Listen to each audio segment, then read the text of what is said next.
I was dead. After being sent to a mental hospital by my biological parents, a carefully planned fire took my life. But when I returned home as a ghost, I saw my family sitting in the living room celebrating happily. Finally dead. Now the house is peaceful. The good brother who replaced me was very proud, and my parents and sisters laughed happily. At that moment, I was filled with hatred, hating myself for my cowardice in my previous life and their cold-bloodedness. Perhaps even God couldn't bear to see my misery, and finally let me return after going through 81 trials and tribulations. In this life, I returned to the age of 18, back to the time when they had not yet trampled me completely. I looked at myself in the mirror and smiled coldly. Chun family, wait, in this life, I, William, will make you feel the hell you have never experienced before. Hi everyone, thanks for watching. Don't forget to subscribe to the channel and share. If you like this story, please let me know in the comment section. I will update the next part. Chapter 1 Rebirth. Call the police. Bang, bang, bang. I was still in a daze when the loud knocks on the door pulled me out of my confusion. I rubbed my temples, my head ached so much that it felt like it was about to explode. There was a roar from outside the door. William, you stole your brother's favorite watch.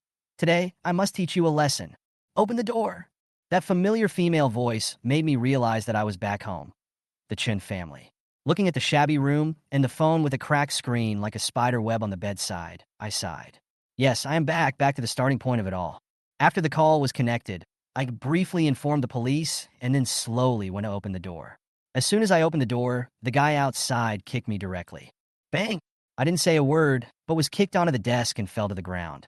My stomach ached, and I hugged my body, sweating profusely. But there was a calmness in my eyes. The countless tortures in my previous life taught me to be patient. Master John, are you okay? Randy, who kicked me, pretended to be surprised and turned to Fiona, who was standing next to him, and said, Miss Chi, this is not my fault. I didn't expect him to open the door suddenly. Fiona was stunned for a moment, but then she returned to her disgusted expression. It's okay. He deserves it. I know these people's faces very well. Randy, the son of a housekeeper, is so popular in the Chun family. He hates me only because he is jealous of my status. And Fiona? She only sneers and ridicules me, and never treats me as a family member. William, have you had enough of pretending? Come to the living room with me. Fiona yelled impatiently. I sneered, pushed away Randy's outstretched hand, and stood up. Don't touch me. I can walk by myself. Randy was stunned. He didn't expect me to resist. In my previous life, I was submissive like a mouse seeing a cat. But in this life, I will never bow my head again. I followed them into the elevator. I used to be afraid to take the elevator. It was a rule set by the Chun family. The first time I took the elevator, it broke down and I was stuck for the whole afternoon. After that, I was never allowed to touch the elevator again. But now it's different. Rules? Their rules have nothing to do with me. Walking into the luxurious living room, 3 people sitting on the sofa came into view. David, Dora, and Oscar. Looking at them, I couldn't help but recall the past. Being abducted by human traffickers, working like a slave in the mountains as a child, the indifference and humiliation I encountered after returning to the Chun family with hope, and the despair of dying tragically in a mental hospital in my previous life. This time, I will not let them bully me again. I will get back everything they owe me. William, get down on your knees. Dora's scream interrupted my thoughts. I looked up and looked at her coldly. What did I do wrong? Hearing this, she was stunned, and the others also showed surprised expressions. They didn't expect that I would dare to resist. Dora reacted and raised her hand to hit me in the face. I stood there without moving, letting the slap fall on my face. My cheek was burning with pain, but my eyes remained cold. You are such an uneducated person coming from a remote area. She pointed at my nose and cursed. I sneered, stared at her, and said word by word, You? Are you worthy of being my mother? She was so angry that she called Randy and asked him to push me to the ground. Randy kicked me on the knee, and I was forced to kneel down. I felt a sharp pain from my knee hitting the floor, but I didn't say anything. I knew that endurance alone wouldn't change anything. I needed to wait for the right moment and bring them down step by step. Just then, sirens sounded outside the living room. I smiled slightly and thought coldly in my heart. The first step has begun. Chapter 2 The Truth. Who called the police? As the sirens faded away, 2 policemen walked into the front door of Chin's house. The one leading the way was a middle-aged policeman. His eyes swept across the living room and finally stopped at me, the young man kneeling on the ground. His brows were furrowed so tightly that they could kill a fly. Young man, what's wrong with your face and neck? Why are they covered with red spots? Everyone then noticed the alarming red rash on my face. Fiona spoke first. He ate peanuts? Yes, it's well known that the Chun family is allergic to peanuts. I am one of them. But this time, they obviously deliberately added peanuts to the cake to try to kill me. The middle-aged policeman was named Lee Yong. He walked over quickly, helped me up from the ground, and asked with concern, "Do you want to call an ambulance?" I shook my head. "No, thank you, I called the police." David's face changed at this sentence. He cared about his reputation the most. If the police came to the Chun family's house in the middle of the night, the news would spread and the shame would spread to the capital. "William, why did you call the police?" he asked angrily. I didn't even look at him. I said to the police, "Uncle, they knew I was allergic to peanuts, but they deliberately added peanuts to the cake. That's not enough. They also framed me for stealing a watch worth $2 million. I didn't steal it, but they forced me to confess." At this point, I lifted up my trouser legs to reveal the purple bruises on my knees and pointed to the slap marks on my face. "These are the evidence." Li Yong's face darkened. His son was about the same age as me, and he felt bad seeing me in such a mess. He turned around and glanced at the Chun family, especially at Oscar, who was standing aside with his head lowered. "Wenwen, did you really give William the cake with peanuts in it?" David asked tentatively. "No." Oscar shook his head hurriedly. "Dad, I just saw my brother making Mom angry and being punished by not being allowed to eat, so I kindly sent him a piece of cake. How could there be peanuts in that cake?" As he said that, he turned his head and looked at me, his eyes full of grievance. "Brother, I don't want that watch anymore. How can you slander me like this?" With such skillful acting skills, it would not be an exaggeration to give him an award. The other members of the Chun family immediately followed Oscar's words and started to curse. Dora was so angry that she jumped up and down. "William, are you trying to harm your brother again? You cut the shoes that my eldest sister bought before and blamed it on Wenwen. Now you've done something like this again." I smiled bitterly and said to Li Yong, "Uncle, did you hear me? Even if I called the police and got beaten up like this, they still wouldn't believe me. The cake is still in my room. You can take it and have a look. And the watch." I really didn't take it. Li Yong nodded, obviously not satisfied with the family's partiality. He asked his men to collect the evidence, but Oscar's eyes became obviously flustered, and he winked at Randy beside him. Randy immediately understood and quietly stepped back, wanted to get rid of the cake. But their little actions were already seen by Li Yong. "Young man, lead the way and get the cake. Be careful. It is evidence," Li Yong said coldly. Randy shrank his neck in fear and obediently led the young policeman there. Soon, the half cake was put into the evidence bag. Li Yong announced, "The cake will be sent back to the bureau for testing to see if it contains peanuts. Now let's talk about the watch." David panicked and tried to smooth things over. "Comrade, this is all a misunderstanding at home. You've made this trip in vain." "Misunderstanding?" Li Yong sneered. "Poisoning and theft are not misunderstandings. Since someone called the police, we have to investigate thoroughly." I sneered. "Mr. Chun, you insisted that I stole the watch and forced me to kneel down and confess. Now that the police are here, you don't want to investigate? Or do you want to put the blame on me?" David's face turned pale with anger. At this moment, Oscar couldn't help but say, "Brother, I don't want that watch anymore. Just consider it lost. Why make such a fuss?" I sneered. "Your reputation is important, but my innocence is not. Oscar, you have to understand, I am the one being poisoned, wronged, and beaten. I want the truth, isn't that right?" Finally, Li Yong retrieved the surveillance footage, and the truth was finally revealed. Oscar's lost watch was clearly on his wrist until he returned to his room. As for me, I never left the basement level from beginning to end. Li Yong looked at the flustered Oscar and asked coldly, "Is the story about your watch being stolen fake?"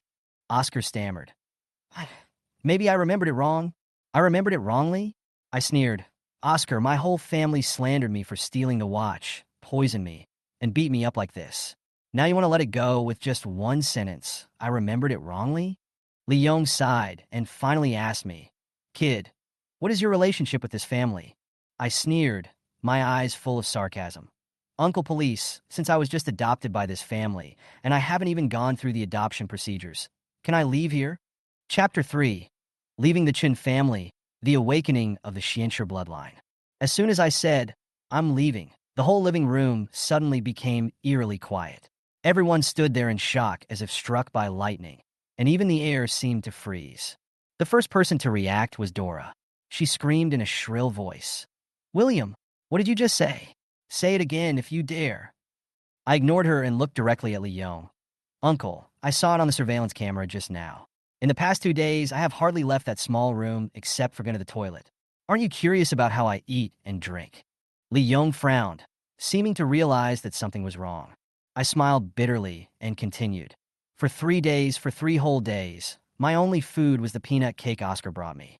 I was so hungry that I could only go to the bathroom to drink some tap water. And this kind of life has lasted for 3 years." At this point, I unbuttoned my washed-out shirt, revealing a body full of scars. "Uncle, look at these scars. They are not new, nor are they caused by bumps or bumps. They were all caused by my adoptive mother whipping me with a horsewhip 3 days ago." I pointed to the whip under the coffee table. This whip was given to her by Miss Seven, and it was specially used to whip me. My voice is shaking as I say this. I thought I should be used to it after so many life and death experiences. But facing these so-called family members, I still feel deeply wronged and unwilling. This family not only destroyed all my fantasies about family affection, but also pushed me to death with their own hands. I will definitely get back what they owe me double. Li Yong looked at the scars all over my body, his eyes full of complex emotions. The young policeman behind him couldn't bear to look at it and turned his head away. Even the people from the Chun family were speechless for a moment, their faces full of shock. "William, stop pretending to be pitiful here." Dora reacted and screamed. "I punished you because you did something wrong. Stealing things, smashing things. Which time wasn't it you who caused trouble first? How can I not teach such a disobedient son a lesson?" Hearing this, I was completely furious, and I shouted with red eyes. "Did I steal it? Did I smash it? You guys never let me touch anything in the house. How could I smash it? Also, who of you saw me cut Oscar as clothes? You insist it was me, without any evidence." This shout shocked everyone into silence. But Dora ignored him and sneered. "Don't think I will believe you just because the police are here today. You are just a bastard from a lowly place. Our Chin family doesn't need a son like you at all." I gritted my teeth and looked at her, resisting the urge to do anything. "Then go check the surveillance. The truth isn't the surveillance. Will you die if you check it once?" "That's enough." David finally spoke up. His roar made the entire living room even more silent. "William, don't push your luck." I glanced at them coldly, then turned to Li Yong. "Uncle, I want to leave this house. Can you give me a ride? I also need to go to the hospital." "How dare you leave?" David was so angry that his face turned blue and his eyebrows almost stood up. I looked him straight in the face and sneered. "David, if you dare to stop me, I will sue you for child abuse and your son's poisoning. As for the evidence, those cameras in your house should have captured it clearly, right?" As soon as these words came out, David's face turned blue and he was so angry that he couldn't speak. Li Yong sighed, patted my shoulder and said, "Without the formal adoption procedure, you have no legal relationship with them. Since you are not living well here, it is your freedom to leave." He paused and added, "I will accompany you to pack your things so that no one will embarrass you." Back in that damp, narrow little room, I grabbed a few washed-out clothes from the closet, stuffed them into a plastic bag, and put on my old school bag with frayed corners. After filling up all my luggage, there was only half a bag of clothes and a pile of books. "Is that all?" Li Yong looked at me with complicated eyes. "Well, that's all." I smiled, my voice so soft that it was almost inaudible.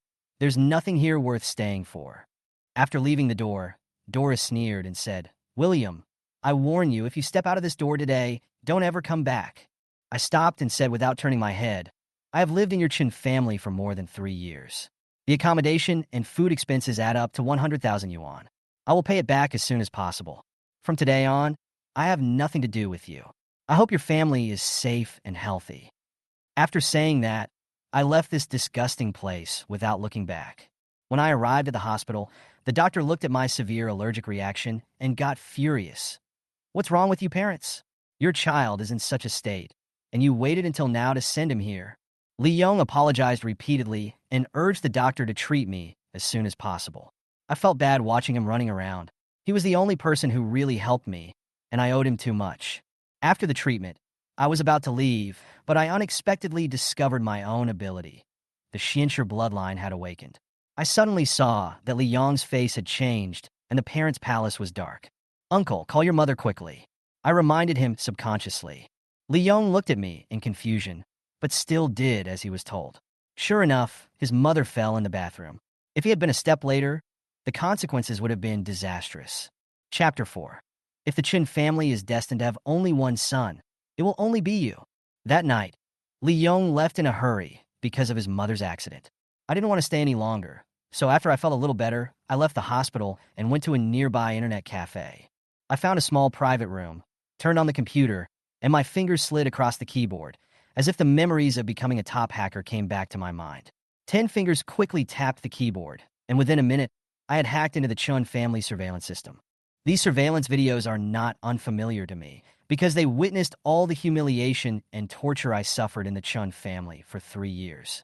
Although I am not interested in watching them surrounding Oscar and continue to call me heartless, I cannot let go of those scenes. So I quickly downloaded and saved the videos of myself being bullied one by one.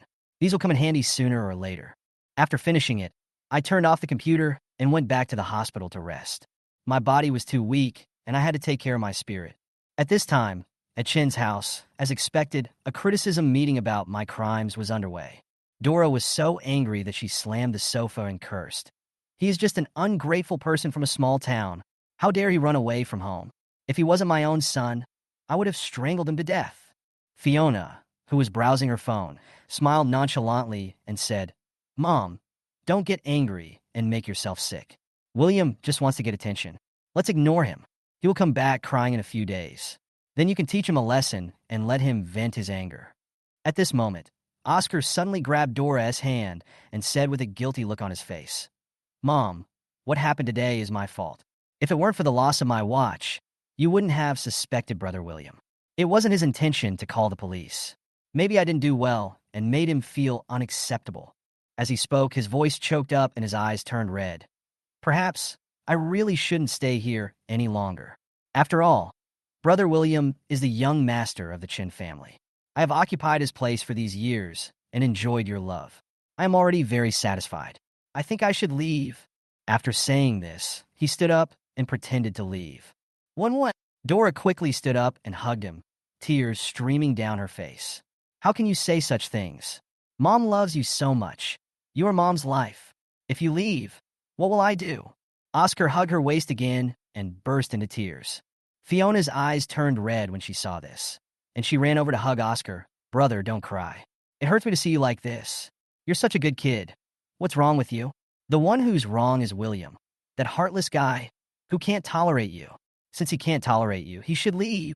The three of them cried together. David, who was sitting next to him, was originally irritated, but after listening to this love drama, he was finally touched. He stood up, patted Oscar on the shoulder, and said firmly, Wen, don't worry, our family only recognizes you as our son. If the Chin family is destined to have only one son, it will only be you. Hearing this, Oscar finally felt relieved. He had put so much effort into this play, and finally won David's trust. After that, the farce ended. Dora personally sent Oscar back to his room, tucked him in, touched his face, and left reluctantly. Returning to the room, she sighed tiredly. Is your son asleep? David put down the financial magazine and asked. Yeah, let's go to sleep. Dora nodded with red eyes. Wen is good in every way, but she's too soft-hearted.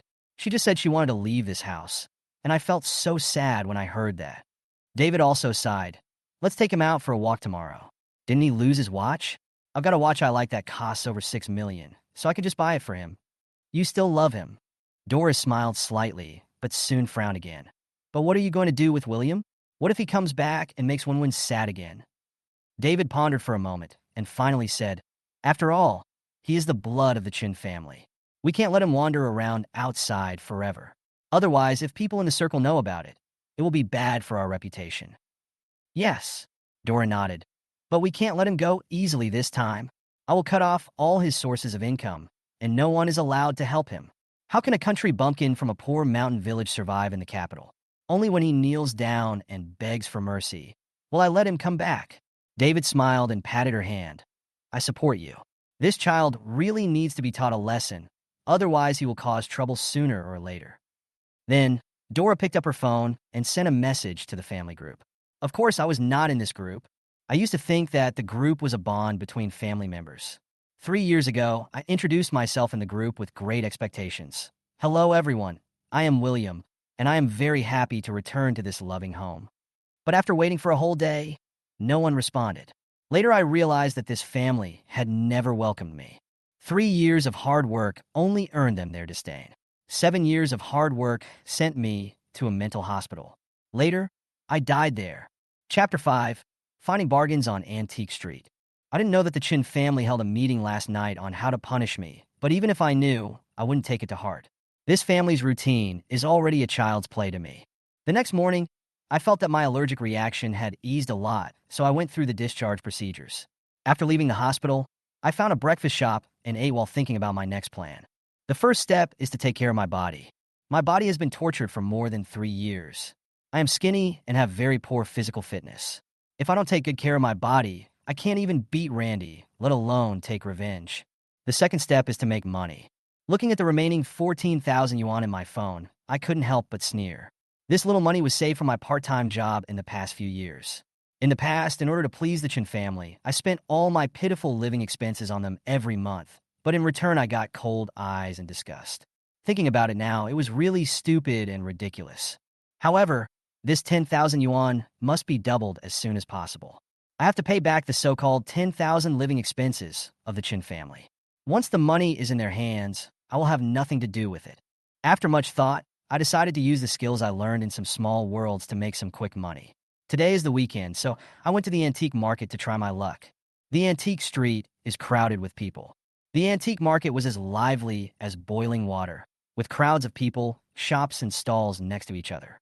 I walked among the crowd and felt that this place was almost exactly the same as the place I'd seen in a small world.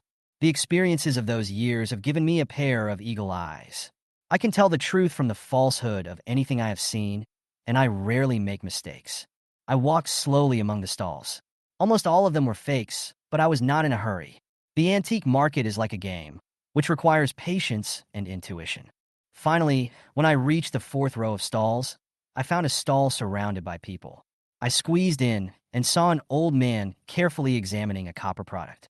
I noticed that purple and black chi were intertwined on his body. Purple chi represents great merit, while black chi indicates that he was cast into a sorcery by a master. Looking at his face again, his fate palace was slightly black, which was a very bad omen. The old man was wearing a jade ring on his hand, which looked like a treasure at first glance, but in my eyes, it was a poison that should not be touched. The stall owner introduced the food with a big smile on his face. The old man nodded and asked the price. The stall owner proudly said 1.4 million. The old man didn't say anything, but I couldn't help laughing. An accidental transaction. Hearing my laughter, the stall owner immediately frowned.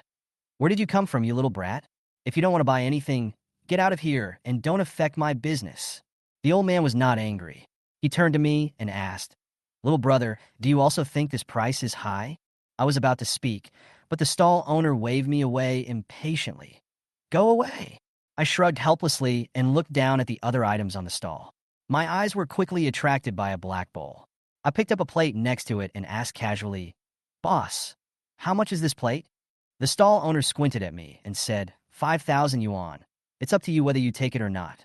I smiled, reached out and picked up the black bowl, and said casually, This bowl and the plate look good together. Boss, how much is this bowl? The stall owner obviously didn't take me seriously and said casually, This bowl was picked up by my child at home. It's just a decoration.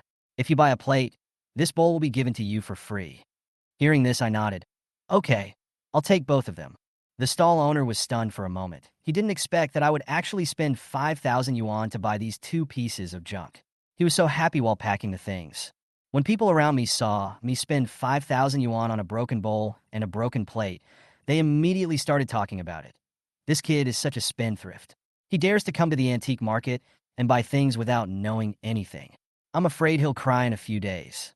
I stepped aside with my things in my hand, sat down quietly, and waited for the old man to complete the transaction. When he turned around, I stood up and stopped him with a smile. Mr. Zhou, can you help me check the age of this black bowl?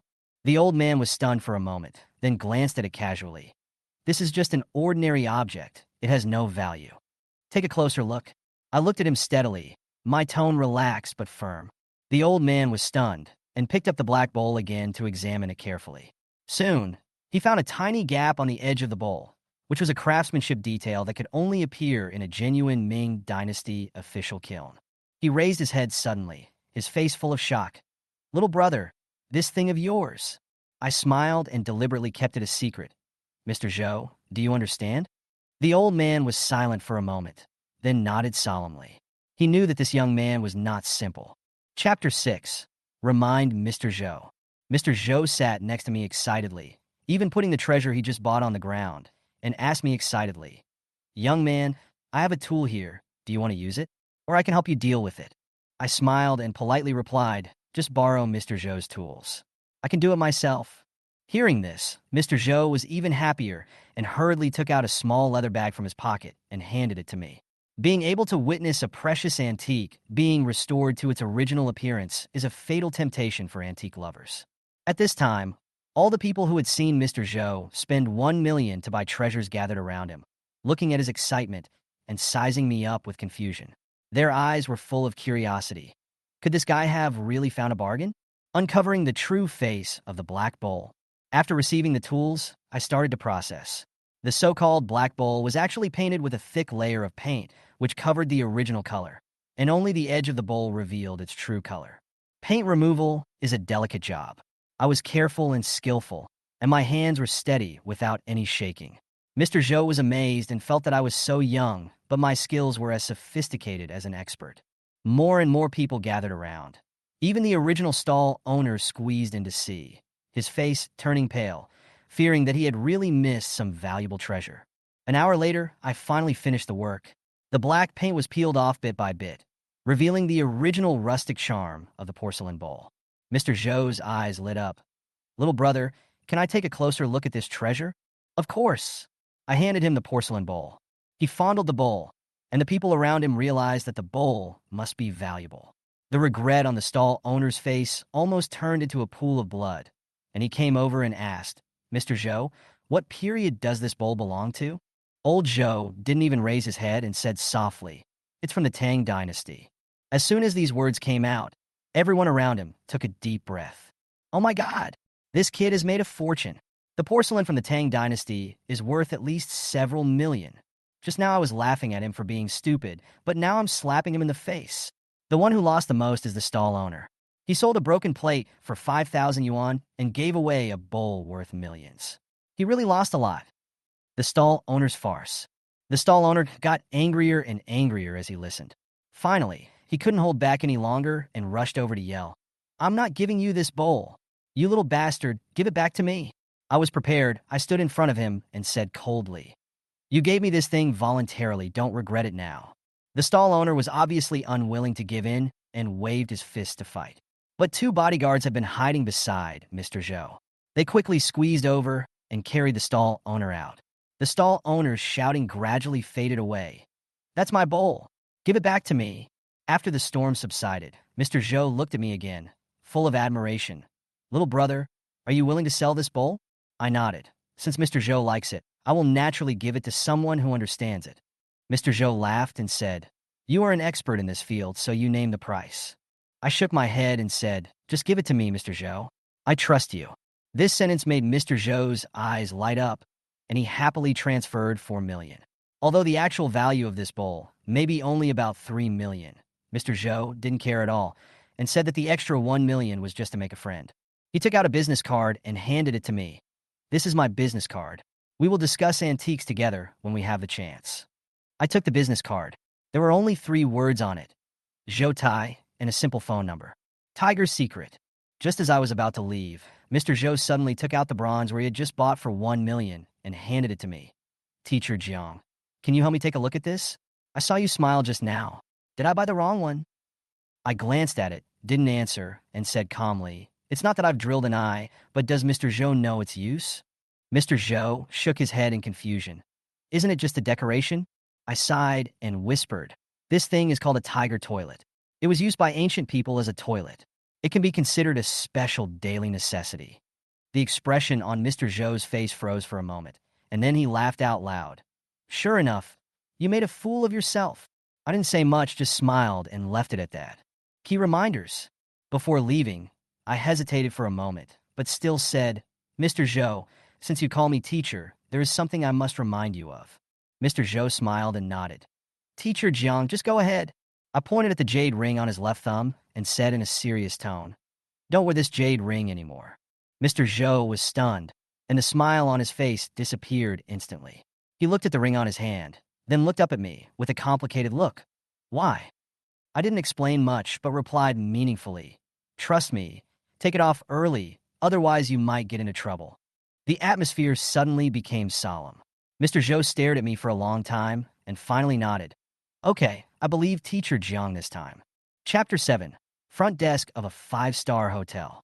After leaving the antique market, I was in a good mood. Not only did I make $4 million on this trip, but I also met a big shot like Zhou Tai. Before returning to my residence, I casually checked Mr. Zhou's background. This investigation was amazing. He was not just an ordinary antique lover. He was a senior military official with great military achievements. The purple aura on him was condensed from his contributions to the country. The Zhou family has been engaged in business for generations. They're a real wealthy family, far from being comparable to the half-baked family like the Chun family. It can be said that the appearance of Mr. Zhou was an unexpected surprise on my road to rebuilding my life. Although he has not completely believed my reminder about the jade ring, I must do this. Saving people with great merits is not only for future help, but also for accumulating merits for myself, and may even help me reopen my third eye. Moved out of Chen's house and moved into a 5-star hotel. After moving out of Chen's house, I needed to find a new place to live. But this time, I didn't intend to let myself down. This was my last life. Why should I go through those hard times again? So I took a taxi to the nearest 5-star hotel. As soon as I walked into the lobby, I felt several eyes on me. There was nothing I could do. My clothes were so ordinary that they didn't fit in with the luxurious environment here. However, I didn't care and walked straight to the front desk. 3 of the 5 staff members were busy serving guests. I casually walked towards one of the young waitresses, whose name tag read Candy. The waiter who looks down on others. Hello. Candy greeted me with a smile at first, but when she looked up and saw me, her face immediately turned cold and her tone became stiff. What's the matter? I didn't bother to care about her attitude and said directly, Open me a presidential suite. Unexpectedly, as soon as I finished speaking, Candy sneered and said, Sorry, we don't have any rooms here. If you want to find a room, please go to the nearby guest house. I was amused by her sarcastic words. A waiter in a 5-star hotel could be like this? It really opened my eyes. Without waiting for my reply, she turned to the couple behind me and said with a big smile, Sir and Miss, check in this way. I shook my head and ignored her sarcasm. This kind of person, you can tell by looking at her, is about to face disaster. I looked up and saw that her face was faintly bloody. At this time, the round-faced girl next to me called out to me, Sir, I can also serve you this way. I glanced at her name tag, which said Tina. Just as I was about to go over, Candy sneered and interrupted. You really like to meddle in other people's business. You want to curry favor with such a country bumpkin? Tina was not to be outdone and directly retorted. Don't think that everyone is as snobbish as you. The two exchanged sharp words, and I couldn't help but laugh out loud. Looking at Tina's righteous expression, I nodded and said to her, Then please help me get the presidential suite for 1 month. Tina was stunned for a moment. Are you sure? The presidential suite costs nearly $40,000 a day, and a month is... Swipe the card. I handed her the bank card. We are in a hurry. Do it quickly. Shocked the audience.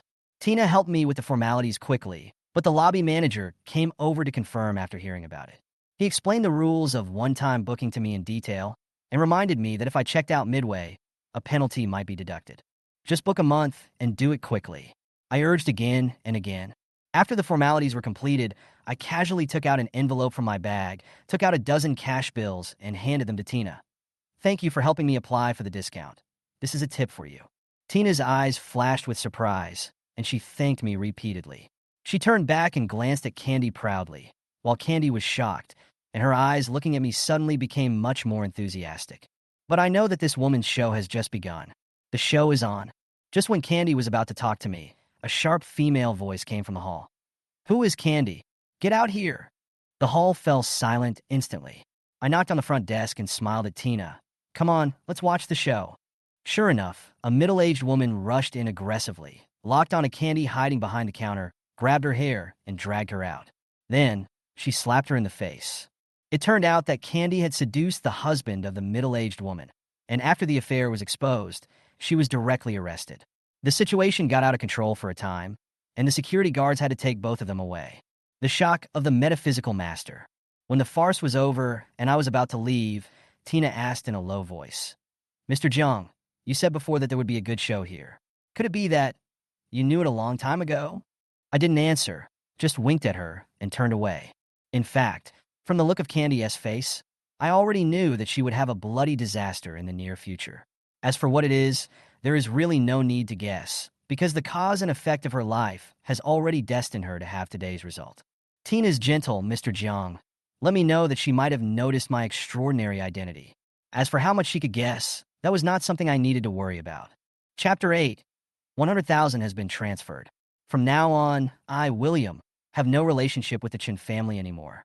After entering the hotel room, I took a quick look around. It was spacious, bright, and well decorated. Most importantly, it was only 5 minutes away from school. From now on, I no longer had to rush for the bus, nor would I be laughed at for being late. My school is the top aristocratic high school in the capital, Jinghua High School, which gathers most of the rich children in the capital. Those rich and noble classmates enter the campus every day in luxury cars and custom-made school uniforms, looking as glamorous as stars on TV. And what about me? It may not be enough to say that I am a poor student. I am like a grain of sand, hidden in the dazzling jewels and gems, and being stepped on by others at will. In fact, as a rich kid, I entered Jinghua High School through the school's special recruitment. Because of my outstanding academic performance, my tuition and living expenses were all funded by rich people. To put it bluntly, I was a companion to others. In the past 2 years, every day I spent in this school was like a nightmare. When I first entered the Chun family, I naively thought that it was natural to ride to school with Oscar. But on the first day of school, I stood at the door and watched 2 cars drive away one after another.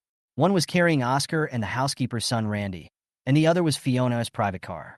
I, the so-called young master of the Chun family, I was not even qualified to touch the car door.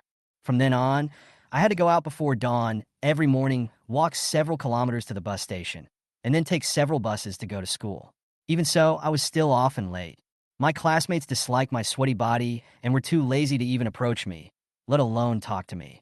I was isolated and ridiculed time and time again, and gradually I learned to be silent and close myself in a dark little world. But that was all in the past. I didn't know the Chun family a penny, and now was the time to cut ties with them once and for all. I opened my phone, found the account that the Chun family had transferred money to me, and transferred the 100,000 yuan that I had prepared long ago. Then I took a screenshot and sent it to the Chun family group. "David, the 100,000 has been transferred. From now on, I, William, will no longer have any relationship with the Chun family." After sending this message, I left the group without hesitation and deleted all the contact information of the Chun family. From this moment on, I have nothing to do with the Chun family. Next, it is time for them to pay the price for everything they have done. After a good night's sleep, I went to the mall to buy some new clothes, cut my long hair that covered my eyes short, and looked at myself in the mirror. I finally regained some confidence.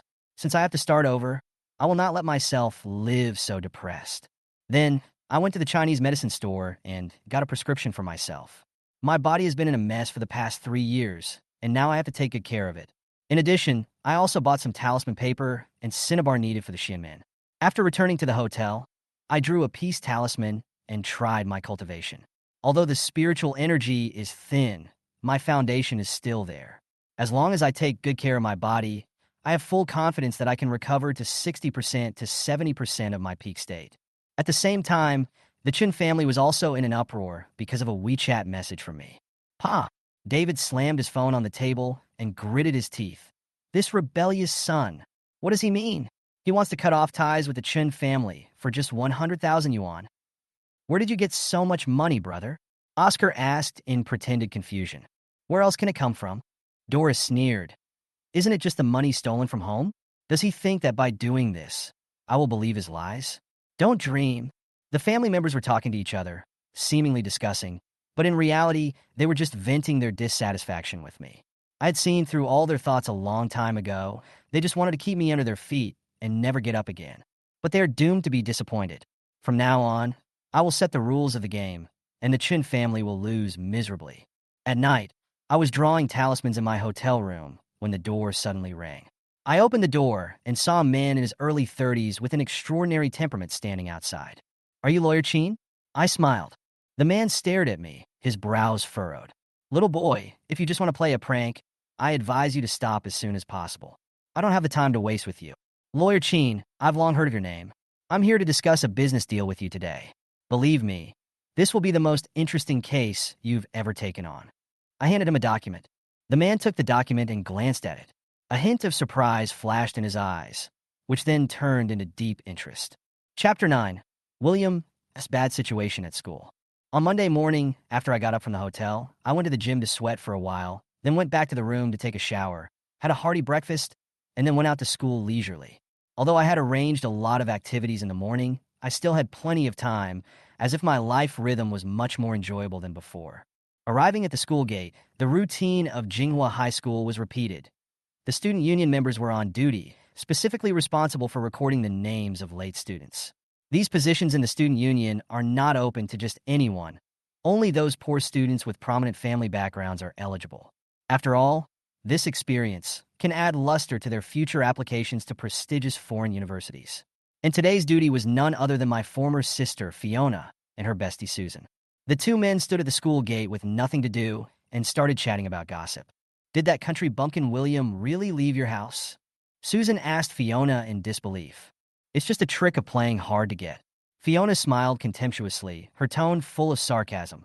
"Just wait and see, in a few days he will definitely come back to beg my parents in shame.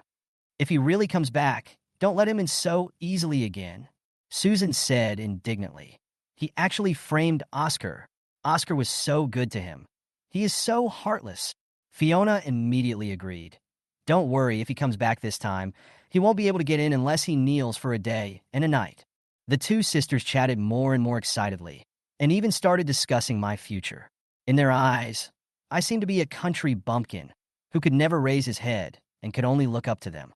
But they didn't expect that my arrival today would completely overturn their cognition.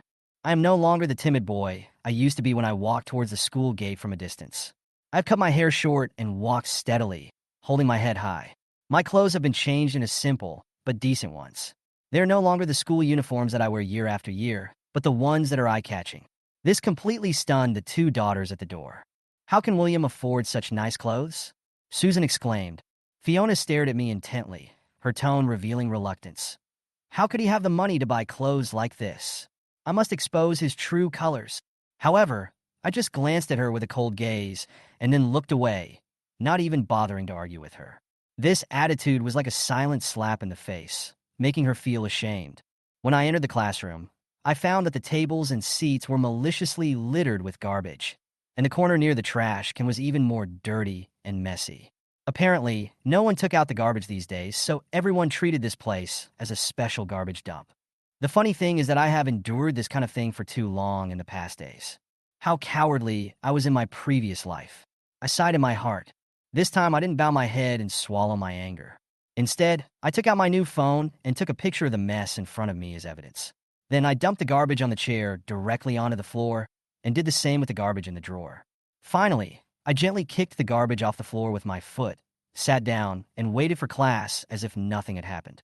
This series of neat and swift movements stunned everyone in the classroom.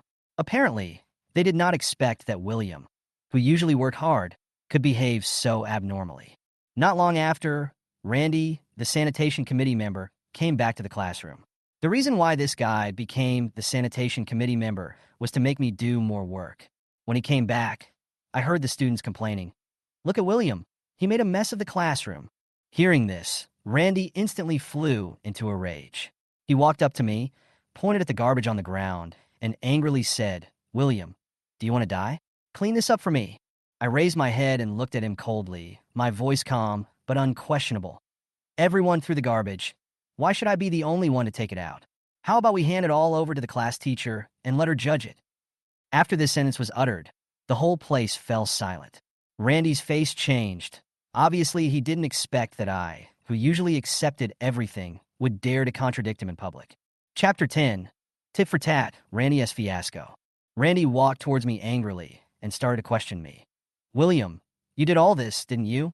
I lazily glanced up at him, and said in a flat tone, "Which eye of yours saw that it was me who did it?" He snorted coldly and said through gritted teeth, "All the classmates in the class saw that it was you who did it." I couldn't help but curl my lips and said with a bit of mockery, "Oh, I haven't been to school since I emptied the trash can last Wednesday. Don't you know? You really are good at lying with your eyes open." His expression suddenly turned ugly, but he was still aggressive. "Stop talking nonsense.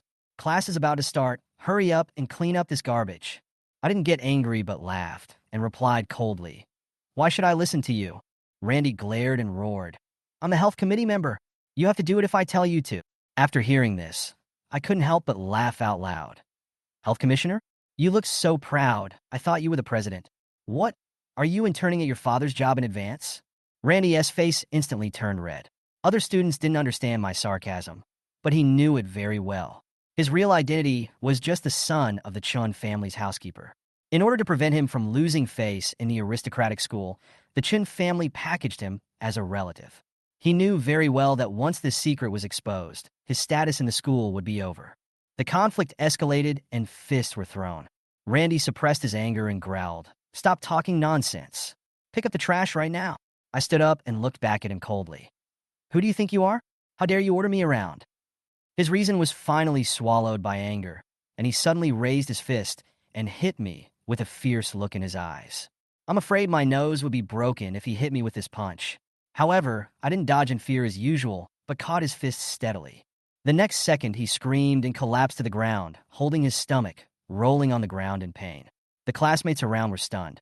They never expected that I, who had always been weak, could easily subdue the trained man Randy.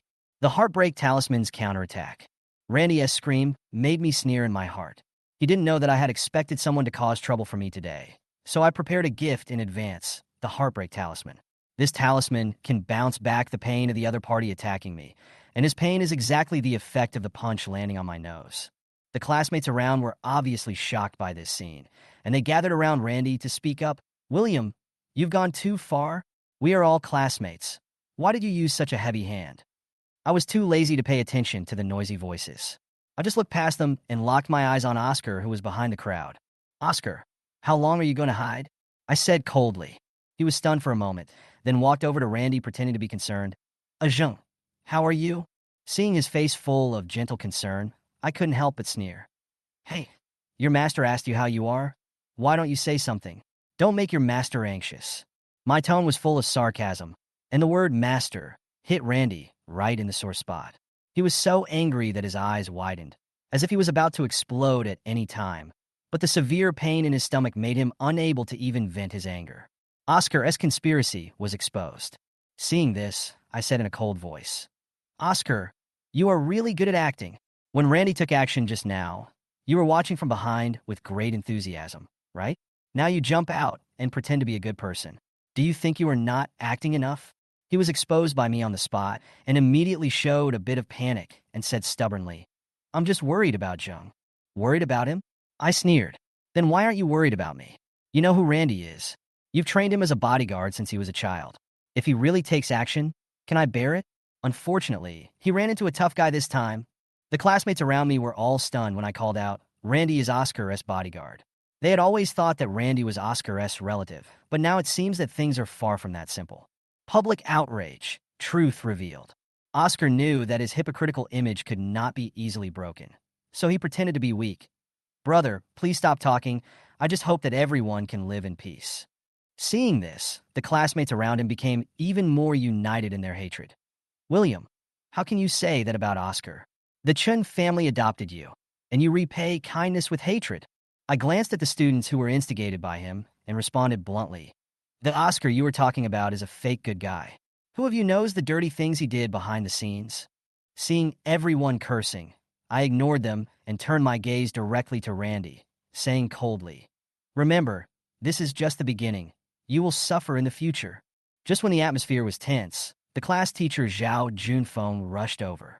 When he saw the farce, especially the miserable state of Randy falling to the ground, he immediately shouted angrily, "William, are you crazy? How dare you use such a heavy hand on your classmate?" When the students around saw the head teacher coming, they all complained, "Teacher Zhao, William has gone too far. This is against the law." Someone quietly ran out to call the police, trying to kick me out of school completely. But I sneered in my heart. Do these so-called classmates really think they can threaten me? Chapter 11. The truth about peeping at girls in the bathroom. Teacher. Randy was the first to attack. I was just defending myself. I don't know if he was such a good actor that he suddenly acted like this. I leaned on the desk behind me, my tone calm and composed. Zhao Junfeng was unmoved and sneered. William, no matter what the reason is, you violated the school rules by beating someone like this. Do you think you can continue to stay here to study? In the past, I might have bowed my head and admitted my mistake because of this, but today was different. I raised my head and looked him in the eye. Teacher Zhao, are you saying that I should just stand there and let him beat me? Is this your usual way of educating people? Zhao Junfeng was speechless for a moment, and his face suddenly darkened. He simply changed his strategy.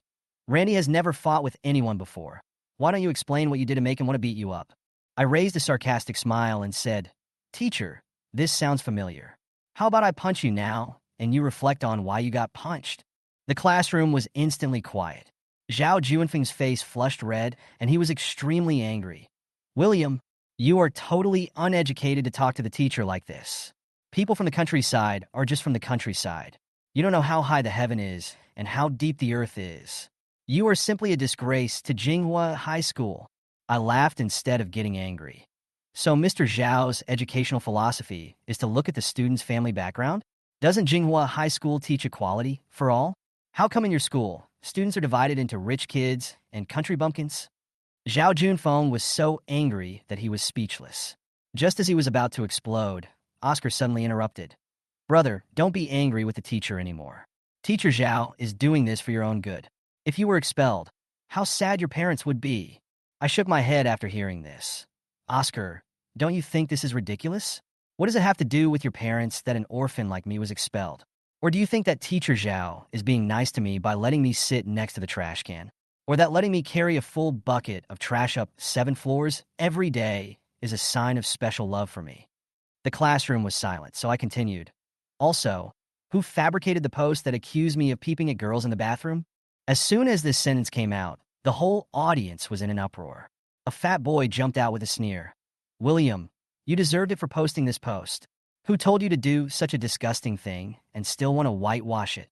I stared at him coldly. Zhang Wei, you posted the message in the cartoon, right? I have contacted a lawyer, and you will know the consequences soon. Zhang Wei was panicked when he heard this, but then he burst into laughter. Lawyer? You? An orphan who can barely afford food? How can you hire a lawyer? At this moment, his cell phone suddenly rang. He picked it up and turned on speakerphone, only to hear his father's roar on the phone. Zhang Wei, what did you do in school? Why did you slander your classmates? Do you know who William hired as a lawyer? Deal with it quickly, or I'll kill you. The content of the phone call shocked everyone, and the classroom fell silent. Zhang Wei turned pale with fear and quickly turned to me to beg for mercy. William, it's none of my fault. Oscar and Randy asked me to do it. Please let me go. I looked at Oscar coldly. Oscar, don't you care about me? Why don't you explain for Zhang Wei? Oscar was called and froze in place. At this moment, Fiona suddenly appeared at the door of the classroom and ran to Oscar in a hurry. Brother, are you okay? Chapter 12. Randy, the police are here. Are you still going to pretend? William, what have you done to my brother again?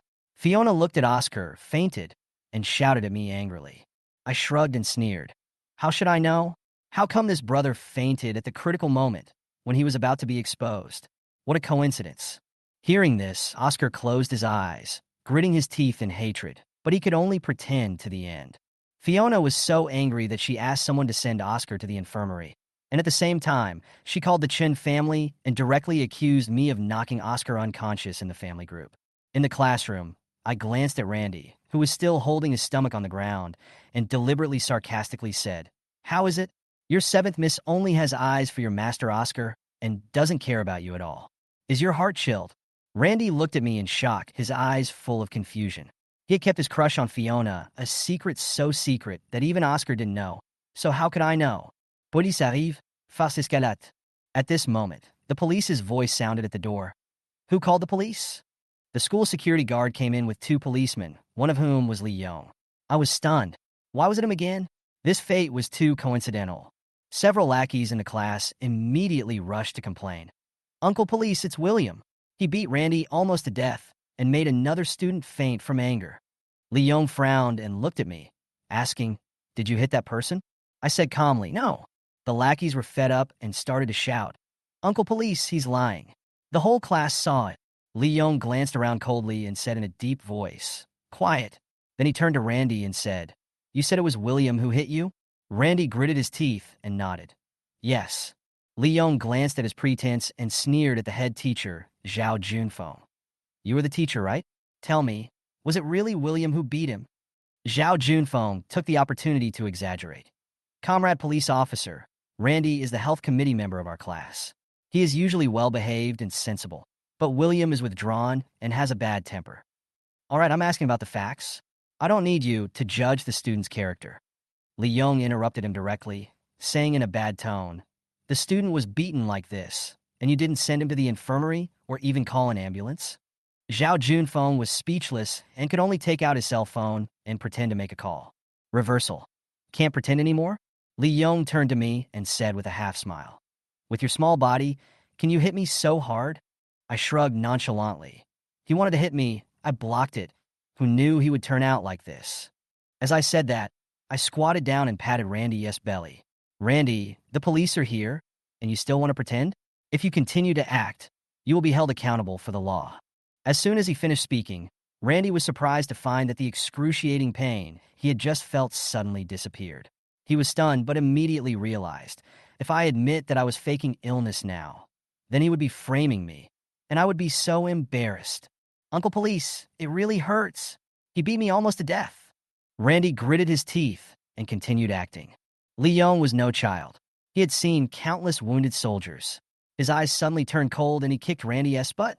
"Randy, lying is against the law. Do you want to go to jail?" Randy shuddered, but still insisted. "I'm not lying. It really hurts." "Okay, you're just being stubborn, right?" Li Yong snorted coldly and ordered his assistant, "Send him to the infirmary and make a report on his injuries first." Then he turned to look at me and said, "There are surveillance cameras in the classroom, right? Take me to have a look." I nodded and was about to lead the way, but Zhao Junfeng quickly interrupted. "Comrade Police, I'm sorry, the surveillance is broken." Li Yongqi smiled. What a coincidence, it happened just in time. Just when the atmosphere was tense, the principal rushed over with a grim look on his face. "What happened? Why did even the police get alerted?" Chapter 13. He is hell, the Chun family's hell. The atmosphere in the principal's office was so oppressive that it was hard to breathe. The principal looked embarrassed. After answering several calls in a row, his eyes stopped on me, full of confusion.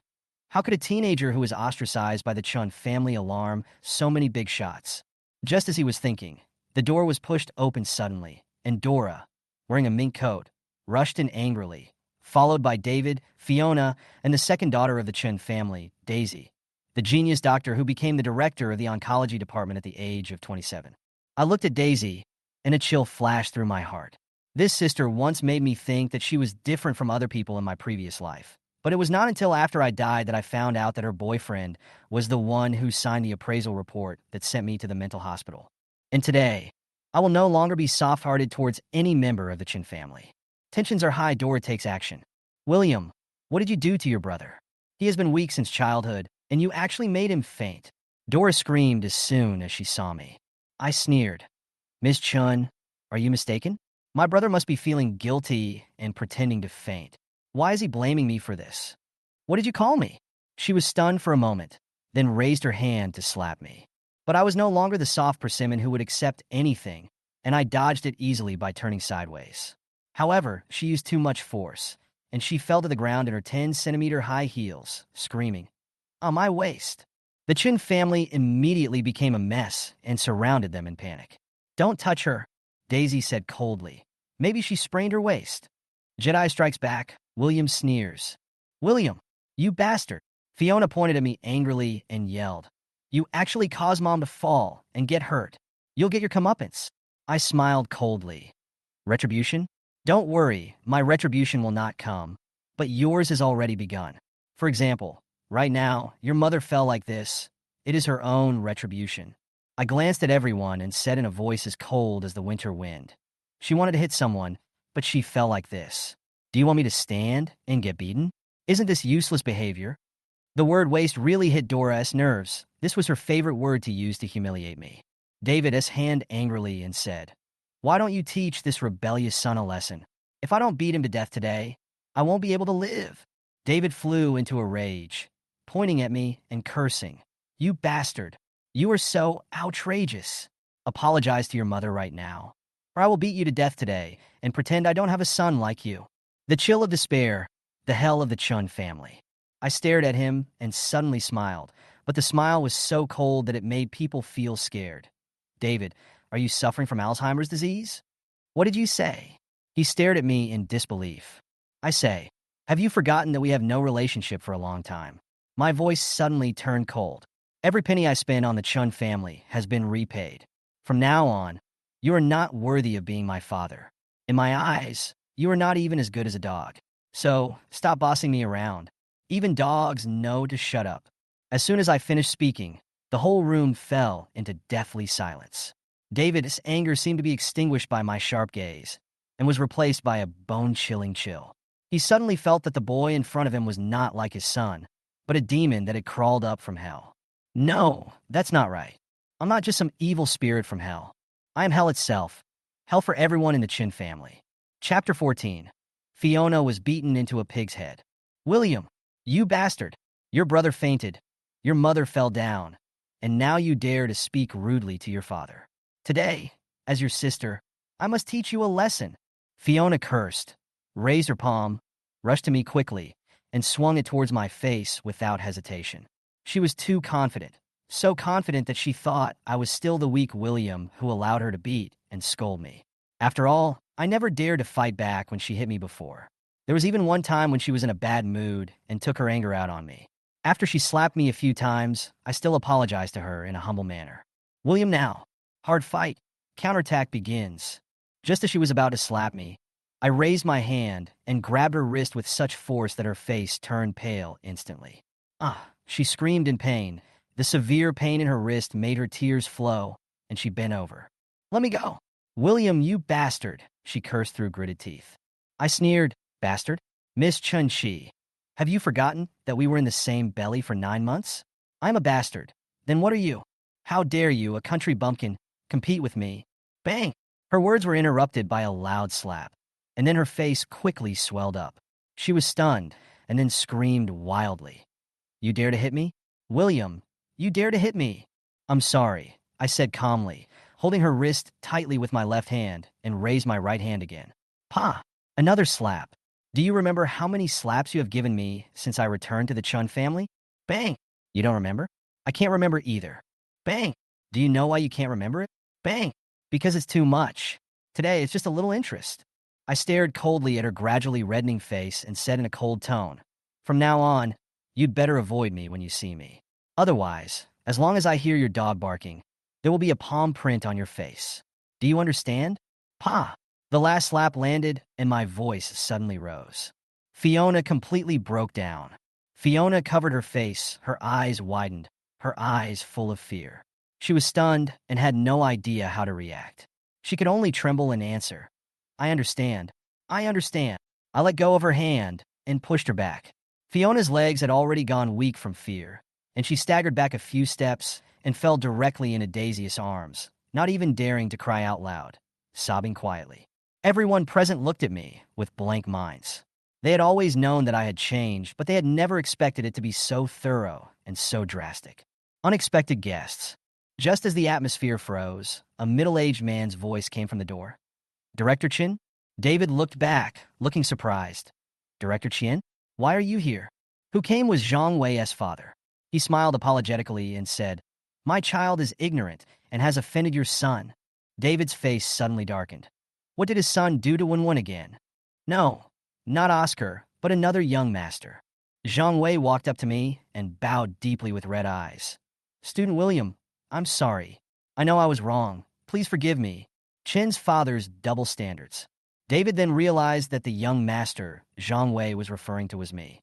His expression suddenly eased a lot, and he turned to look at Director Chien. "It's just a minor friction between children. You are really polite to come here in person." But I just found it funny when I heard this. This father was so angry when he heard Oscar was wrong that he wanted to tear him to pieces. But when it came to me, he didn't even ask what happened and hastily defined it as a small friction between children. I sneered in my heart.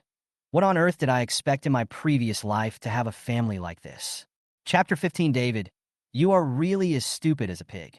None of your business? William looked at David with a mocking expression. When David heard this, the smile on his face froze instantly. Chairman Chun was also shocked. Wasn't it said that this kid was adopted by the Chun family from the countryside and was as timid as a mouse? How dare he talk to his adoptive father like that? How can that be considered as adopting a son? This guy must have found a godfather. David, who has always valued his reputation more than anything else, was so angry that veins on his forehead were throbbing when his own son trampled on his reputation in front of potential partners. William, I'm warning you, stop it. If you dare to be so presumptuous again, I will be rude to you. David gritted his teeth and spoke almost word by word. How do you mean by impolite? William chuckled. Lock me up and don't give me food for a few days. Or kick me into the swimming pool in the cold winter and don't let anyone save me because I can't swim, so I almost drowned?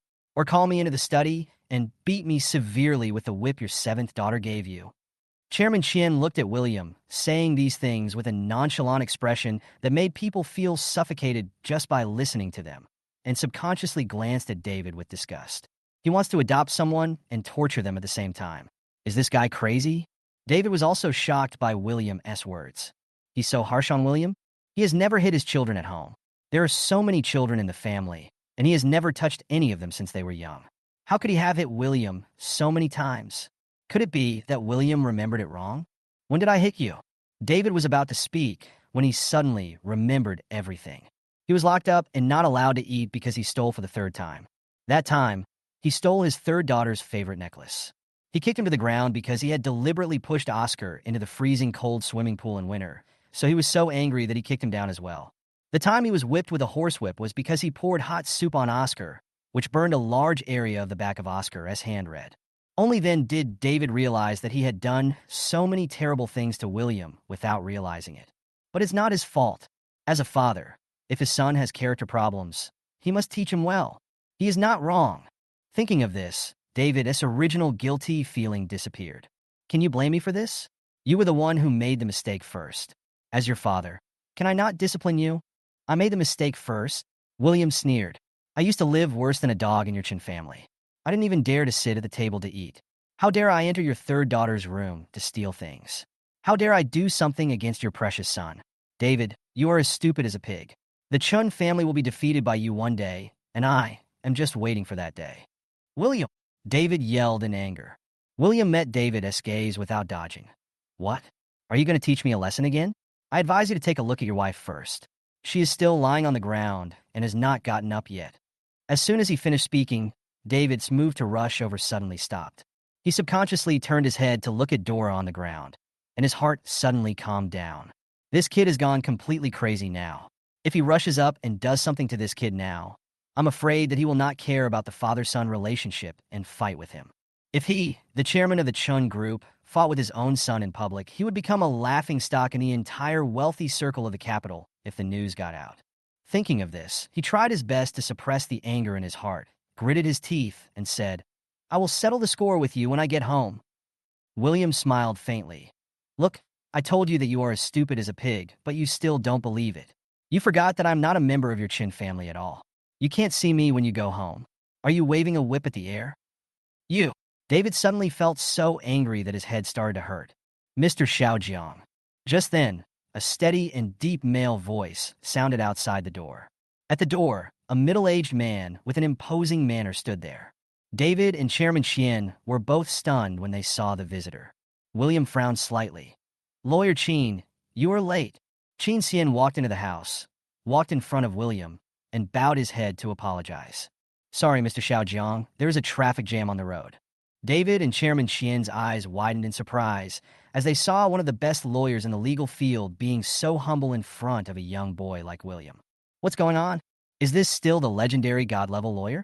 You know, Lawyer Chun has never lost a case since he entered the industry. How many wealthy nobles offered mountains of gold and silver in the hope of inviting him? But he never nodded. He always takes cases based on his mood, not afraid of offending people at all. Because the Chun family is a well-known, wealthy family in the capital, he has the qualifications. When David's company was involved in a lawsuit a few years ago, I used a lot of connections and spent a lot of money just to treat him to a meal, but in the end, he didn't even show up. In the end, the Chun group lost the case and he paid a huge sum of money. It took him several years to recover. The big boss whom he had begged for help but failed in the past was now so humble in front of his son. How could he not be shocked? But soon he realized a problem. This is a once-in-a-lifetime opportunity to get in touch with this big guy. Lawyer Chun, I've heard of your great name for a long time. He walked up quickly and extended his hand to Chun Sien. I'm William's father, David. Before Chun Sien came in, he had already heard the conversation between William and David and knew that William seemed to dislike this person very much. So he glanced at him lightly, then looked away and looked at William, looking at him with a puzzled look. William didn't even look at David and said indifferently, "Don't worry about him. He's just a mad dog." Chun Sien nodded, stood beside William, and stopped talking, not even looking at him. David's hand hung in the air for a long time before he awkwardly withdrew it. Lawyer Chun, I'll leave this to you. You can decide what to do. I will never compromise. Chun Sien nodded. I understand, Mr. Xiao Jiang. Please rest assured.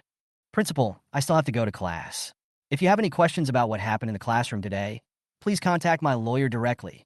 William said, turned around and looked at Zhao Junfeng, then looked at the principal and said seriously, By the way, Principal, as a member of Jinghua High School, I don't want our school's reputation to be damaged. So I remind you in advance that people like Zhao Junfeng are not worthy of being a teacher. For the sake of Jinghua High School and our students, I suggest you deal with him as soon as possible. After saying that, William strode out of the principal's office, leaving everyone looking at each other in bewilderment and the confused principal. Zhao Junfeng's face turned pale. William today has already given him too many shocks. The most important thing is that this orphan who has always had no background in front of him actually knows so many big shots that people as noble as David and Chairman Qian need to please. If William really wanted to attack him, would he be able to resist? The principal glanced at Zhao Junfeng, whose forehead was already covered with cold sweat, and his heart sank. Then he looked at Chun Sien. What does he mean by this? Is he going to sue teacher Zhao? Chun Sien smiled faintly. Unfortunately, my client has no such plan for the time being. The principal was stunned. Are you still sorry for not suing? What's the meaning? Is what this kid is going to do more serious than prosecuting? Damn it. What on earth did Zhao Junfeng do to provoke this little ancestor? Besides, wasn't he a helpless orphan before? How come even the famous lawyer Chun can hire this high school student? Who is his backer? David, the so-called adoptive father, in confusion. David also looked confused at this time. Well, I can't count on you. This guy is even more confused than him. Chapter 16, if the lawsuit is not withdrawn, the Qian and Chun families will be irreconcilable. Once William left, Chun Sien naturally had no need to waste time here anymore. Mr. Qian, my client's attitude is very clear. He firmly refuses to accept reconciliation. After all, what your son did to him was extremely bad and caused him serious psychological harm. In addition, my client is currently only a high school student with heavy schoolwork. I hope Mr. Qian will not disturb his life and study otherwise. At this point, Chun Sien looked at Chairman Qian and sneered, his eyes full of threats. Okay, that's all I have to say, Mr. Qian. Take care of yourself, and we will settle the rest in court. After saying that, Chun Sien strode away. Zhang Wei had been threatened by his father on the way here. If William refused to withdraw the lawsuit, not only would he go to jail, but the entire Qian family would be implicated. After all, William invited a big shot in the legal field. Chun Sien's influence is enough to destroy the reputation of the Qian family throughout China. Thinking of this, Zhang Wei could no longer control the fear in his heart and burst into tears. Dad, I don't want to go to jail. Chairman Qian was already upset, and now seeing this stupid son who had caused him such a big mess and was still crying, he became even more annoyed. Why are you crying? You've caused such a big disaster, and you still have the nerve to cry, you idiot. Shut up right now. Zhang Wei was frightened by his father's sudden rage. Then he suppressed the grievance in his heart and sobbed. Dad, I know I was wrong. I really didn't mean it. I was deceived by Oscar and Randy. They took advantage of me. At this point, Zhang Wei suddenly realized something. Yes, that's right, it was Oscar and Randy. They deliberately took advantage of me. Zhang Wei suddenly pointed at David and said excitedly, It's your son, Oscar. He didn't admit it just now. I was wondering why he suddenly fainted. He was afraid that I would tell the truth. So he pretended to faint. Why does William sue me, but not Oscar and Randy? You are all family, but you only know how to bully me. I'm telling you, if I really have to go to jail, I'm going to stab your son Oscar to death. David was already filled with anger because of what William had done today. Now he was being taught a lesson by a junior, and his beloved son was also being slandered. He instantly became angry. What nonsense! Chien Shueming, is this how you educate your son? When Chien Shueming saw his son like this, he realized that there might be some hidden secret behind this matter, and his face immediately darkened. David, you don't need to worry about how I, Chien Shueming, educate my son. Son, don't be afraid. Tell me the whole story of this matter. Don't be afraid. Dad is here. No one can bully you. After hearing this, Zhang Wei raised his hand to wipe away his tears and recounted the whole incident in detail. After hearing this, Chien Shueming's face turned pale. Okay, you are really good at this. You want to slander someone, but you don't show up yourself, and you trick my son into doing it. No, impossible. Dora, who was lying on the ground, stood up with difficulty with the help of Zhang Feng. Wen is a kind-hearted person. He would never do such a thing. It's you. Dora pointed at Zhang Wei and said angrily, you deliberately dragged my son into this in order to escape punishment. You have such a vicious mind. David frowned slightly. Although he was very angry, he didn't want to offend Zhang Wei to death. Chairman Qian, I'm afraid there is some misunderstanding. From what I know about my son, he wouldn't do such a thing. Chien Shueming snorted coldly. You know your son, and I know my son too. If it weren't for your son and that Randy using him, he would never have thought of such a method. David, I'm going to say this today. If you can't get your adopted son to withdraw the lawsuit, my Chien family and your Chun family will be irreconcilable. Son, let's go. After Chien Shueming left, the atmosphere in the office became even weirder. The principal looked at the Chun family and sighed silently in his heart. What the hell is going on? If he had known it would turn out like this, he would have found a meeting room for them to have the fight. Now his office is filled with smoke and chaos. This Chien Shueming, does he really think he's a piece of cake? He actually dared to threaten our Chun family. What's even worse is that his son even slandered my Wen. That little bastard should sue his son to death and let his son go to jail.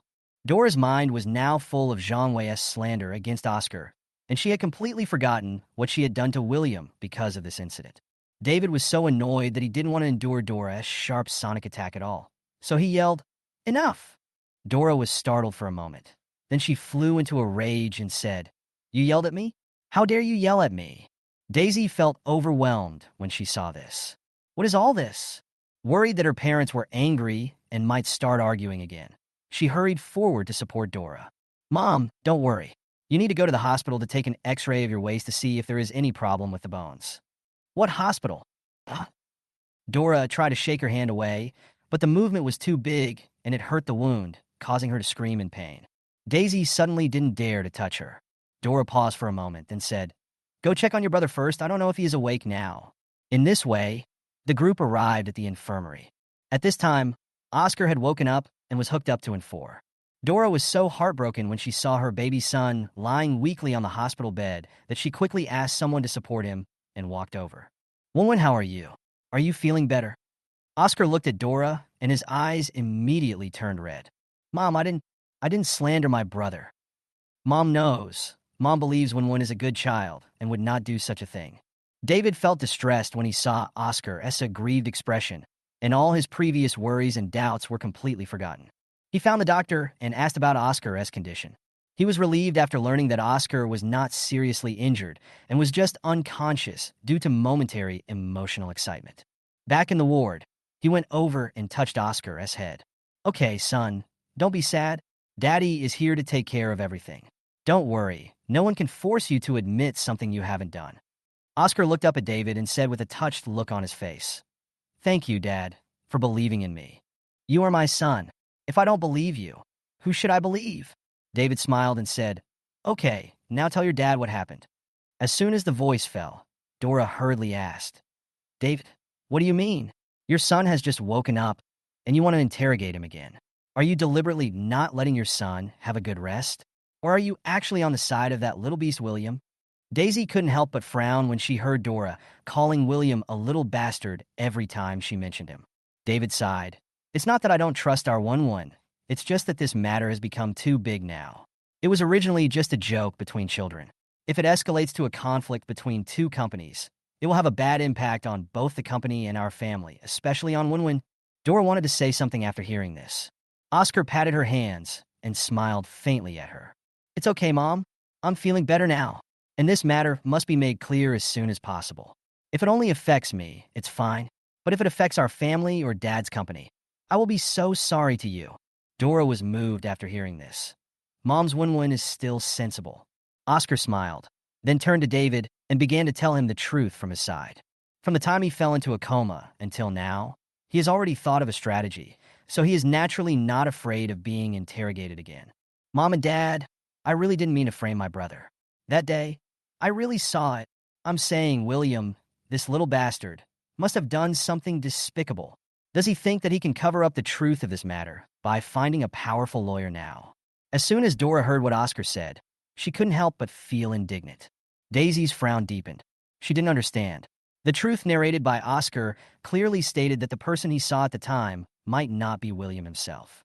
But why did her mother simply ignore this most important point and firmly believe that it was William who did such a shameful thing? In fact, the truth Oscar told is almost the same as before. He saw a man whose back looked almost exactly like William sneaking into the ladies' room. He then worried that this man was really William, so he couldn't help but bring up the matter in front of his classmates, wanting to seek advice on how to stop William from making the same mistake again and again and bringing shame to the Chun family.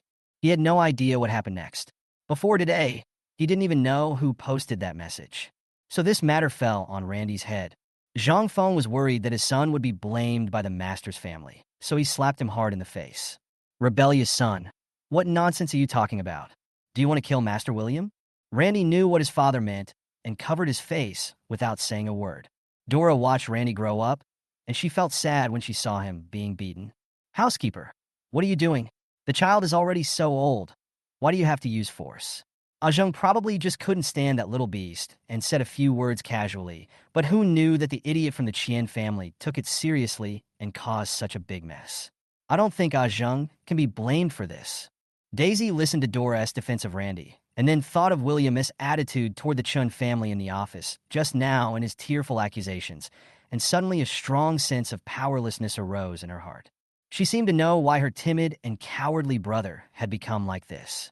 Yes, Uncle Zhang, please don't blame Zhang. Zhang didn't do it on purpose, and he is still injured. I don't know what happened to my brother today. He was really too heavy-handed. Oscar also spoke up for Randy and reminded everyone about William's violent behavior today. Yes. Dora reacted immediately. Daisy, go help Oscar and see if his injuries are serious. If there are any problems, let's rush to the hospital. Daisy went forward and examined Randy carefully. No matter where she pressed, he looked as if he was in excruciating pain. It doesn't look like there's any big problem. Zhang, just observe for another 2 days. If it still hurts, you'll have to go to the hospital for a thorough checkup. Although Daisy said this, she actually had another inference in her mind.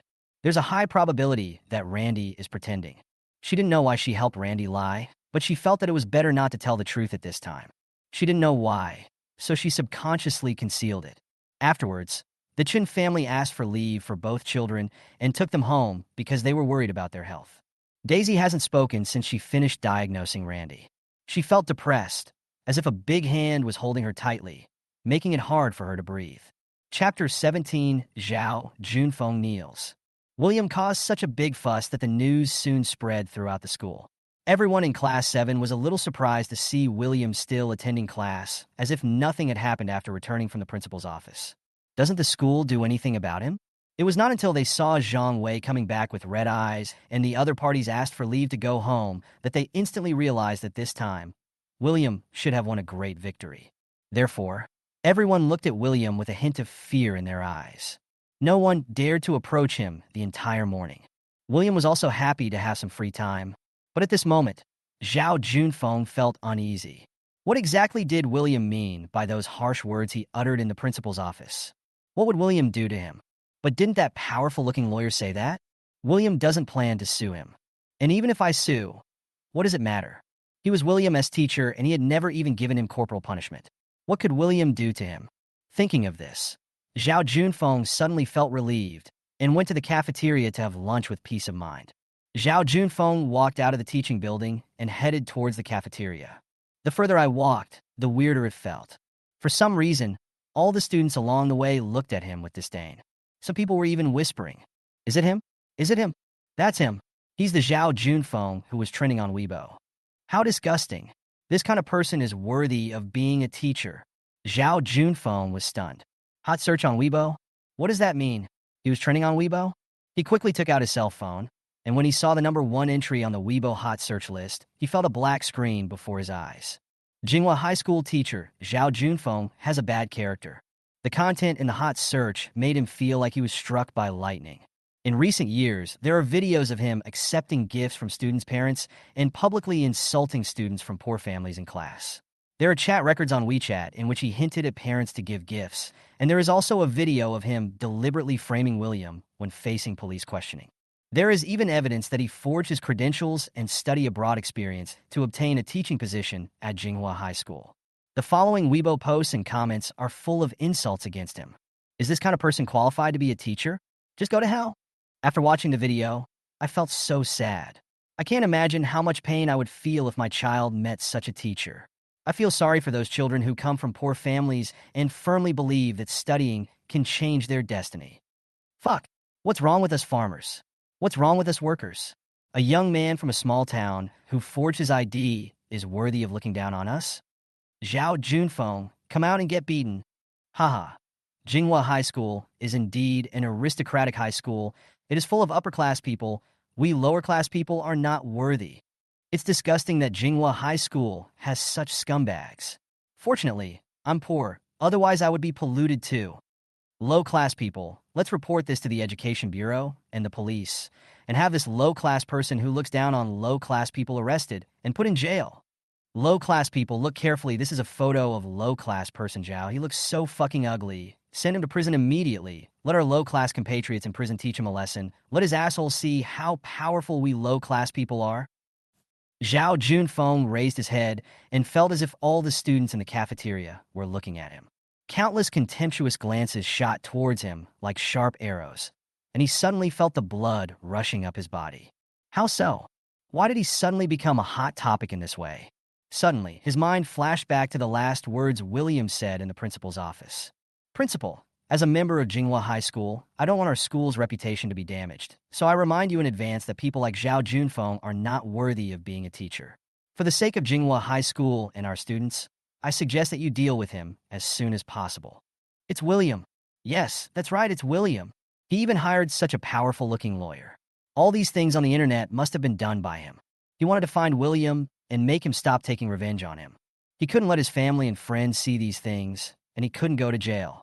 He had finally climbed to this position and became the pride of the Zhao family. He must not fall. Thinking of this, Zhao Junfeng's eyes kept moving among the crowd, and finally found William, who was eating alone with his head down. Student William.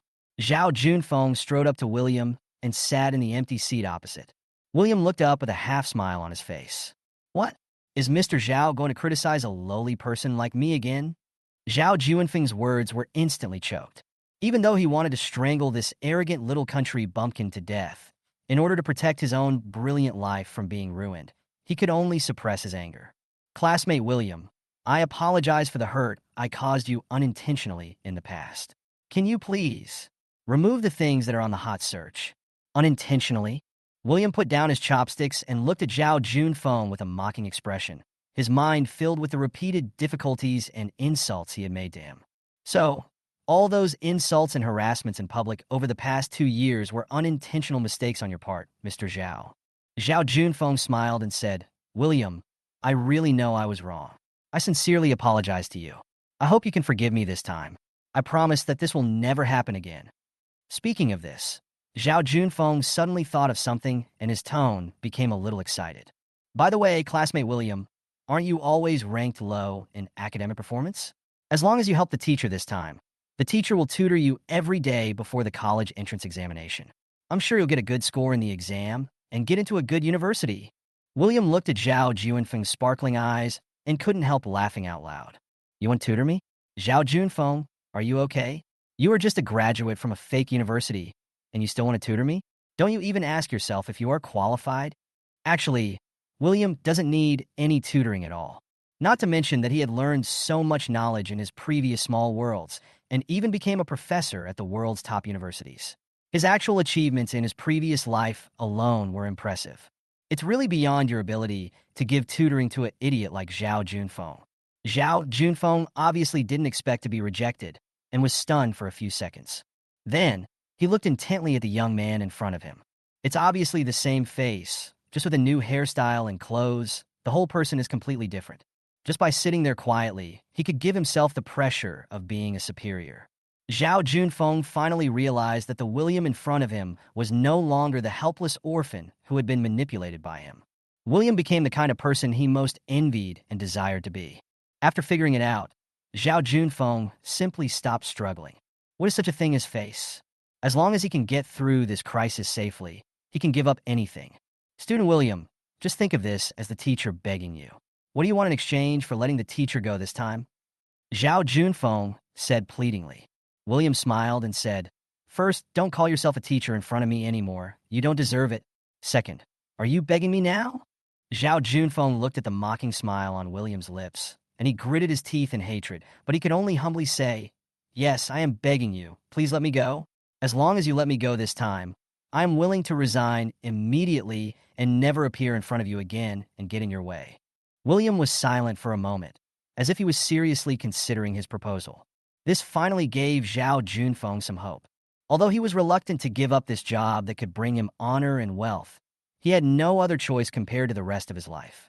But William, as subsequent words hit him hard again. Zhao Junfeng, have you forgotten how you treated me in the first place? Why do you think that the humiliation and suppression you inflicted on me over the past 2 years, which was even corporal punishment in disguise, can be written off just because you apologized and resigned? So, what do you want? Zhao Junfeng, has no one ever told you that you should have the attitude of asking for help? Look, there are so many people here. Isn't it very similar to the scene when you humiliated me? Only then did Zhao Junfeng understand what William meant. He wants to embarrass himself in public to make up for the harm I have caused him. But at this point, does he have any other choice? No. As long as I kneel down and apologize to you in public, will you let me go? Zhao Junfeng clenched his fists tightly, feeling extremely aggrieved. It hasn't even started yet, and you're already thinking about the outcome. Zhao Junfeng, your apology isn't sincere.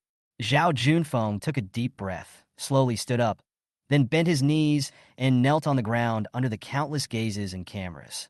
Student William, I'm sorry. I'm not worthy of being a teacher. I shouldn't have humiliated you in public again and again, just because you come from a poor family. I shouldn't have deliberately left you sitting next to the garbage dump, letting you take out the trash twice a day by yourself, and not allowing you to take the elevator. I shouldn't have insulted you in front of the class and called you a bad person without finding out the truth, and I shouldn't have asked you to peek in the girls' bathroom and even asked you to admit a crime you didn't commit and reflect on it in front of the whole school. I shouldn't have. As the onlookers listened to Zhao Junfeng's crimes one after another, they all recalled the bad words they had said to William in the past. They couldn't help but feel a little guilty, and their eyes became sympathetic when they looked at William. But at this moment, William, the person involved, was very calm. Perhaps he has too many enemies, and Zhao Junfeng is just a small fry among them. Therefore, he did not feel any pleasure from revenge. However, this does not mean that he will let Zhao Junfeng off easily just because of his kneeling and words of repentance. He looked at Zhao Junfeng, who was kneeling on the ground, and deliberately remained silent, until Li Yong and 2 policemen walked behind Zhao Junfeng. Zhao Junfeng, we are from the Chaoyang Public Security Bureau. You are suspected of taking bribes and forging documents. Please come with us. When Zhao Junfeng heard this, he turned pale with fright. William, tell them that this is all fake and you are joking. William didn't say anything, just looked at him with a faint smile on his lips. William, tell me, didn't you promise me that you would let me go as long as I kneel down and beg you? Tell me. I can't go to jail. If I go to jail, my life will be over. William, I beg you, please help me. Teacher Zhao, are you okay? You broke the law. Can I solve this kind of thing just by talking? Have you forgotten? I am just an inferior person, an orphan. After hearing this, Zhao Junfeng realized that he had been tricked by William. William had no intention of letting him go from the beginning. William, how dare you play tricks on me? Zhao Junfeng stood up suddenly and rushed towards William in rage, wanting to strangle him to death. But Li Yong behind him was prepared and kicked him down. Then, the two policemen behind him quickly rushed forward, held him down, and handcuffed him. "Take the person away," Li Yong said coldly. Zhao Junfeng looked at William, his heart filled with resentment. He struggled hard and cursed loudly. "William, you bastard. No wonder you are an orphan. You deserve it. You should die with your parents who died young. William, you will get your comeuppance. You will not die well." William would be upset after hearing these curses, so he frowned and said, "Why don't you take him out quickly?" The two policemen immediately increased their strength and forcibly pulled Zhao Junfeng out. "Wait a moment." William suddenly spoke. The policeman paused and looked at William in confusion. William stood up, walked to Zhao Junfeng, and sighed softly. "Your mouth is really too dirty. You should be more careful with it in the future, or else it will get rotten." After saying that, he raised his hand and patted Zhao Junfeng on the shoulder and silently slapped an evil cursed talisman into his body. Zhao Junfeng has no blood relationship with him, so if he dares to curse him, don't blame him for being rude. Anyway, it's just a small punishment talisman. There's no way it can backfire on him, so just treat it as a lesson for him and let him feel the pain for a few days. Cooperate with the police in their investigation, Mr. Zhao. When Zhao Junfeng heard the last sentence, he collapsed instantly and struggled to rush towards William again. "William, you are a beast with no one to teach you." "Oh, my mouth, my mouth." Zhao Junfeng had just cursed halfway when he felt a sharp pain in his mouth and screamed out. Only then did everyone notice that a sore the size of a fingernail had suddenly appeared at the corner of Zhao Junfeng's mouth, and dirty blood mixed with pus was slowly flowing out. Everyone was an ordinary person and had never seen such a thing before. They just felt it was magical at the moment and silently swore in their hearts that they must do good deeds in the future. Otherwise, they might suffer retribution, just like Zhao Junfeng. But Li Yong had witnessed the magic of William. When he saw the abscess that suddenly appeared at the corner of Zhao Junfeng's mouth, he was sure that this must be related to William. But he didn't say much, just waved his hand and asked someone to take Zhao Junfeng away. The corner of Zhao Junfeng's mouth was in great pain. Thinking of William's suggestive words and his current situation, and then thinking of his sudden change in personality, he looked at William with horror. If his mouth hadn't been in so much pain that he couldn't open it, he would have almost shouted "Ghost!" William had almost finished his lunch, and there was no need for him to stay in the cafeteria after Zhao Junfeng left. Then he took another look at Li Yong's face, which clearly showed that he wanted to talk to him, so he took the initiative to say, "What a coincidence, Uncle Li. I actually ran into you twice in one day." Li Yong smiled and said, "It's not a coincidence. This time, I took the initiative to ask to come here." William nodded. "Let's talk while we walk." "Good." The two walked out one after the other. "Is Uncle Li's mother okay now?" William saw from Li Yong's facial features that his parents' palace had almost returned to normal, so he thought his mother was no longer in danger and was just recuperating in a hospital. "You are out of danger now. All you need to do next is to rest and recuperate." William nodded. "This time it's all thanks to you, Xiao Jiang," Li Yong continued. "The doctor said that if my mother had discovered it a little later, the consequences would have been disastrous. The next day I wanted to thank you in person, but when I got to the hospital, I found out that you had already been discharged. I wanted to wait for you to get out of school tonight and come to see you, but I didn't expect this to happen again in your school. Why are you squatting on me? I have to thank you very much. After all, you are my mother's savior now." William smiled and said, "No need, Uncle Li. You helped me once, and I helped you once. It's fair between us." No, Xiao Jiang, I still owe you. I help you only as a police officer. I would do the same for anyone else, but you helped me with a life." William didn't say anything else. The two of them had different definitions of helping each other, so there was no point in arguing about it. "Xiao Jiang, can I ask how you knew my mother was in danger?" William thought for a moment, then said, "When I was a kid in the mountains, I learned a little bit from a fortune teller. This reason is actually perfect. After all, no one would really verify it." But Li Yong knew he was lying as soon as he heard it.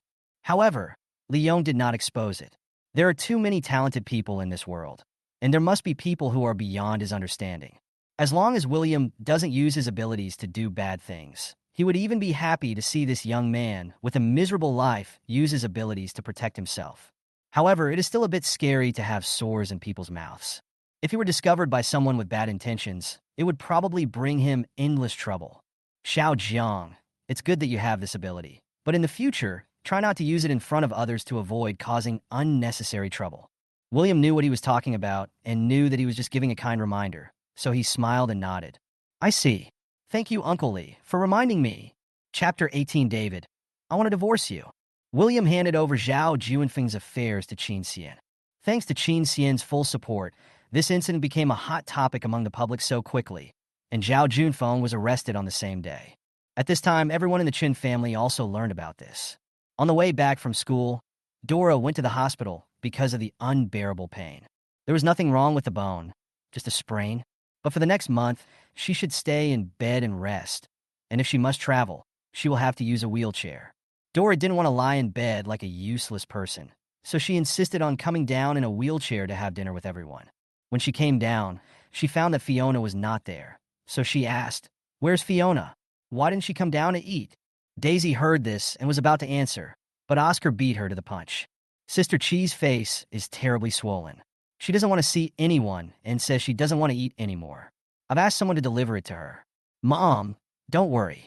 When Dora heard this, she immediately remembered how William had hit Fiona today and said angrily, "William, this little beast is really going against the will of heaven now. He doesn't care about anyone, and he dared to hit your seventh sister in the face like this today. If there is any problem with your seventh sister's face, I will never forgive him." Oscar sighed. Brother is really too much this time. If he is angry, he should come at me. Why did he hit seventh sister? Seventh sister is a girl. How can she withstand such a heavy hand from him? Mom, please go and see seventh sister later. She is so scared by brother. It hurts me to see her. Because of what happened today, Daisy began to doubt her beloved younger brother for the first time. Now hearing him say these words again, it seems even weirder. These words seemed to be comforting the mother and speaking up for the seventh sister. But every word made everyone hate William even more. Did he do it intentionally or unintentionally? Our one is still obedient. Dora touched Oscar's head and then sighed. Oh, not to mention that little bastard. Just thinking about it makes me so angry that I can't eat. How could I have given birth to such an evil child? If I had known earlier, I would have strangled him to death when I gave birth to him. David again, it's all your fault. You insisted on bringing this little bastard back, now that it has caused such a big mess. What do you think we should do? What are you going to do about the Chien family? After an afternoon, Dora realized the seriousness of the problem. However, she was not thinking about the impact that would be brought to her family's company if she fell out with the Chien family. Instead, she was worried that the Chien family would drag her beloved son into the water in order to exonerate their own son. David's brow was filled with worry. What should I do? What can I do now? This rebellious son, I don't know what he did, he even managed to move Qin Xian, the big Buddha. The key is that this rebellious son is like a powder keg. He will explode at any time. He's like this no matter who talks to him. I don't know if he is possessed by evil spirits. What kind of evil spirit has possessed you? Dora's eyebrows immediately stood up after hearing what David said. David, you don't have to make excuses for your son. He is obviously born like this, and he didn't get a good education. The timid look he showed in our family before was all fake. Have you forgotten what he did behind our backs before? David was already upset, and now Dora was refuting everything he said. David couldn't stand it anymore, so he pointed at Dora's nose and yelled, Dora, what on earth do you want to do? Things are already bad enough, and you're still here. No matter what I say, you're going to refute it. And what do you mean by my son, my son? Didn't William crawl out of your belly? What right do you have to put all the blame on me? If you hadn't failed to keep an eye on him, he would have gotten lost. If he hadn't gotten lost, would he have been raised to be like this now? Dora looked at her husband with an angry face, and her memory was brought back to the darkest period in his life. At that time, William was not called William, but his name is Oscar. She gave birth to so many daughters before she finally got a son. Naturally, she treasured him very much and took him with her wherever she went. When William was just 2 years old, she took him to the beauty salon and made an appointment with several sisters to have a facial together. They were so engrossed in gossiping that they forgot about time, and she completely forgot about William, who was sleeping in the next room. When I remembered, William was gone. After that, she cried every day and mobilized all her resources to search frantically, but to no avail. At that time, David's parents were still alive, and they would sigh every time they saw her. Dora knew that it was her negligence that caused her parents to lose the grandson they had been looking forward to for many years. But he is also her son. It was a piece of flesh that fell off her body. How could she not be sad if her child was lost? After that, her temperament changed drastically. Not only did she worry about gains and losses, but she also had an extremely bad temper. Whenever there was any disturbance at home, he felt that someone was blaming him behind his back, saying that he was not worthy of being a mother, a wife, or a daughter-in-law. The servants in the house were replaced one after another. David was exhausted after a long day at work, and when he got home, he had to face a shrew-like woman. Naturally, he was exhausted. He was in his prime at the time and had a lot of wealth. So naturally, he was surrounded by many beautiful women. What he didn't get at home, the woman outside gave him. He was naturally happy to accept it. Dora, all this is the greatest shame in her life. She has been excellent and strong for so many years. In the end, her husband was taken away by a small female employee. How could she tolerate this? So she went completely crazy and had a big fight with David. One moment she wanted to divorce, the next she wanted to commit suicide, and the next she wanted to drag David down with her. David is not without feelings for Dora, and the He family is a well-known family in the capital. If they fall out, it will be bad for both parties. So he completely cut off all ties with the women outside. In order to divert Dora's attention, he even brought back a child who was about the same age as William. The Oscar now. At first, Dora couldn't accept that her son was replaced by someone else. But hearing Oscar calling Mom over and over again, and seeing that David was spending more and more time at home with this child, he opened his heart and accepted this child. In order to prove that she is a good mother, she treats Oscar with great love. This couple relationship can continue to survive. But some things happen after all, and there was already a crack in the relationship between the couple.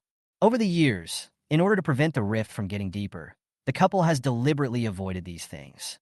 Although Dora still had some resentment towards David because of what happened in the past, she always deliberately put on a strong attitude in front of him. But David felt guilty, and for the sake of his family, he endured it as much as he could and tried not to let the incident be brought up again. But today, he really couldn't help it and revealed the scars in everyone's hearts. Although he felt a little regretful the moment he finished speaking, when he saw Dora's changed face, he inexplicably felt a sense of pleasure for revenge in his heart. After so many years, he is really fed up with this woman. The Chun family is now thriving, while the He family has been on the decline over the years, so he has nothing to fear. He doesn't want to endure it anymore. Live this life if you can't live it. If you can't, then forget it. David. Dora was so angry that her chest heaved violently. She clenched her teeth and looked at her husband, with eyes full of hatred, whom she had been married to for many years. I want to divorce you. Divorce me if you want. Do you really think that I, David, can't survive without you, Dora? I've had enough of you, a bitch, for so many years. David was so angry that he could not stop threatening her with divorce. Chapter 19 Oscar. Second sister, I'm so scared. I didn't eat this dinner after all. Because Dora was so angry that she stood up from her wheelchair and swept all the food on the table to the ground. And she paid the price for this crazy action. He fell heavily to the ground, and her beloved son, whom she had always held in her arms and loved dearly, reflexively dodged back the moment she fell, for fear that he would be hurt. An ambulance arrived immediately and took her away. David was so angry that he didn't even bother going to the hospital. He just stayed in his study and drank alone. Daisy and Oscar went to the hospital. The old wounds have not yet healed, and new wounds have been added. This time, the doctor directly added a lumbar brace to Dora and ordered her to stay in bed for a month. If the recovery is not good, sequelae will occur. Although Dora's anger had subsided a little at this time, as it concerned the quality of her life in her later years, she could only listen to the doctor. Daisy finally got a day off. She had planned to go home to see her parents, brothers, and sisters, and have a simple home-cooked meal, but she was forced to go through such a dramatic day. At this moment, she felt extremely exhausted. After making sure her mother was okay, she walked out of the ward and went to the smoking area at the end of the corridor to get some fresh air. She stood there for a while, but still felt dizzy, so she took out a cigarette from her bag to calm down. Second sister? Daisy had just taken a puff of her cigarette when she heard Oscar's voice. Why are you smoking again? Smoking is bad for girls' skin. Oscar reached out and snatched the lady's cigarette from her fingers, frowning, his tone full of worry and blame.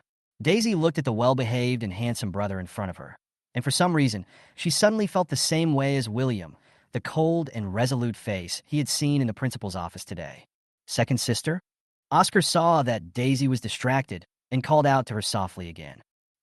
Daisy came back to her senses and smiled. Sorry, I was distracted. I've been working around the operating table nonstop for a while, and I'm really exhausted. Oscar nodded. Second sister is very kind-hearted. While saving the patient's life, you must also take good care of your own body. Okay, second sister knows. You are so young, but you speak like an old man. I don't know who you learned this from. Daisy reached out and rubbed Oscar's head. Oscar smiled, put out the lady's cigarette in his hand, then put on a sad face and asked, "Are you upset about family matters, second sister?" Daisy sighed, "A little bit. Mom and Dad are so old, and they still have the energy to get a divorce. It's all my fault. If it weren't for me, our family wouldn't be like this today." Oscar lowered his head, and when he talked about the latter part, he was a little choked up. Daisy could tell something was wrong with Oscar's voice, and she quickly held his face and made him look up. Oscar turned his head away in embarrassment and wiped away his tears with his sleeve. "Don't look at me, second sister. I'm so embarrassed. I'm an adult, and I'm still crying here." Daisy couldn't help laughing when she heard this. "You know how embarrassing it is to cry at such a big age, and you'll even lose gold beans. Second sister, I want to cry too, but I feel so sad." Oscar seldom sheds tears in front of the Chun family. When he was bullied by William in the past, he would just stand by silently with red eyes, not fighting or arguing, nor defending himself. At least this is the first time Daisy has seen Oscar cry like this in recent years. Daisy quickly hugged Oscar and patted his back gently. "Okay, don't cry, don't cry. Second sister is here. You can tell her if you have anything that makes you unhappy." "Second sister, it's all my fault. If only I hadn't been brought to the Chun family by Dad, my brother wouldn't have done anything out of hatred for me, and Mom and Dad wouldn't be getting divorced today." "Second sister, what if Mom and Dad really got divorced?" "I don't want Mom and Dad to get divorced. I'll be the biggest sinner in the Chun family." "Second sister, I'm really scared. I want to leave. I don't have the face to stay in the Chun family anymore. How about I go and beg my brother? I'll go and beg my brother to come home tomorrow. I really don't want to make any of you, who I love the most, unhappy." Daisy felt her heart break when she heard Oscar's sad words. That he had towards Oscar disappeared in an instant, and he even felt a little dissatisfied with William. Why is the personality so extreme? We are all family. Even if our bones are broken, we are still connected by tendons. Why must we make it to this extent? Okay, Wen, stop crying. Mom and Dad will not get divorced, and brother will come home. No one in our Chun family will be missing. Second sister promises you, okay? Really?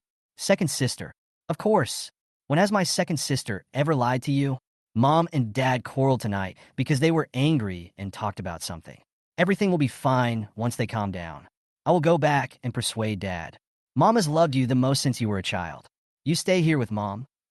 Daisy comforted Oscar again and left only after seeing that Oscar's emotions had finally calmed down. Oscar looked at her back with a smug smile on the corner of his mouth. Daisy frowned at him several times today, and it was obvious that she was dissatisfied or suspicious of him. And how could he let this continue? Sure enough, men's tears should be shed at critical moments. After Daisy, as footsteps disappeared, he took out his cell phone and made a call. The moment the phone was connected, his tears fell again. "Sister, I'm so scared." "Dad, cough, cough, cough." As soon as Daisy opened the door of the study, she was choked by the smell of cigarette smoke inside and started coughing. She quickly walked over and opened the window. "Dad, how many cigars did you smoke?" The fresh air system didn't even remove the smoke. David put down the half-smoked cigar in his hand and asked indifferently, "How is your mother?" Daisy smiled and said, "I asked you to go to the hospital before, but you refused. Now you are worried about your mother. You are a man who says one thing and means another." David glanced at his daughter and said, "How disrespectful." Daisy shrugged. Okay, my dear father, don't be angry and don't worry. Although Mom's back injury has worsened, it's not a big deal. She just needs to rest for a while." David snorted coldly. "That's good. It gives her time to reflect and change her bad temper." Yes, you two should do it together," Daisy said as she walked around behind David and raised her hands to massage him. "Dad, what are you going to do about William?" As soon as he finished speaking, an angry female voice came from outside the door. "What else can I do? I don't know. I've only been gone for a few months, and this kid has grown so capable that he has turned our house upside down." "Big sister," Daisy shouted in surprise. "Wan Ning, why did you come back early?" David's originally stern face also had a bit of warmth. Chapter 20. Sister Chun Wanning. Chun Wanning is the eldest daughter of the Chun family. At a young age, she has already become the CEO of the Chun group. Whether in the company or at home, she has an iron fist and no one is afraid of her. In the Chun family, her words are sometimes more effective than David or Dora's. If I don't come back, the Chun family will be in chaos. Chun Wanting took off her long windbreaker and threw it on the sofa. Then she walked to David with her long legs, pulled out a chair, and sat down. She crossed her straight and long legs casually and exuded the temperament of a strong woman. A half-grown kid from the countryside has caused such a mess in the family that my mother is in the hospital and my seven sister's face is so swollen that she dares not see anyone. He has even been involved in a lawsuit, and you haven't figured out what to do with him yet. If this gets out, it will make people laugh. Daisy felt a little uncomfortable.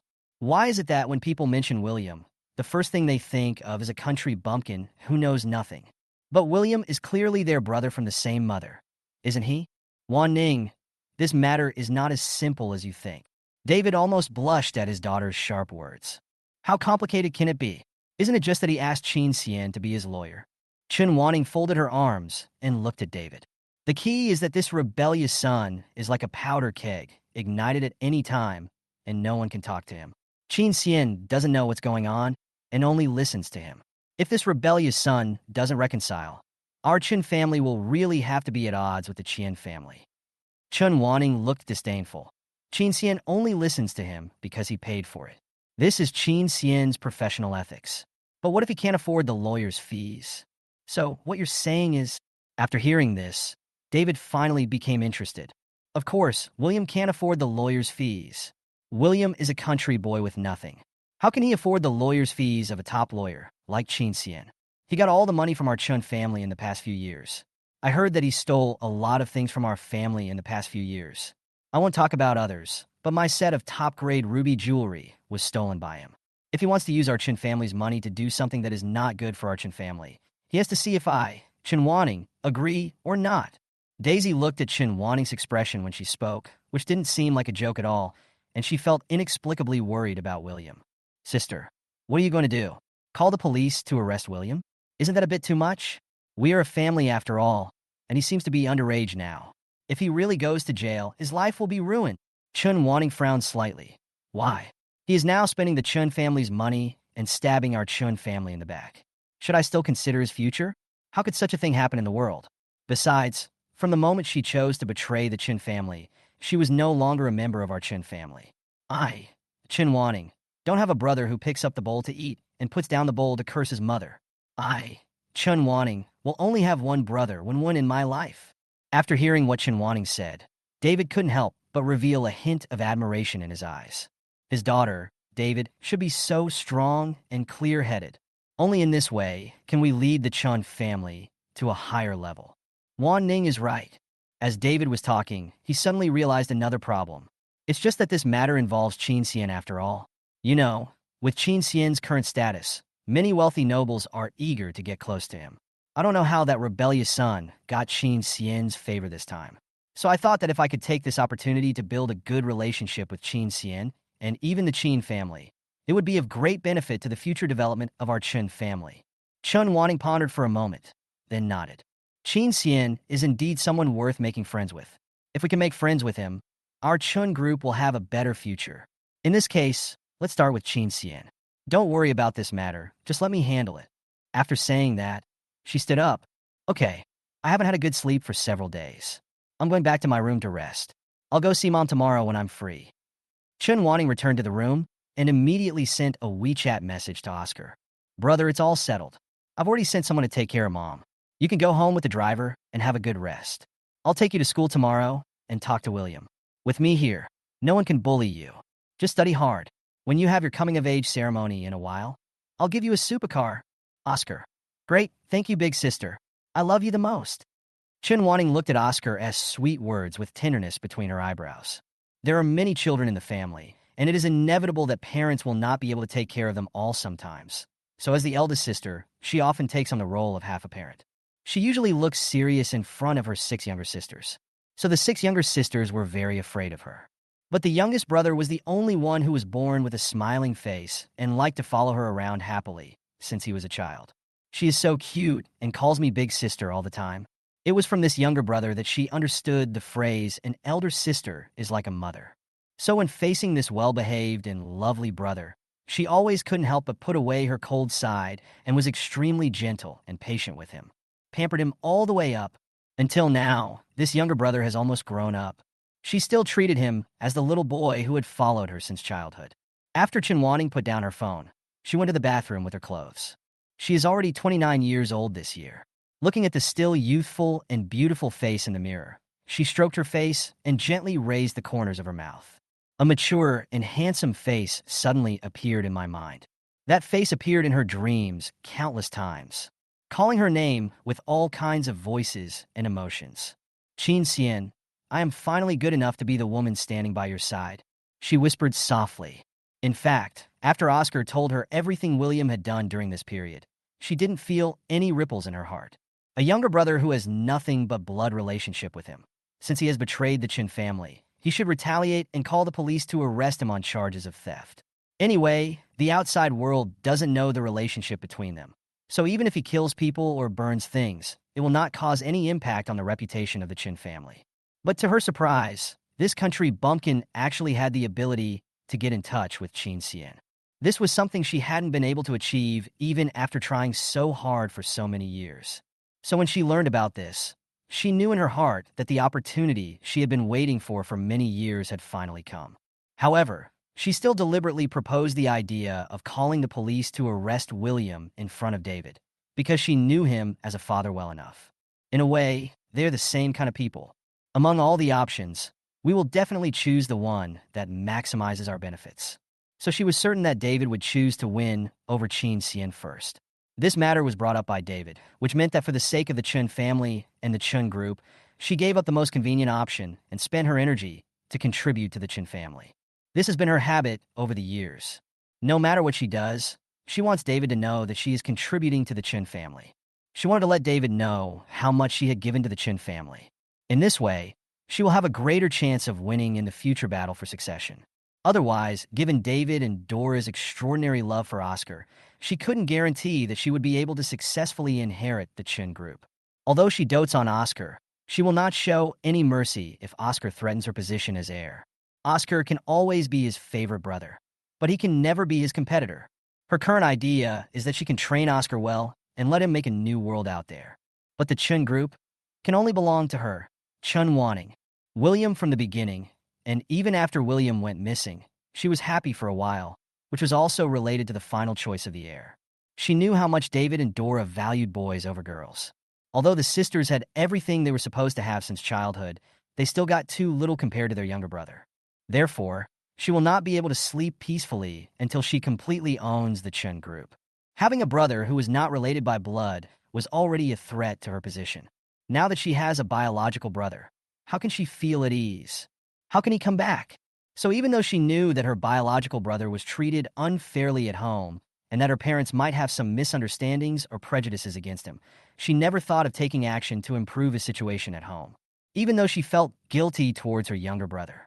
But from her heart, William's decision to sentence the Chun family was something she was happy to see. And if Oscar had not been brought up by her and they had not had a deep affection for each other, Oscar's life in this family might not have been easy. Chapter 21. Tell your eldest daughter that I don't want to see her. The early morning sun shone on the magnificent gate of Jinghua High School, and a silver Rolls-Royce slowly stopped. Inside the car, Chun Wanting gently helped Oscar tidy up his clothes. Oscar curved his eyebrows and said, "Thank you, big sister, for sending me to school. Are you stupid? You still say such things to your elder sister." The smile on Chun Wanting's face dispelled her cold and aloof temperament. "Study hard and don't worry about other things. I'm here." "Yeah, I know." Oscar nodded obediently and then quickly got out of the car.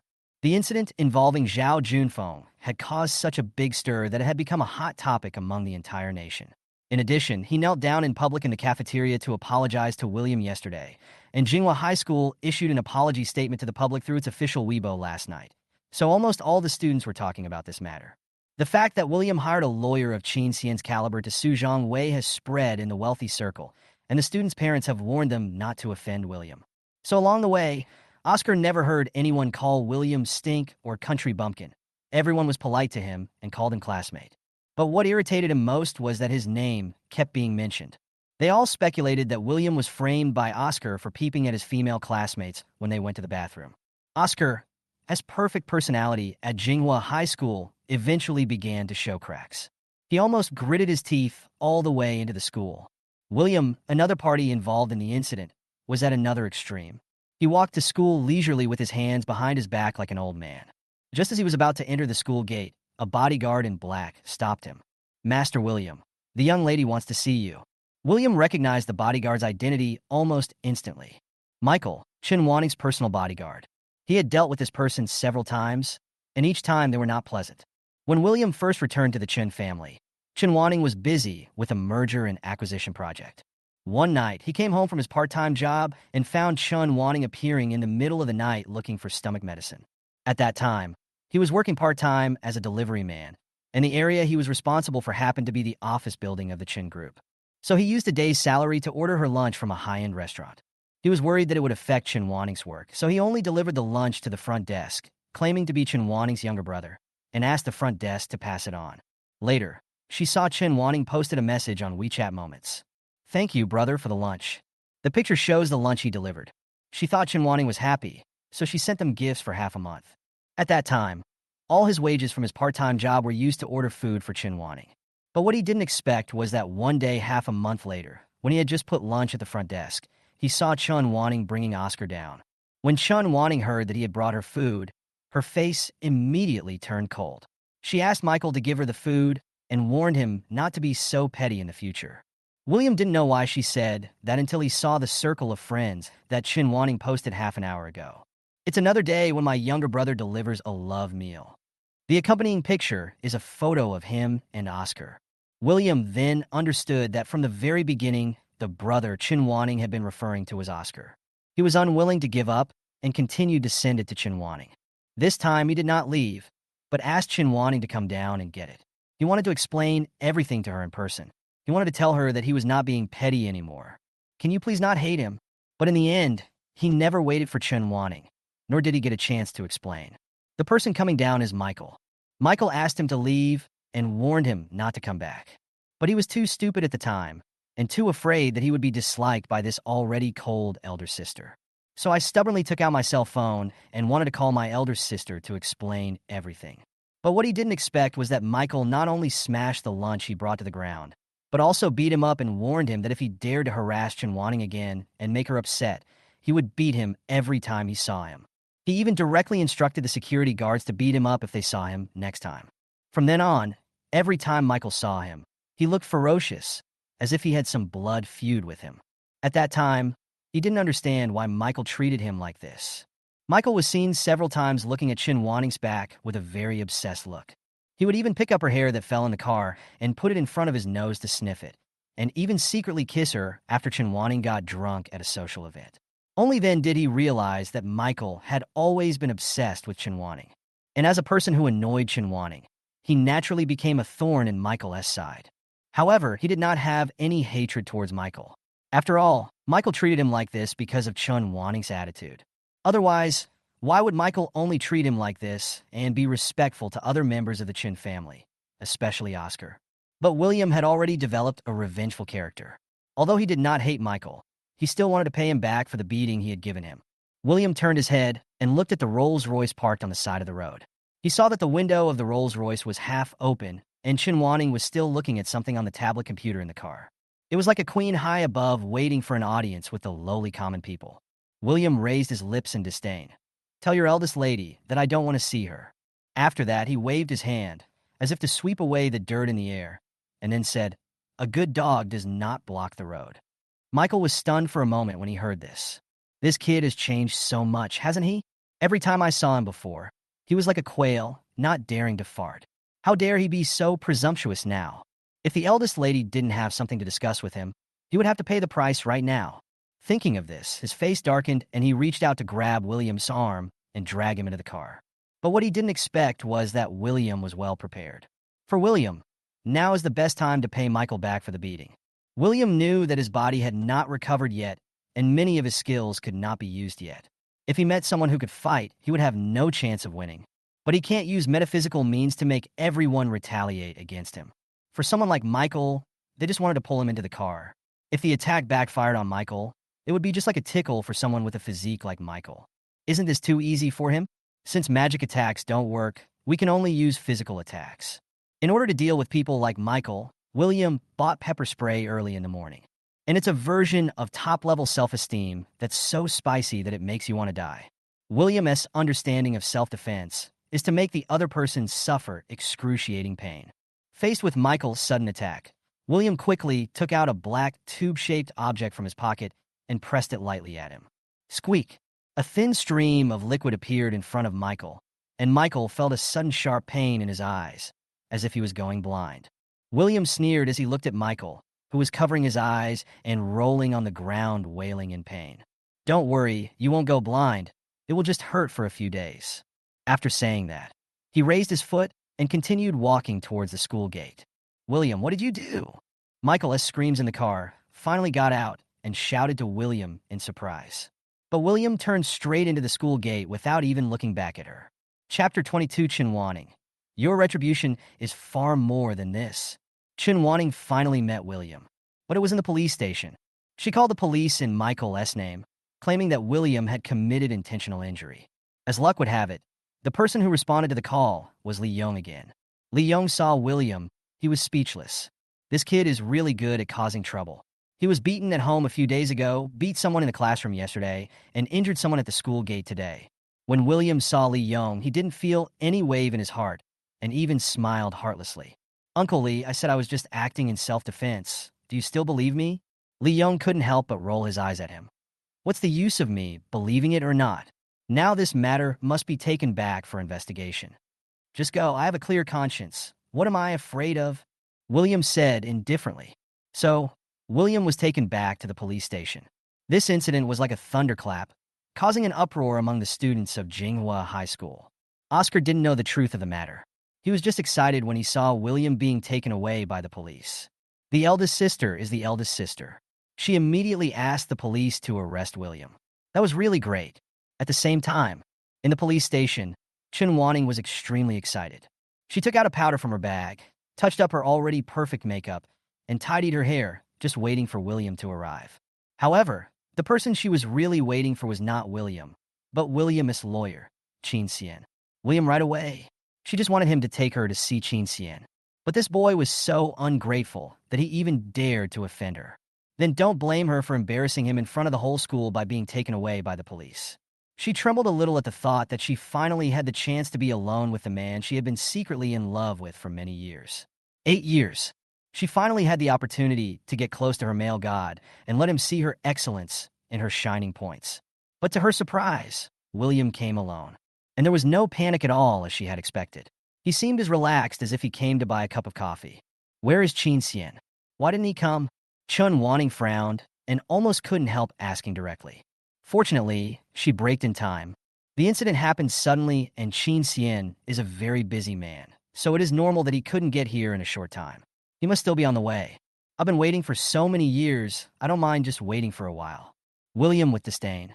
"Ms. Chun, look, this is the person who you said injured your bodyguard, right?" a policeman asked. Chun nodded with a haughty look on her face. "Yes, it's him. He is so young, and yet he doesn't learn his lesson. He hurt people in the street. He is simply lawless." Lee Young already knew that Chun was also a member of the Chun family. After hearing this, he couldn't help but frown. "Ms. Chun, we have checked the surveillance footage at the school gate at the time of the incident. It was your bodyguard who first pulled William, and William was using legal self-defense equipment purchased from legal channels. His behavior was far from intentional injury." Chun snorted coldly. "So what? My bodyguard is still in the hospital and can't even open his eyes. I don't know if his eyesight will be affected in the future.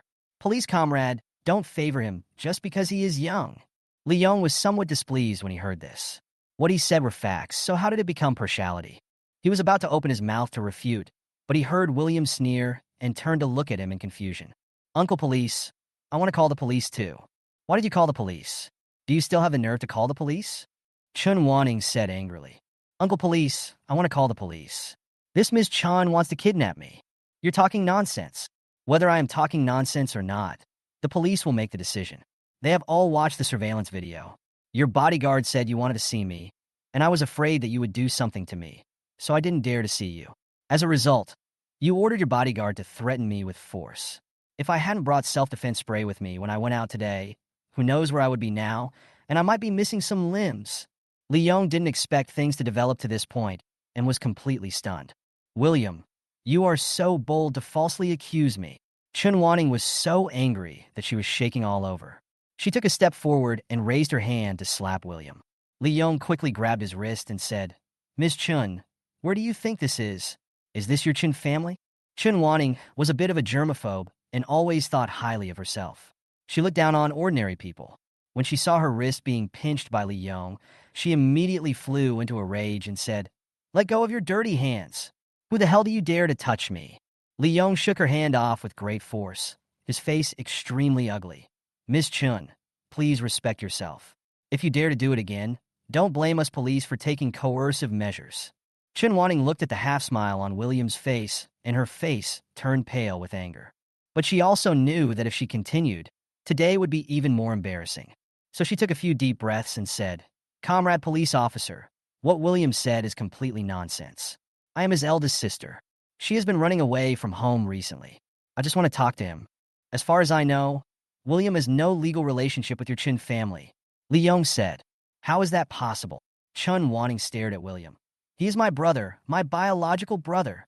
Now, Li Yong was completely confused. Biological brother? Who would treat their own son like this?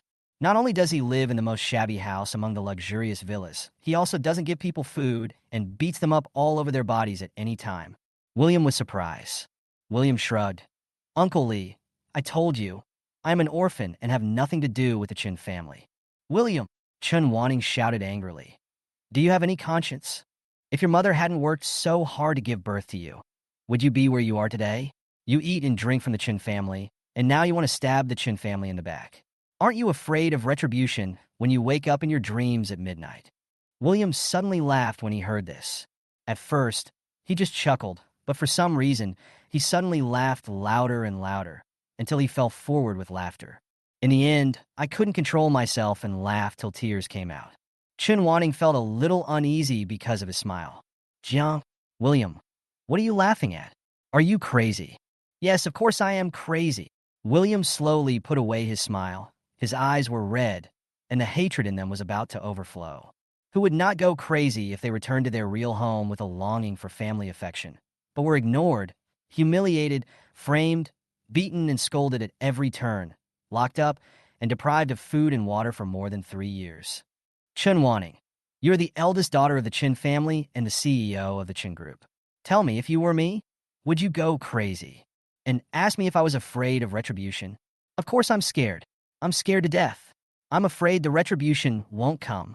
I'm afraid the retribution for you Chun family beasts won't come. Chun Wanting had never seen William like this before, and he was yelling at the top of his lungs. For a moment, she felt inexplicably nervous. She knew that William had a hard time in the Chun family, but she just thought that her family couldn't accept her for the time being and was worried that Wenwen would be sad, so she was a little cold to him. When he and Wenwen had a conflict, everyone would take Wenwen's side. That's all.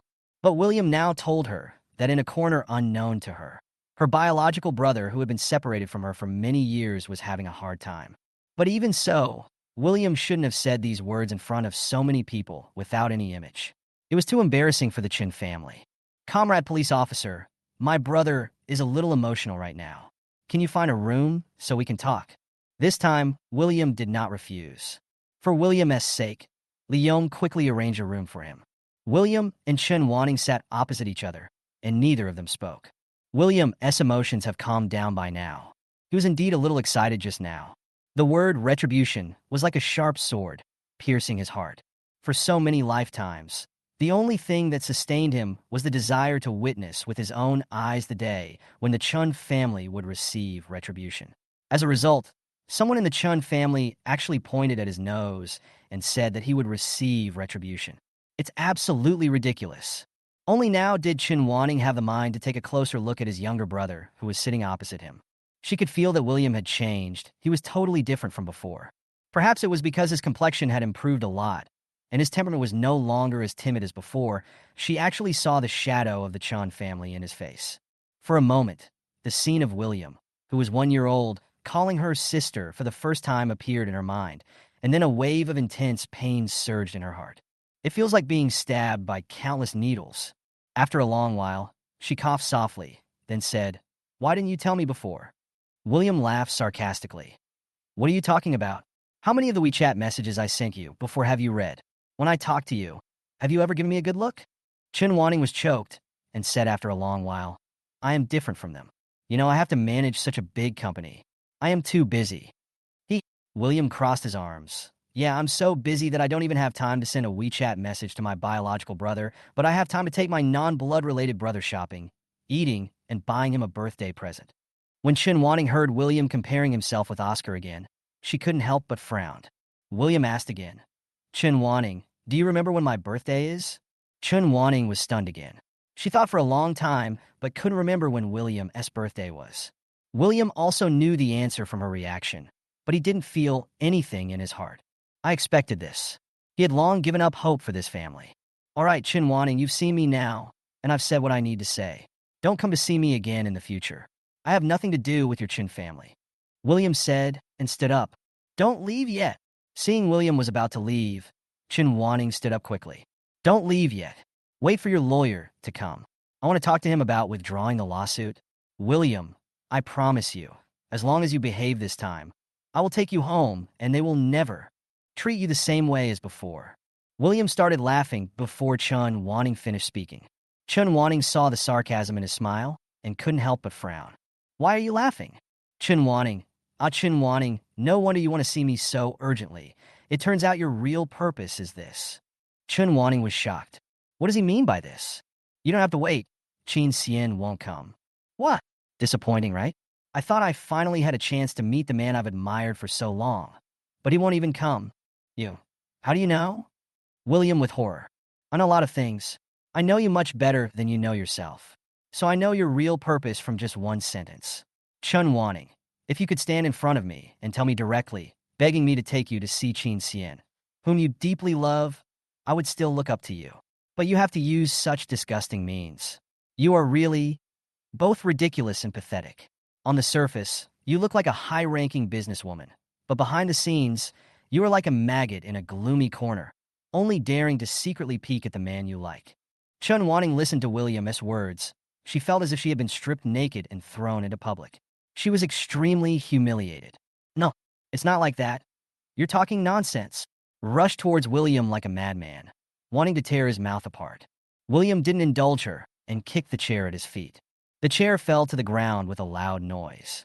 Chun Wanting was already overwhelmed with anger at this time and rushed over regardless of anything. She was wearing high heels and was not paying attention when she tripped over the chair leg and fell heavily to the ground. At that moment, William even heard the sound of bones breaking. Ah! Chun Wanting only felt a sharp pain in her ankle, but she didn't even bother to look at the injury on her ankle. "What do you know? I just fell in love with a man. What's wrong with that? Who do you think you are? How dare you laugh at me?" "William, you beast. Mom is right. You are an ungrateful person who can never be tamed. You dare to compare yourself with Wen? You are not even as good as one of his toes." "William, when you were taken away by the traffickers, why didn't you just die outside? What's the point of living for a loser like you? Go to hell. Go to hell.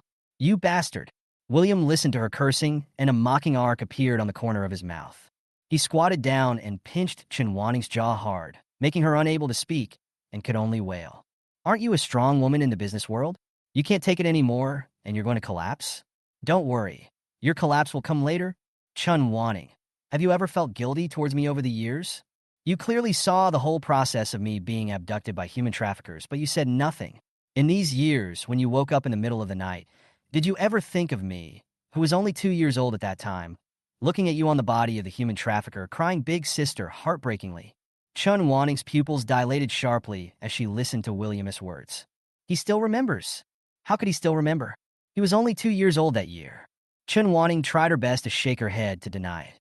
But William's hand that was pinching her jaw became harder and harder, causing her to cry in pain. "I don't think so. After all, you have done more than one evil thing. My dear elder sister, what were you thinking when you saw that girl struggling in the water? Did you just want her to die, just like when I was taken away? Elder sister, I really look forward to how Qin Xian's sister will look at you after she wakes up and knows that you didn't save her sister." After hearing this, Chun Wanting felt a chill all over her body. She didn't dare to think about how Qin Xian would look at her if he really knew about this. Is it possible that she will never be able to stand beside Qin Xian in this life? Just wait and see, big sister.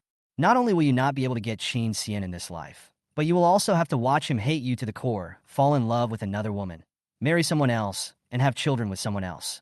You will also have to watch yourself lose the Chun group that you value most. William stood up, took out a few pieces of paper, wiped his hands with disgust, then crumpled the tissue into a ball and threw it at Chun Wanning's face. Chun Wanning, your retribution is far more than this. After saying that, he opened the door and strode away. At this moment, Chun Wanning felt like she was in an ice cellar where she couldn't see her hand in front of her face, and she was shivering with cold. How did he know that? How could he possibly know these things? No, you are not William. That's right, you are not William. Who are you? William, come back, come back. Chapter 23, Chun Wanning collapses. William actually knew more than just these things. He knew everything about everyone in the Chun family. After all, after he died in his previous life, his spirit followed them for more than 10 years. Originally, Chun Wanning was the only one in the world who knew what she had done. Even if he followed her like a spirit, he would not be able to discover these things for which there was no evidence.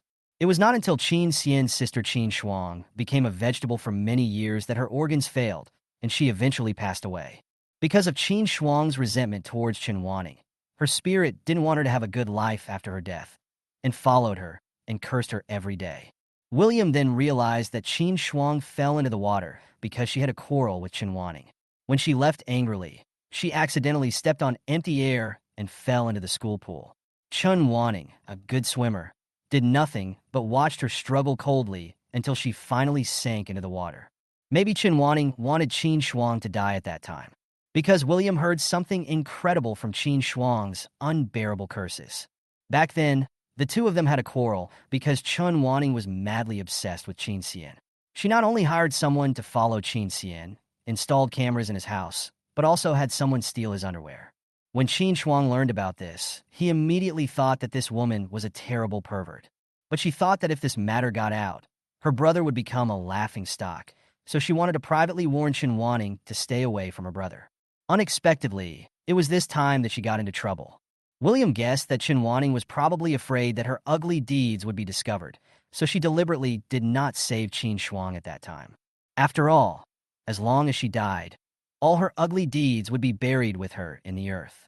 Later, for some reason, Chun Wanning suddenly felt very guilty. She always felt that someone was following her and wanted to do something to her. She spent a lot of money on investigation but found nothing, so she turned her attention to metaphysics and sought help from a master. But she didn't know the news of Qin Shuang's death at that time, and learned that William died so tragically in the mental hospital. She thought that after William's death, he learned the truth about his kidnapping. He was afraid that he would be hurt because she, as his eldest sister, saw him being kidnapped by human traffickers but watched coldly. So she offered him a perpetual lamp in the temple, told him the whole truth there, and confessed to him. Therefore, William was able to use these two things today to easily force Chun Wanning to collapse. However, he did not tell Qin Xian about Qin Shuang's affairs. After all, he had no evidence. This kind of thing will be most powerful when it is told by Qin Shuang, the person involved, after she wakes up.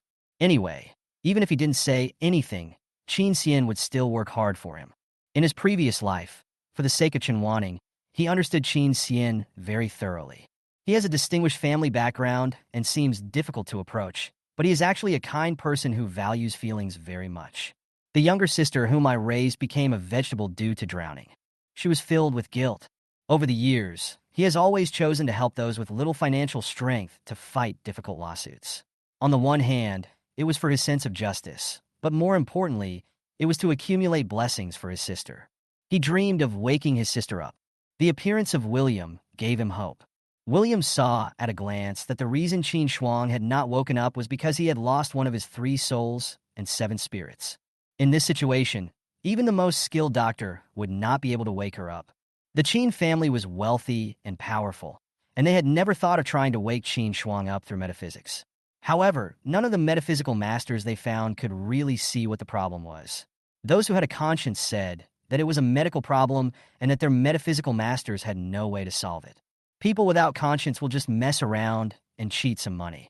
Over time, The Chun family gave up the idea of looking for a mysterious master and could only pray for a miracle to happen. Until William showed up, he finally gave them hope. But William is not a philanthropist. What he wants is that as long as he needs Chun Sien at the legal level, Chun Sien must cooperate unconditionally. This is just a small matter for Chun Sien. As long as his sister can do it, let alone on the legal level, he would be willing to be William's assistant for the rest of his life. Of course, this was only William's apparent purpose.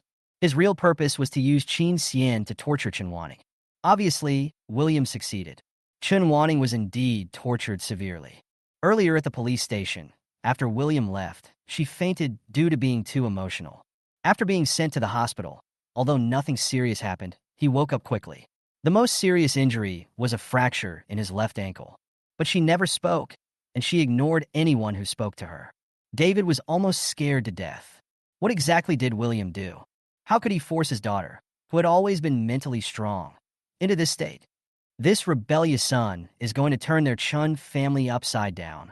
First, he caused his mother to sprain her waist, and then he slapped his seventh sister's face into a pig's head, causing his seventh sister to hide in the room until now, refusing to eat or drink, and even refusing to open the curtains. Now, he has caused his eldest sister to have a broken bone. The key point is that the way she doesn't respond to anything he says really makes him worried. This rebellious son, how did he discover before that he had such great abilities? Wan Ning, please don't scare Dad, okay? What happened to you? Did that beast William hit you? David had no choice but to speak softly to Chun Wanning. Chun Wanning still didn't respond.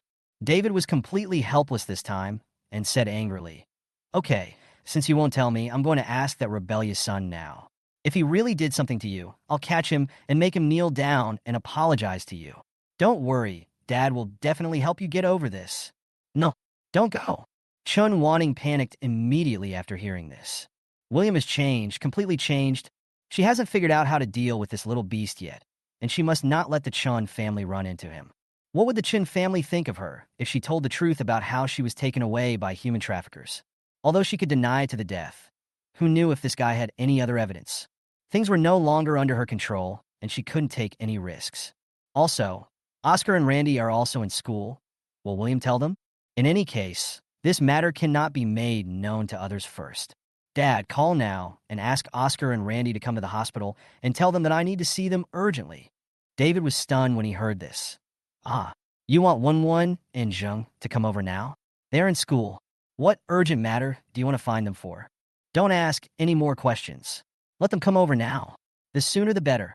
David thought about it and realized a possibility. Isn't that rebellious son going to attack Won and Zheng again? Chun Wanning was already extremely anxious at this point and couldn't think of a reasonable explanation.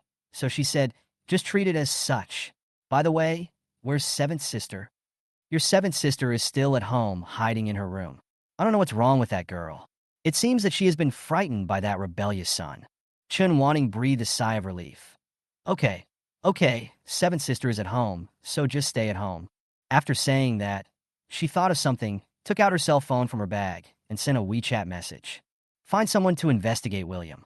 The more detailed, the better, and quickly."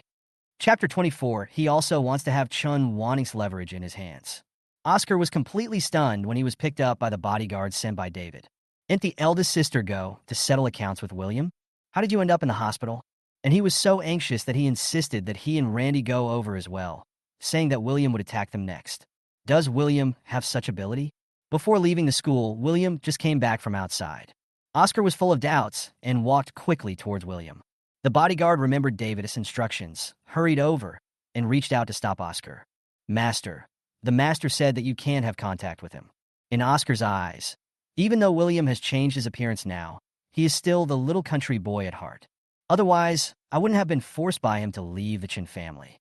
And now he has a bodyguard with outstanding skills following him.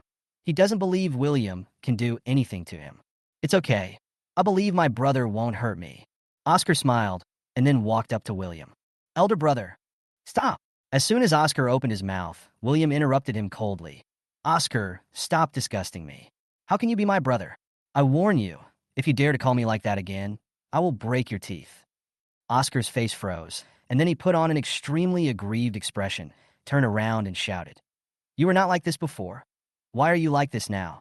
Why did you hurt my elder sister and send her to the hospital? William smiled coldly. Oscar, others may not know, but don't you know? The previous William is already dead. He was killed by you, a fake guy who usurped the throne and the Chun family's idiots. The William standing in front of you now is an evil ghost that has crawled out of hell to take your life. And who told you that your vicious elder sister was sent to the hospital because of me? She obviously did something wrong and was scared into the hospital, okay? As for what the guilty conscience is, you can only ask your good elder sister. After saying that, William pushed Oscar aside and left. Oscar stood there in a daze, shocked by what William said. Was the elder sister scared into the hospital by herself? She is such a strong woman with a strong character. What could have happened that could scare her into the hospital? Oscar vaguely felt that William seemed to have something on his elder sister. And this handle is enough to destroy the eldest sister. After William went upstairs, he looked down at the corner and saw Oscar still standing there with a puzzled look on his face. He knew that he was thinking about Chun. In his previous life, his gaming company was seized, and Chun contributed a lot. Because after Oscar's several business failures, he had already begun to think about competing for the Chun group. Chun didn't want the fruits of her years of hard work to be taken away by others, but she also took into consideration the relationship between them as siblings, so she didn't do anything cruel to him. At that time, William's game company was extremely successful. So, Chun helped Oscar and his fourth sister Chun Lang to take over his company and handed it over to Oscar. If Oscar wasn't too young and immature, William would have handed Chun handle directly to Oscar so that the two of them could fight each other. Oscar does not have the courage to fight Chun now. This does not prevent Oscar from causing trouble for Chun. After all, Oscar's ambition didn't develop in a day or two. William is sure that after today, Oscar will try every means to find something to hold against Chun. Now, he was waiting for Chun to realize her brother's ambition.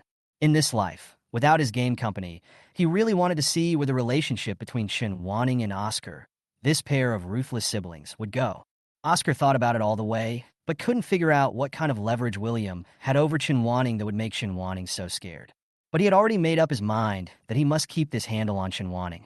From the moment he had the idea of taking everything in the Chun family into his possession, he knew that his biggest obstacles would be his identity as an adopted son and Chun. Over the years, he has tried hard to play the role of an obedient, well-behaved, and sensible son, which has made him much more favored in the Chun family than the 7 biological daughters. Even if Chin's biological son returned, it would not have any impact on his status. He even forced him to the point where he was hated by everyone, and now he has directly rebelled against the Chun family. And the situation is like fire and water. Therefore, his only obstacle now is Chun. If he could get hold of this handle that frightened Chun so much, he would be one step closer to his goal. Chun reaction after seeing him made him more certain of his thoughts. The first thing he did when he entered the ward was to ask about Chun injuries. Sister, what happened to you? Why are you in the hospital? Big sister is fine. Chun had no intention of chatting with him about such trivial topics. You didn't have a conflict with William, did you? Oscar shook his head and deliberately tried to test. No, when I left school, my brother had just returned from the police station, and we chatted for a while. Sure enough, Chun face changed drastically when she heard this. You talked to him? Didn't I tell you not to look for William? What did he say to you? Oscar looked at the panic in her eyes and was completely sure of his guess. However, now was not a good time to get to the bottom of it, so he shook his head again, looking extremely aggrieved. Brother didn't tell me anything. I just wanted to ask why he wanted to hurt you, but he didn't want to talk to me at all. I also know that he doesn't like me. Now he doesn't even let me call him brother. Chun breathed a sigh of relief. It would be better if she didn't say anything. Although she didn't know why William kept hiding it for him, even though he knew everything. As long as he didn't say anything, it would be a good thing for him now. At least it gave her time to think about a solution. Just then, she received a message on her phone. Qin Shuang shows no signs of waking up, please rest assured. This is another good news for her. There is absolutely no evidence for what happened back then. As long as that bitch Qin Shuang doesn't wake up, Qin Xian will never know the truth. This bitch better die quickly. Chapter 25. Do you think my brother is a little weird? Late at night, Oscar tossed and turned, unable to fall asleep. He suddenly realized that William's transformation did not seem to be a good thing for him. William is too uncontrollable now. Although William had always been hanging around in front of him, reminding him that he was just an adopted son of this family and had no blood relationship with him. But with his ability, it is enough to crush him. But now that William is gone, so many things have suddenly happened to the Chun family. He even has the ability to get close to a big shot like Chin Xian. Oscar knows David, and what he values most is the status of the Chun family. If he found out that his own son, whom he had always despised, had suddenly become successful, not only able to beat his most beloved eldest daughter to this point, but even able to do things that he could not do, he might really change his attitude towards William. Thinking of this, Oscar suddenly felt a surge of regret. If he had known that things would come to this point, he should not have kicked William out of the Chun family. After all, when he was at the Chun family, he didn't even dare to say a word. However, nowadays, just because of complete despair towards blood relatives can cause a person to undergo such a big change. From a weak and useless person to a ruthless and powerful person, no matter how Oscar thought about it, he felt it was strange. If William's face had not been exactly the same as before, he would have even suspected that the current William was a different person. The more he thought about it, the more he felt something was wrong. So he went downstairs to Randy's room. Zheng, do you think my brother is a little weird? Randy wanted to tell Oscar about this early in the morning, but too many things happened in the past 2 days, one after another. He also knew that Oscar actually had some resistance towards William in his heart, so he remained silent. Now that Oscar was so late and suddenly came to ask him, he must have noticed something was wrong. Master, I've wanted to tell you this for a long time. I think there must be something wrong with this country, Bumpkin William. What do you mean? Actually, when the police came yesterday, I was pretending to be in pain, but at first I wasn't pretending. It really hurt. At that time, I really thought my bones were broken. Oscar thought for a moment after hearing this, and then said, So William really hurt you? But your skills are unmatched in the entire school. That's right. Randy suddenly became excited when he said this. Master, you have no idea how weird yesterday was. I was so pissed off by that country bumpkin that I wanted to beat him to death. I didn't hold back my fist at all. If I had hit him, the country bumpkin's nose would have been broken. But the country bumpkin raised his hand to block me. I felt that he didn't use much strength, but I just couldn't move.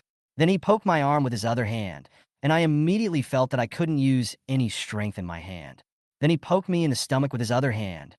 As he said this, he gently poked Oscar's stomach from behind and demonstrated it again. That's it, Master. I'm a little stronger than him. Do you feel it? Oscar shook his head. Right? Master, he used less force than I did just now, but I felt like there was a knife stirring in my stomach, and the pain made me want to die. Later, when the police came, he asked me if I wanted to continue pretending, and I immediately stopped feeling pain. Everything about this is really weird. Master, I even suspect that he has practiced some kind of evil magic. When Oscar came out of Randy's room, he was completely stunned. What Randy told him was completely beyond his understanding. When did William acquire such ability? Could it be that when he was in the countryside, he met some hermit and learned some unique martial arts? Thinking of this, Oscar himself found it ridiculous. Even if you practice martial arts, at most you can be like Randy, who is better at fighting. How can there be such an evil ability? Oscar thought William was really weird. It was so strange that he couldn't help but feel a sense of fear. Younger brother. Just then, the door of the villa was opened and Daisy's voice was heard. Second sister? Oscar turned his head and saw Daisy and immediately forced a smile. Second sister, why are you back so late? I just came back from my eldest sister's place and came back to see you and seventh sister. Daisy was in the operating room almost the entire day today. After she finished her work, she received the news that her eldest sister was injured and hospitalized. She hurried over.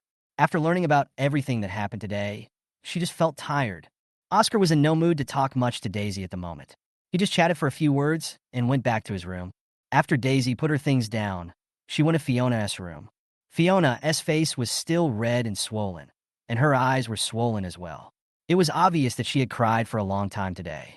Seventh sister, I brought you some ointment. It's very effective in reducing swelling. Can I apply it on you? Fiona slowly turned her head and looked at Daisy without saying anything. Daisy was slightly relieved to see that Fiona did not refuse. She opened the ointment, squeezed a little onto a cotton swab, and gently rubbed it on Fiona's face. Fiona seemed unconscious and had no reaction at all. Daisy sighed softly, then asked, Seventh sister, when William was at home, did you often beat him? When Fiona heard William's name, her body shuddered subconsciously. Then, she sat up suddenly and grabbed Daisy's hand. Second sister, can you help me apologize to William? Tell him that I know I was wrong and I will never bully him again. Can you ask him to forgive me and stop hitting me? He is so scary. Second sister, William's eyes are so scary. He wants to kill me. He will really kill me. Daisy was frightened by Fiona's behavior and quickly hugged her and comforted her softly. It took a long time for Fiona to calm down. After Fiona applied the medicine to her, she waited until she fell asleep before getting up. Leaving Fiona's room, she sighed helplessly. She had felt strange when she was in the hospital before. How could someone like my elder sister be hurt like this by William? But when asked what was going on, the eldest sister refused to say anything. She only said that William was crazy now and forbade her to have any contact with him. What's even more ridiculous is that she actually forcibly brought back Oscar and Randy, who were in the critical period of their senior year of high school. The reason was simply that they were afraid William would do something to them. It is obvious that both of them are either adults or about to become adults, and are about the same age as William. They are fully capable of protecting themselves, and there is no need to do this. Most importantly, he didn't think William would commit violence against the two of them for no reason in public. Even though she knew that William had changed now, he was not a socially dangerous person. And seeing how he argued yesterday, she would rather think that if no one from the Chun family bothered him, he would rather treat the Chun family as heir. As Daisy thought about it, she went to the first floor and saw Aunt Tion, the maid on duty tonight. She had been busy all day and hadn't eaten properly. Suddenly, she remembered the noodles that Tion's mother used to cook for her every time she came back home in the middle of the night. Auntie Tion, I'm a little hungry. Could you please cook me a bowl of noodles? Okay, second Mississippi. Aunt Tion hurried to the kitchen.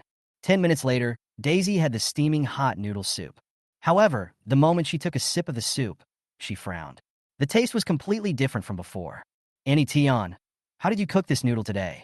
Why is it different from before? Aunt Tion was stunned for a moment, not knowing what to say. Daisy took another bite and then said, Auntie Tion, this bowl of noodles is too oily. I didn't finish it today, and my stomach may not be able to handle it. Please help me cook another bowl of soup noodles like the one you made before, which is lighter. Second miss, I'm really sorry. I can't cook the noodles you ate before.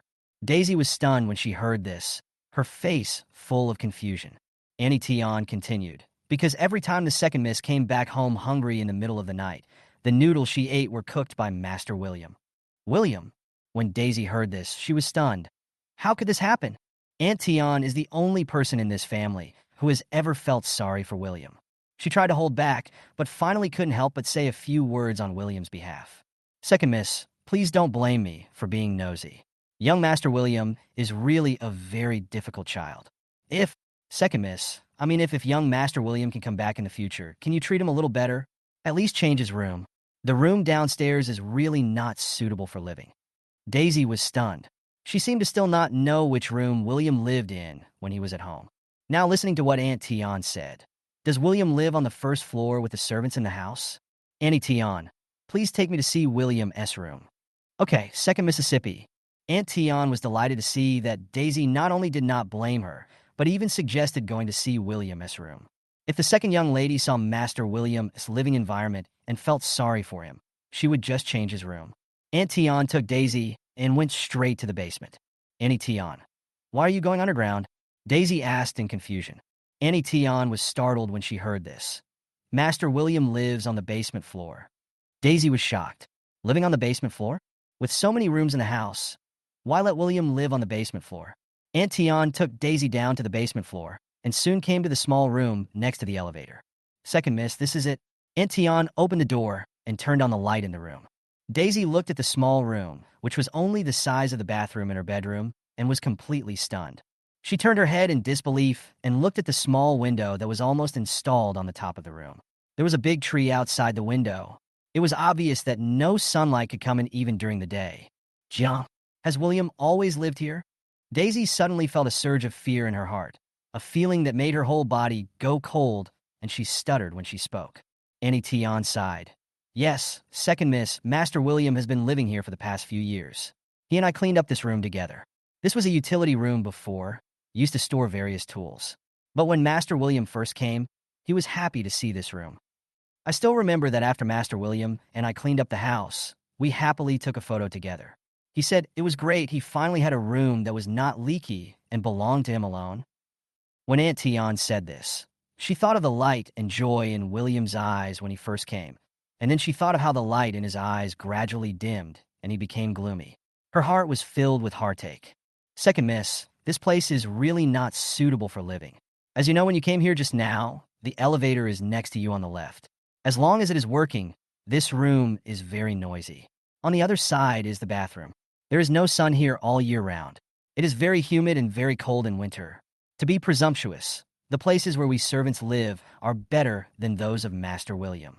Although there are many people in the house, there are still empty rooms. Chapter 26 Daisy Regrets. Daisy didn't know how she got out of William's damp and dark room. She felt as if she were having a nightmare. She couldn't believe that this was the place William had lived in for the past 3 years. But the Chun family clearly has an empty room. To put it another way, even if there is no empty room, you can still clean up a room. Oscar alone occupied 3 rooms: a bedroom, a study, and a cloakroom. So, why did William have to live in the basement? As Daisy was thinking, she suddenly felt her face become moist. She reached out to touch it and found that she had been crying without knowing when. Feel bad for William, but more of it is self-blame and regret. William looked at her with such hatred before. No wonder William hates the Chun family so much. Not only is he unwilling to acknowledge them, he even hates them to the core. Now that she knew how William had spent the past few years in the Chun family, she realized that all of this was what they deserved. The house clearly has everything, and every child in the house has it, even the housekeeper's children. But his family just wouldn't give it to him. Don't leave him alone. Everyone either ignored him, despised him, or bullied him. Yes, Aunt Tian asked a very good question. If you were going to treat him like this, why did you bring him back in the first place? With 400 yuan a month to live on, he can't even buy clothes or shoes. Live in the basement in a spacious and luxurious villa. There is no transportation to school. They would beat, scold, put them in solitary confinement, and not allow them to eat. But this is not the cruelest thing for someone who longs for love and family affection. The cruelest thing was that he had to watch helplessly as another person who had no blood relationship with his family took his place and was loved by everyone. To him, this is probably the cruelest thing in the world. No wonder he never liked Oscar. If she were William, I'm afraid he would also hate Wen to the core. But even so, he never gave up treating them as family. He has been silently contributing to everyone and loving everyone in this family in his own way. Whenever he suddenly wanted to go home to live, he would worry that he was not liked by everyone and was disliked for being dirty, so he would specially cook a bowl of hot noodle soup for her in the name of Aunt Tian. But how did I do it? At first, when she learned that her biological brother, who had been lost for many years, was finally found, she was happy. But later, she heard from her parents that Wen was in a very bad state recently, so they asked her sisters to be careful and not let Wen think that William was back and that he would be abandoned. So during that period of time, she simply didn't go home, and she bought Wen a lot of gifts to make him happy. She didn't even realize at the time that William was just a child. He waited for so many years before he finally got his real family. Although he was happy at that time, he still felt more insecure, right? Especially since there is already someone in the family who has replaced him.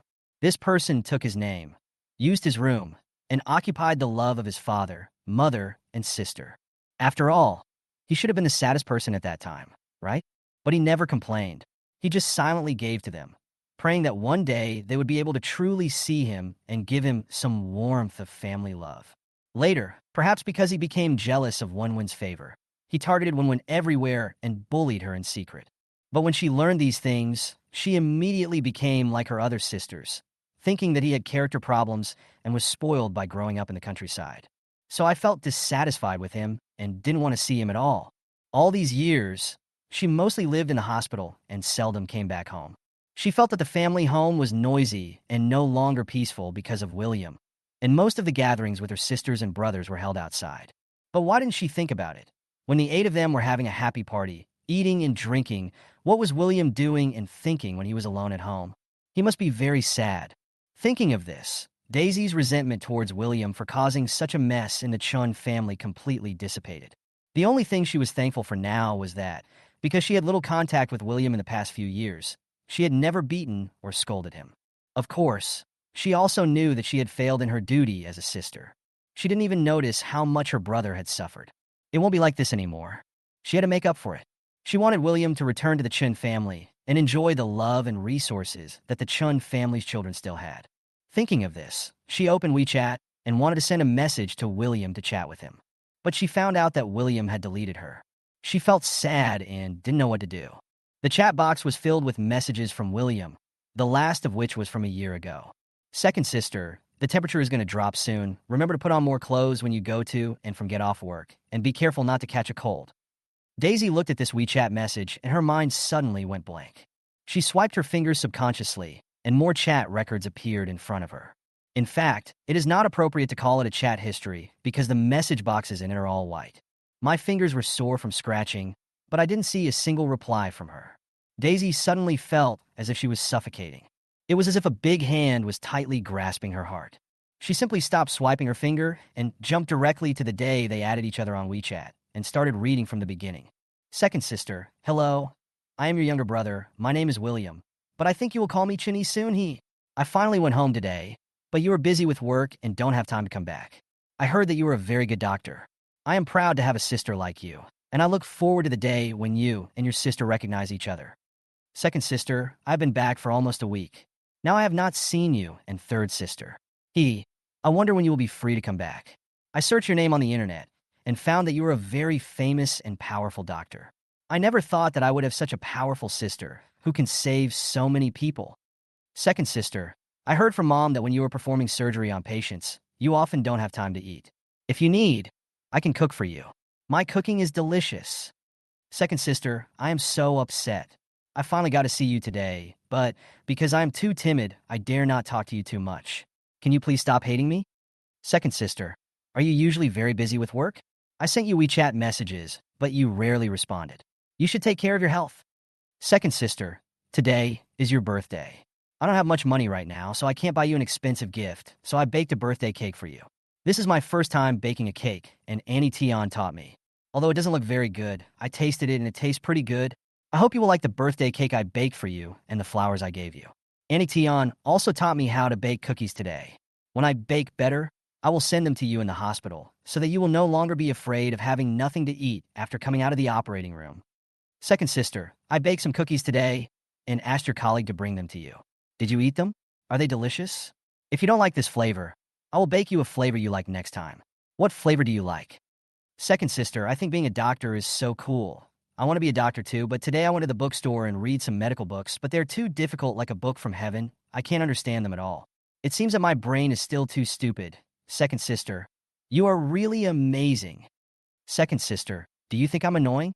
Second sister, seventh sister said you were angry and will ignore me in the future, but I didn't push my brother, really didn't, and I don't know why my brother said that. Second sister, can I go to your hospital and explain this to you in person? Daisy read them one by one, and tears as big as beans fell on the screen one by one. She just felt like her heart was being cut by a knife. These messages, she hadn't read any of them except the first few. She received William's first WeChat message. She was worried that she and William had become too close so quickly and that one would feel uncomfortable, so she didn't reply. Later, William sent her WeChat messages every now and then and even secretly visited her in the hospital, which made her feel very annoyed. Simply set the Do Not Disturb function for William's WeChat. She received more work WeChat messages every day and soon forgot about William completely. She thought William had stopped bothering him a long time ago. But she only realized now that William had been talking to himself for so long in a corner where she couldn't see him. Can't he see that she doesn't want to pay attention to him? No, he could see that. He just didn't want to give up, and he didn't understand. Why would his biological sister ignore him like this? Daisy felt only regret in her heart at this moment. So many WeChats. With so many WeChat messages, it would be fine if she could just reply to one. But she had never even opened this dialog box. Daisy couldn't imagine how upset William felt when he didn't receive a reply after sending those WeChat messages. She also couldn't imagine how William felt when he baked cookies, cakes, and cooked noodles for her sister, who always ignored her. Chapter 27, Breaking Oscar's Teeth. Daisy felt so guilty that she didn't sleep all night and read the WeChat messages William sent her over and over again. We arrived at the gate of Jinghua High School at daybreak. She wanted to apologize to her brother, whom she had neglected for 3 years. For this purpose, she also booked a luxurious and sumptuous breakfast at a nearby 5-star hotel. This time, she wanted to make up for all that she owed William over the years. Second sister? Daisy had just received her breakfast from the waiter when she heard Oscar's voice. Oscar in surprise. She suddenly felt guilty, as if she had betrayed Oscar. But she soon calmed down. Over the years, she has owed William too much for Oscar. Oscar has gotten enough. William is still a child of the Chun family after all. After William returns, the two brothers still have to learn to get along well with each other. Second sister, did you know that I didn't have time to eat breakfast this morning? So you came here specially to bring me breakfast? Second sister, you were so kind. I love you so much. Oscar said this and reached out to take the bag on the hood of Daisy's car. Unexpectedly, Daisy suddenly held his hand. Wait a minute, Wen. Oscar was stunned. Wen, these are not for you. If you didn't eat this morning, your second sister will order another one for you. You didn't buy it for me? Oscar soon realized who the real owner of this breakfast was. His heart sank, but he still maintained a smug smile on his face. Who did you buy this for, second sister? I bought this for your brother. Daisy simply didn't hide it. Although Oscar had been mentally prepared for the answer to this question, when he actually heard the name William, the smile on his face froze for a moment. Daisy was worried that Oscar would have too many thoughts, so she wanted to talk about the whole thing openly. Wen, you have grown up and are about to become an adult and a real man. I think it's better for you to know some things. Oscar nodded. His facial expression had adjusted, still with that cute smile that made people feel comfortable at first sight. Wen, you should know how much your parents and 7 sisters have loved you over the years, right? Well, second sister, I know everything. Having a family like you is the luckiest thing in my life. Daisy smiled with relief after hearing this. In the past, Mom, Dad, and your sisters were worried that you were young and not a biological child of the Chun family, so you felt insecure. So they ignored your brother in many ways, and your brother couldn't stand it and left our home. I just realized how much I have wronged your brother in the past few years. I feel very uncomfortable, so I want to do something for your brother and bring him back home. After all, your brother didn't grow up with us, and he suffered a lot since he was a child. So, you promise me that you will take good care of my brother when he comes back, okay? When Oscar heard this, he was filled with anger and clenched his hands at his sides into fists. Why? Why do you feel bad? He worked so hard for so long and put so much thought into getting that bastard William to get out of the Chun family and making everyone in the Chun family hate that bastard so much. Why does Daisy, such a saintly bitch, feel guilty towards that bastard? Is it true that we only know how to cherish something after we lose it? William left, and they only thought of his goodness after that. He did think about bringing William back, but not in this way. The Chun family must not change their attitude towards William. William must live like a dog in the Chun family. Second sister, I understand. As long as my brother is willing to come back, I will definitely get along well with him. Oscar said, suppressing his anger. Second sister, actually, you don't know, I also want my brother to be able to go home. I've begged him several times at school, but now he doesn't pay much attention to me. I really don't know what to do. Now that you have the same idea, that's even better. When Daisy heard this, she couldn't help but reach out and pinch Oscar's face. Oh, how come our little brother Wen is so sensible? It's no wonder that my second sister has loved you so much since you were a child. As she spoke, Daisy caught a glimpse of a figure out of the corner of her eye. It was William, whom she had been waiting for all morning. William, she cried. William paused, turned his head to look at her, then turned away in disgust. Daisy felt as if a thorn had been stuck in her heart, causing her to feel a sharp pain. William ignored Daisy and continued walking towards the school gate. Daisy was anxious and quickly ran to William with 2 large bags of breakfast. William, wait a minute. William stopped and looked at Daisy with cold eyes without saying a word. Daisy felt a little guilty under his cold eyes and forced herself to smile, which she thought was natural. William, have you had breakfast this morning? This is the breakfast my second sister bought for you. Second sister? William snorted. Who's second sister? Miss Chenair, you got the wrong person, right? Your brother is over there. Daisy's eyes instantly turned red when she heard what William said. William, can you please not do this? What do you mean by not wanting to? Don't want to tell the truth? Daisy, you're so funny. When I wanted to be your brother, you didn't even look at me. Now that I'm attached to your Chun family, you come over here like a slut again. And you're buying breakfast? Who are you trying to disgust? William. Daisy's tears immediately flowed down. Elder brother. At this moment, Oscar ran over and stood in front of Daisy.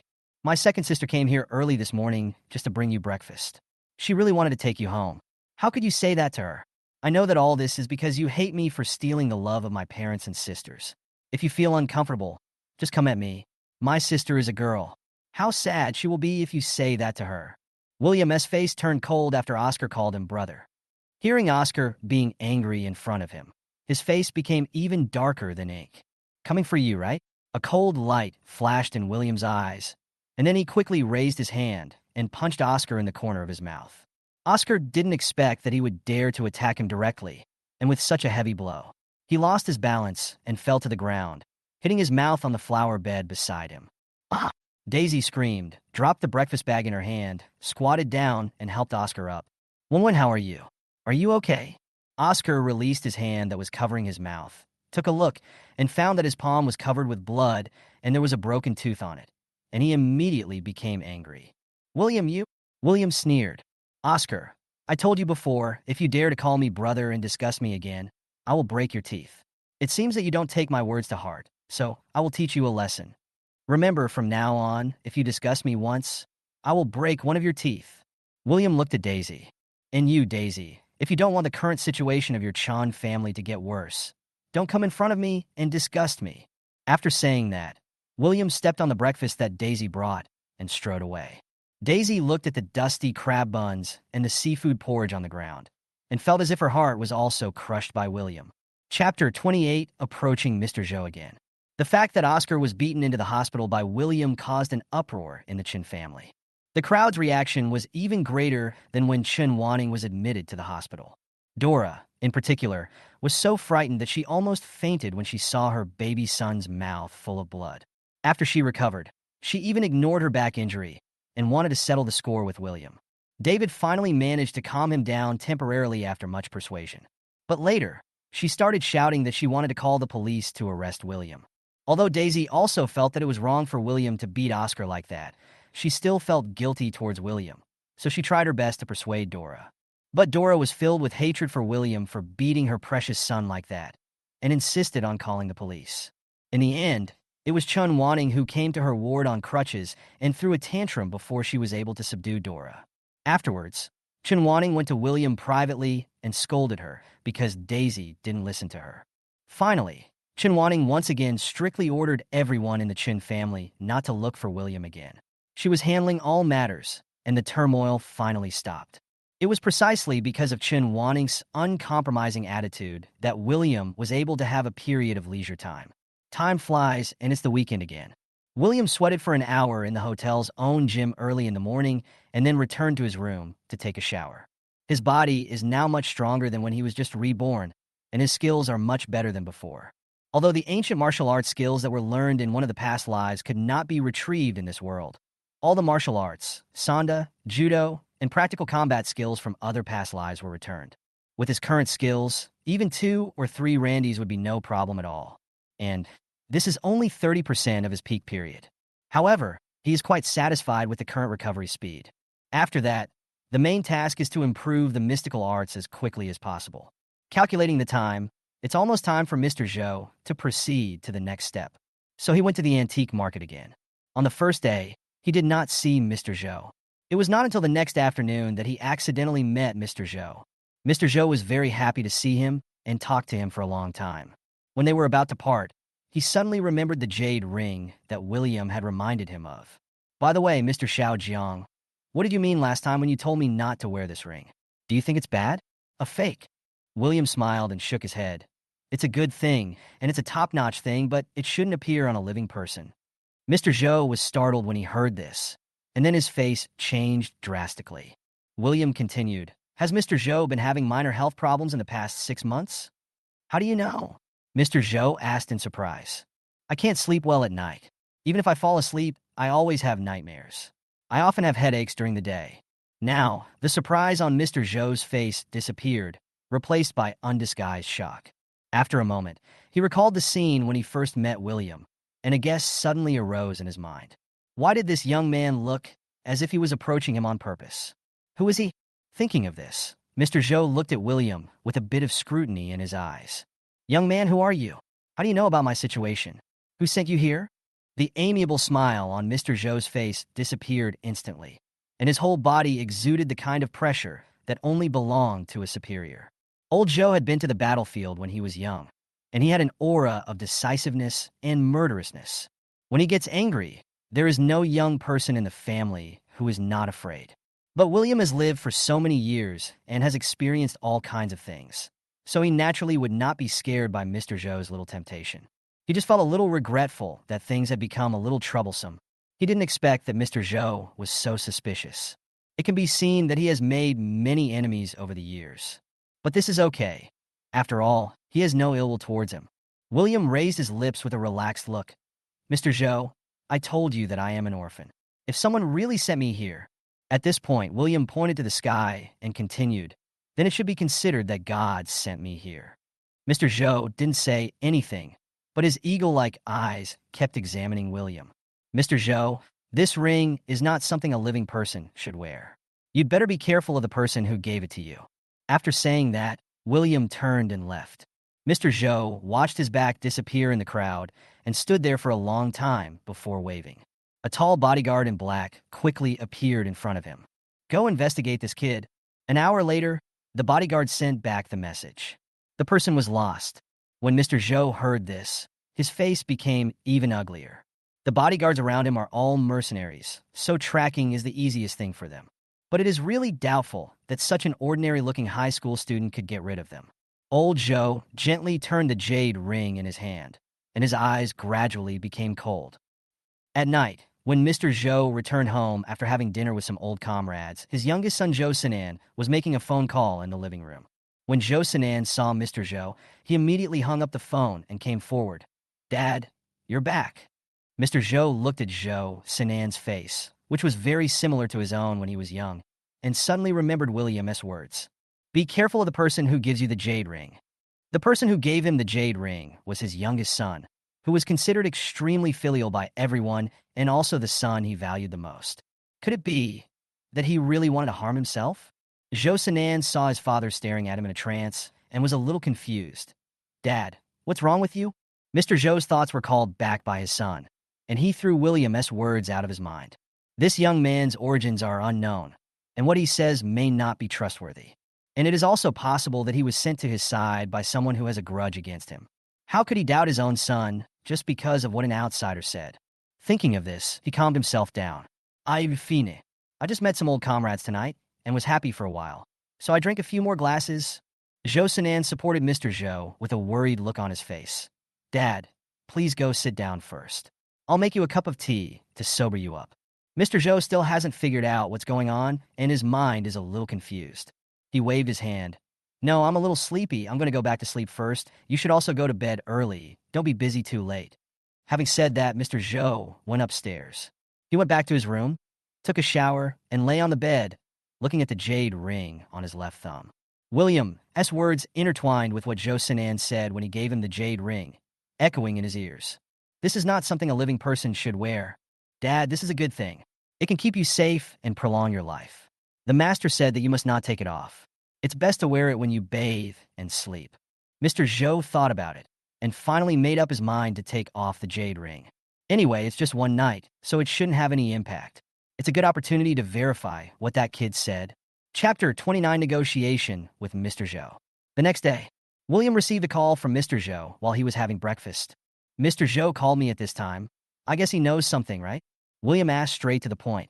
Mr. Zhou on the other end of the phone had a low voice and seemed to be in a very depressed mood. Mr. Xiao Jiang, can we meet and talk? Mr. Zhou was born into a military family and had a tough personality. At the moment, he had not yet dispelled his suspicion of William and could not do something like enthusiastically calling the other party teacher Xiao Jiang. But William didn't mind. After giving an address, he hung up the phone. Half an hour later, William met Mr. Zhou in the hotel restaurant. The hotel's restaurant was on the 38th floor. The two of them sat by the window and could see the view overlooking Imperial Capital just by turning their heads. After Mr. Zhou sat down, he didn't say anything, and his eagle-like eyes stared at William. William at this time had changed a lot from when they first met. Compared to before, his whole temperament is different. Although the clothes she wears are not top brands, they are no longer the cheap stuff she wore before. Apart from the fact that he was still thin and malnourished, he looked like an ordinary rich young man. But Mr. Zhou knew that he was not that simple. At such a young age, he can find a Tang Dynasty porcelain bowl among so many fakes at a glance. We can also see the problem with the jade ring on his hand, and even escape from the mercenary surveillance without a trace, and we can't find any information about him. The most important thing is that he deliberately released his aura, but the kid didn't feel any pressure at all. Such a person, from any perspective, is not an ordinary person with no background. Before coming here, Mr. Zhou had recalled every scene of his acquaintance with William. The more he thought about it, the more he felt that this guy was approaching him on purpose. So who is he? Who sent him here? Seeing that Mr. Zhou had been silent, William did not take the initiative to speak and slowly ate the sumptuous breakfast in front of him. He finished the last bite of fried egg, drank a sip of milk, wiped his mouth, looked up at Mr. Zhou, and asked with a smile, "Mr. Zhou wanted to see me today, and now I don't have the ring on my hand. It seems that he has noticed something is wrong. In this case, ask any questions you have." Mr. Zhou narrowed his eyes and asked directly, "Why are you approaching me?" William chuckled when he heard this, but did not deny it. "Mr. Zhou, if I say I want to save you, will you believe me?" "Won't. It's really troublesome." William threw away the napkin in his hand and leaned back lazily. "I said that it's not good to be a good person." Mr. Zhou's face darkened. "Young man, I advise you not to be mysterious here. I, Zhou Tai, am not someone you can fool around with." William put away the nonchalance on his face and said seriously, "Since Mr. Zhou thinks I am fooling you, or even has some plans against you, then you can just not come to me. I respect that you have fought for your country and the people, so I am kind enough to help you. But if you insist on speculating on me with malice, then there is nothing to talk about between us." After saying that, William stood up and wanted to leave. He wanted to help old Zhou because of the purple aura on him, but this did not mean that old Zhou could act superior to him. Mr. Zhou originally just wanted to trick William, but he didn't expect this young man to have such a tough character. Right now, he still had to find out the truth about the jade ring from the other party, so naturally he couldn't let him go, so he had to soften his attitude. "Mr. Xiao Jiang, please stay." William paused and looked back at Mr. Zhou. Mr. Zhou never expected that at his age, he would have to bow to such a young man. He was angry, but had to swallow his anger. "Mr. Zhou, Mr. Xiao Jiang, I apologize to you for my attitude just now." William heard this and smiled faintly, saying, "Okay, since Mr. Zhou said so, I can't say anything more. I just hope that Mr. Zhou can remember in the future that I respect you, and I hope you can respect me, even though I am young." "Mr. Zhou, that's natural. Mr. Zhou, please take a seat." With that, William sat down again, called the waiter over, and asked for a pot of tea. Mr. Zhou was so angry when he saw William's calm appearance that he almost passed out. But William didn't seem to care. There is no such thing as being humble even if you don't save people. Even if you are a person with great merits, it is not worth it for you to put yourself in such a position. 10 minutes later, the waiter came over with a pot of tea, poured tea for the two of them, and then left. William picked up the teacup and took a sip, then said, "Mr. Zhou, I know what you are thinking now. It's nothing more than that I was sent by your enemy to deal with you. As for how to deal with you, I think you must have your own ideas in your mind. I don't want to waste too much time explaining these things. I will only say these words once. If you believe me, I can save your life. If you don't believe me, we don't have to see each other again." When Mr. Zhou heard this, he was shocked. "What's the meaning? Is this kid saying that this jade ring will kill him?" William continued, "My identity is very simple. I'm just an ordinary high school student. I have to take the college entrance examination in the second half of the year. But I happen to be half a person in the Xianmin, so I know a little about metaphysics. I approached you before because I could see the purple aura on you at a glance. People with purple aura are people with great merits and can be protected by the heaven. I chose to help you for this reason. The purple air on your body has begun to be entangled by black air. This is because you have been bewitched by an evil spell. The problem lies with your jade ring. If this continues, you will die suddenly within a year." "What? Died suddenly?" Mr. Zhou's expression changed completely. Although he had survived a hail of bullets, he was not afraid of death. But who will want to die when you can live? And he died in such a way. "That's right." William nodded slightly and then added, "Of course, you can choose not to believe it. After all, I can't prove to you something that hasn't happened yet." After hearing this, Mr. Zhou was silent for a long time, and then he said, "What do you mean by saving me, Mr. Jiang?" William thought for a moment and explained in a way that ordinary people could understand. "Kill the real owner of this jade ring." Old Zhou was shocked again when he saw William calmly saying he wanted to kill someone with that still childish face. This young man really refreshed his cognition time and time again. But the next second, the face of his youngest son Zhou Sinan suddenly flashed before his eyes. According to William, Was he going to kill his son? William saw the changing expression on Mr. Zhou's face and guessed that the person who gave him the jade ring was probably someone he trusted very much. After all, people of their status have countless good things. If it doesn't have a special meaning, I won't wear it on my hand all the time. But the person who gives the gift may not be the real owner. William felt that there was no need for the old man to face such a thing now, so he expressed his thoughts. After listening to this, Mr. Zhou breathed a sigh of relief, but he didn't completely believe William yet, so he asked, I wonder when Mr. Jiang can help me? Before William takes action, he should at least know what he is going to do. Since William said this was a matter of metaphysics, he had to find a few people in the metaphysics to confirm the matter first. But William gave an answer that he had never expected. I've had some health problems recently, and I can't completely solve this problem right now, so you have to wait. During this time, you can also look for some other people from the Xianmen. If they can solve it, that would be even better. The answer given by William was completely beyond Mr. Zhou's expectations. He originally thought that William would rescue him directly, but he didn't expect that he would ask him to find someone else to check first. It was because of this sentence that Mr. Zhou's trust in William increased a little bit. Mr. Jiang, do you know anyone in the Xianmen that you can recommend? William shook his head. Sorry, I don't know anyone. Mr. Zhou was a little unconvinced. Doesn't Mr. Jiang have any master or fellow disciples? William knew that Mr. Zhou was testing him, and said with a smile, My master has long passed away, and I don't have any fellow disciples. William did have a master, but he was in another world, and even in that world, he had already passed away, so he wasn't lying. Chapter 30. The Taoist nun Tina haunted by evil spirit. Since the last time I had a deep chat with Zhou Laozhan, the two have lost contact.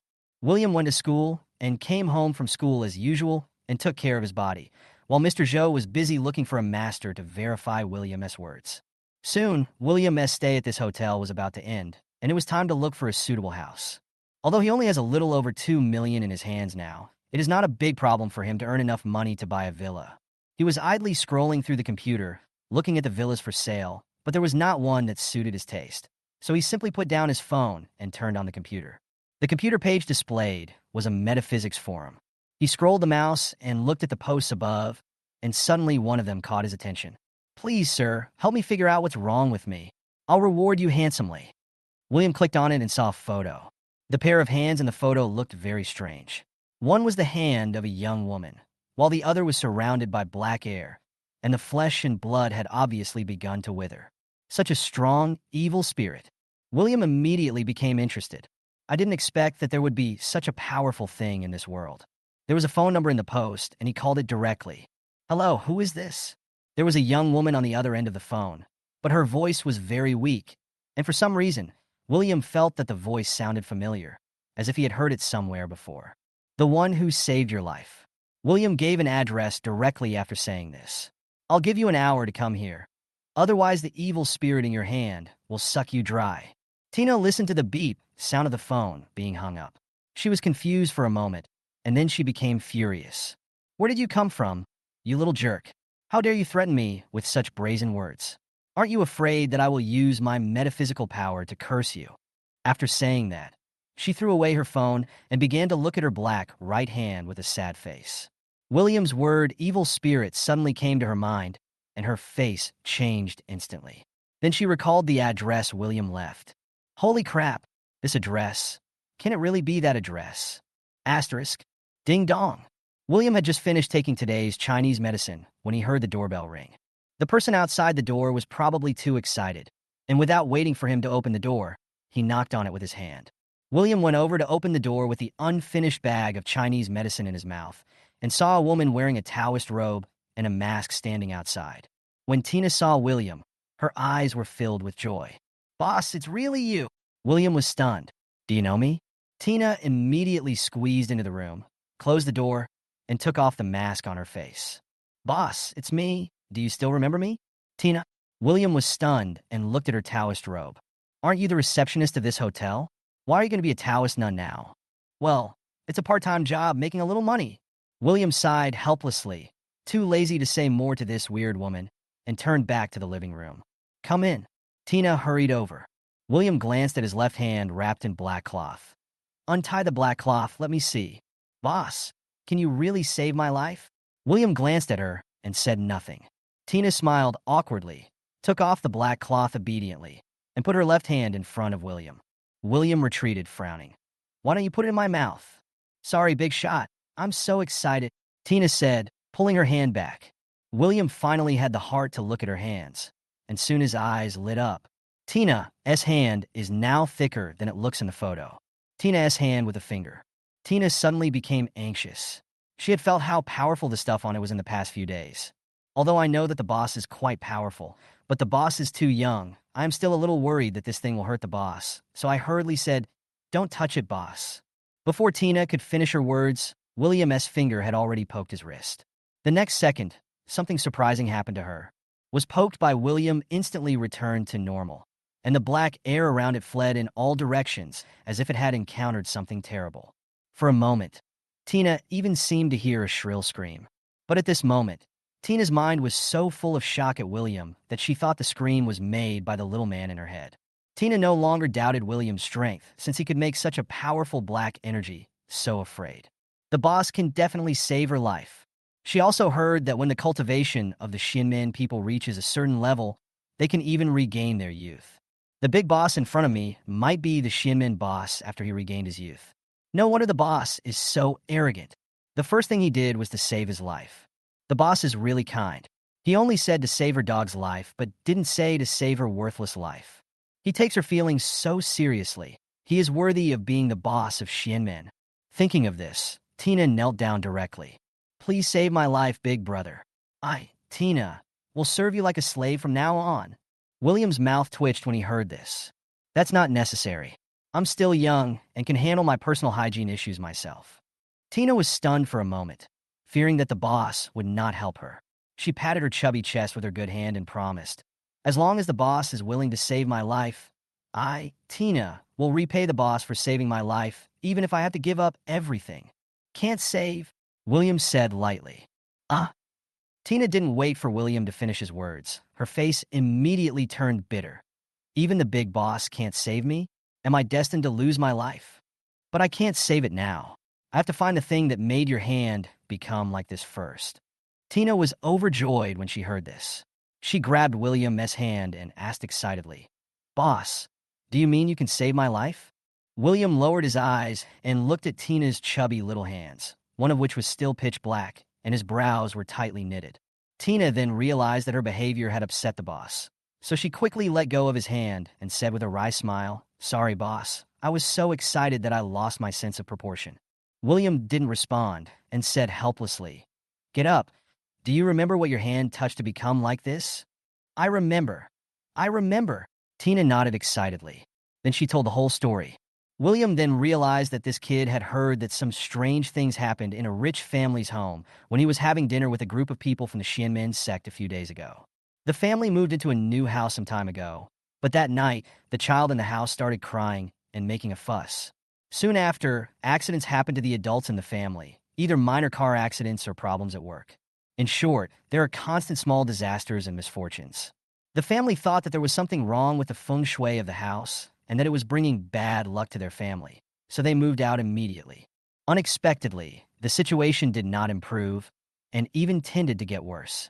It just so happened that there was an old man among the family who had some knowledge of metaphysics, so they immediately decided to find a big man to do the ritual.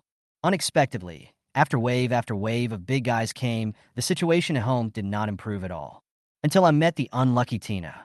The little fat girl didn't know what was going on, but she found a piece of scrap metal inexplicably. She felt uncomfortable with the piece of scrap metal, so she picked it up and took a look at it. Unexpectedly, my hand started to hurt that night and soon turned black. After listening to the whole story, William became interested in Tina. "How did you find that piece of scrap metal?" "I don't know either," Tina said, scratching her head awkwardly. "Boss, my life is almost in danger now. I won't hide it from you. I'm actually a half-baked person. I heard that the family offered a lot of money. As long as the master is willing to go, they will give me 50,000 yuan. If I successfully solve their family's problems, they will even be willing to give me 5 million. So I thought about giving it a try. That's 5 million. What if I get lucky? After this job, I can retire." William couldn't help laughing when he heard this. "In a sense, you really are a blind cat that has caught a dead mouse." Tina was completely confused after hearing what William said. William pointed at Tina's black in hand. Aren't you entangled by the dead rat? Tina wanted to cry, but had no tears. Boss, you must save me. I am still so young. I don't want to die. I promise I will never lie to anyone again. William waved his hand. Get up, take me over there first. Tina was overjoyed when she heard this and quickly took William away. After the two entered the elevator, Tina naturally pressed the button for the second floor below ground. The two of them got out of the elevator, and Tina asked, Boss, where is your car? William was stunned. Car? I don't have a car. I thought you had a car. Tina, boss, you flatter me too much. I still live in a village in the city. How can I have a car? I just saw you staying in such a nice hotel, so I thought you must have a car. William was speechless. I am not yet an adult. I cannot get a driver's license. Tina was embarrassed when she heard this. I'm so sorry, sir. I got distracted. Please wait a minute. I'll call a taxi. As she spoke, Tina took out her cell phone, opened the taxi app, and after struggling for a long time, she reluctantly called a private car. After all, the boss is here to save his life, so he can't be too stingy. After some trouble, the two finally set off. After getting in the car, neither of them spoke. Tina was a little intimidated by William, and William was simply too lazy to speak. After a moment, William suddenly heard Tina hiss.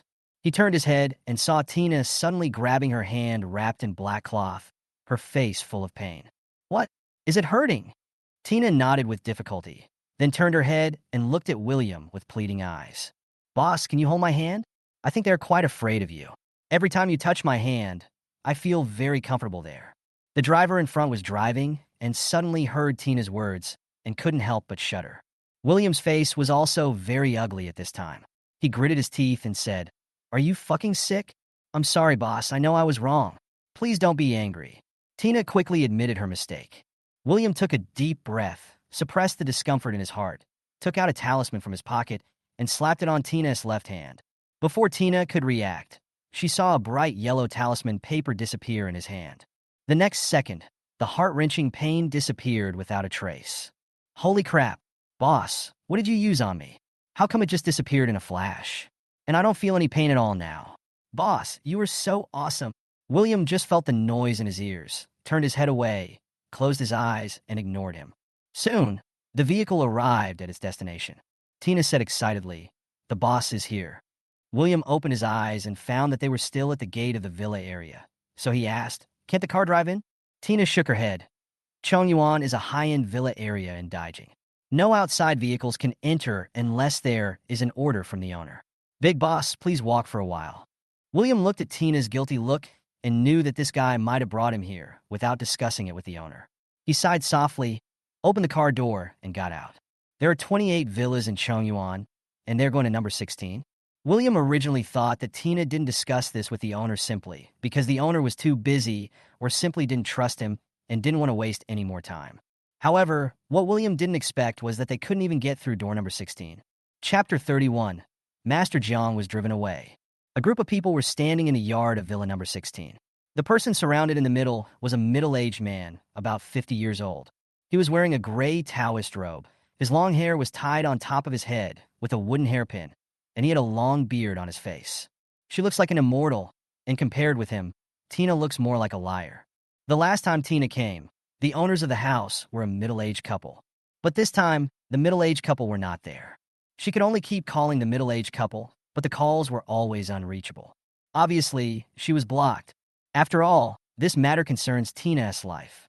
She was so anxious that she shouted to a young black-clad bodyguard in the yard. Hey, brother, over here.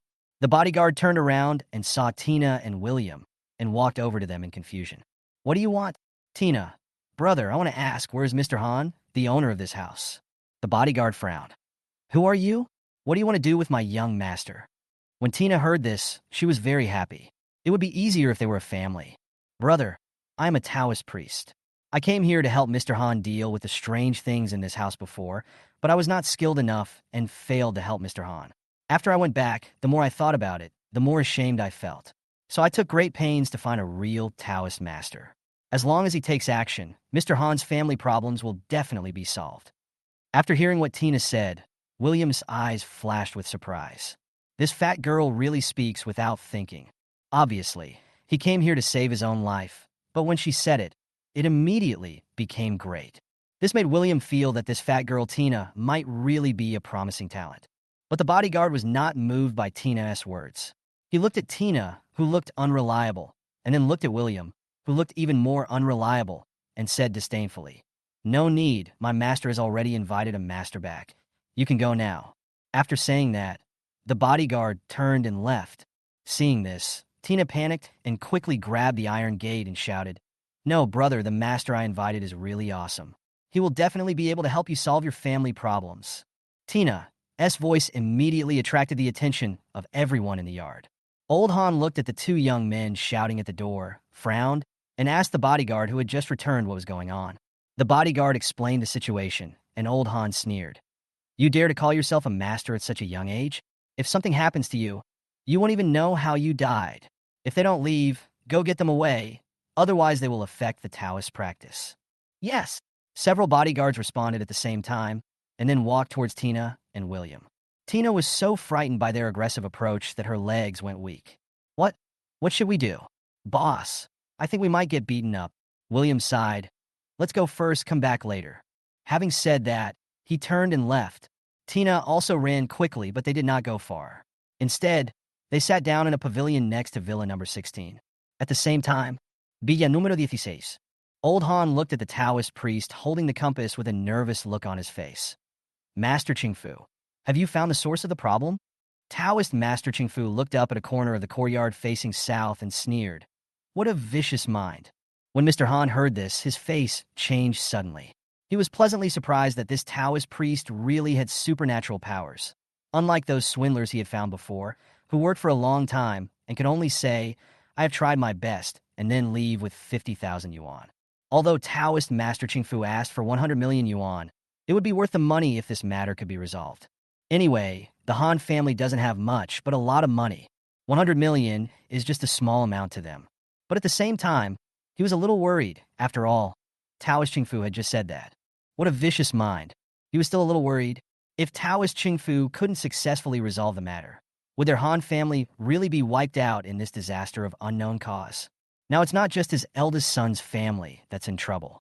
Even he was affected. 2 days ago, he fell down while walking on flat ground.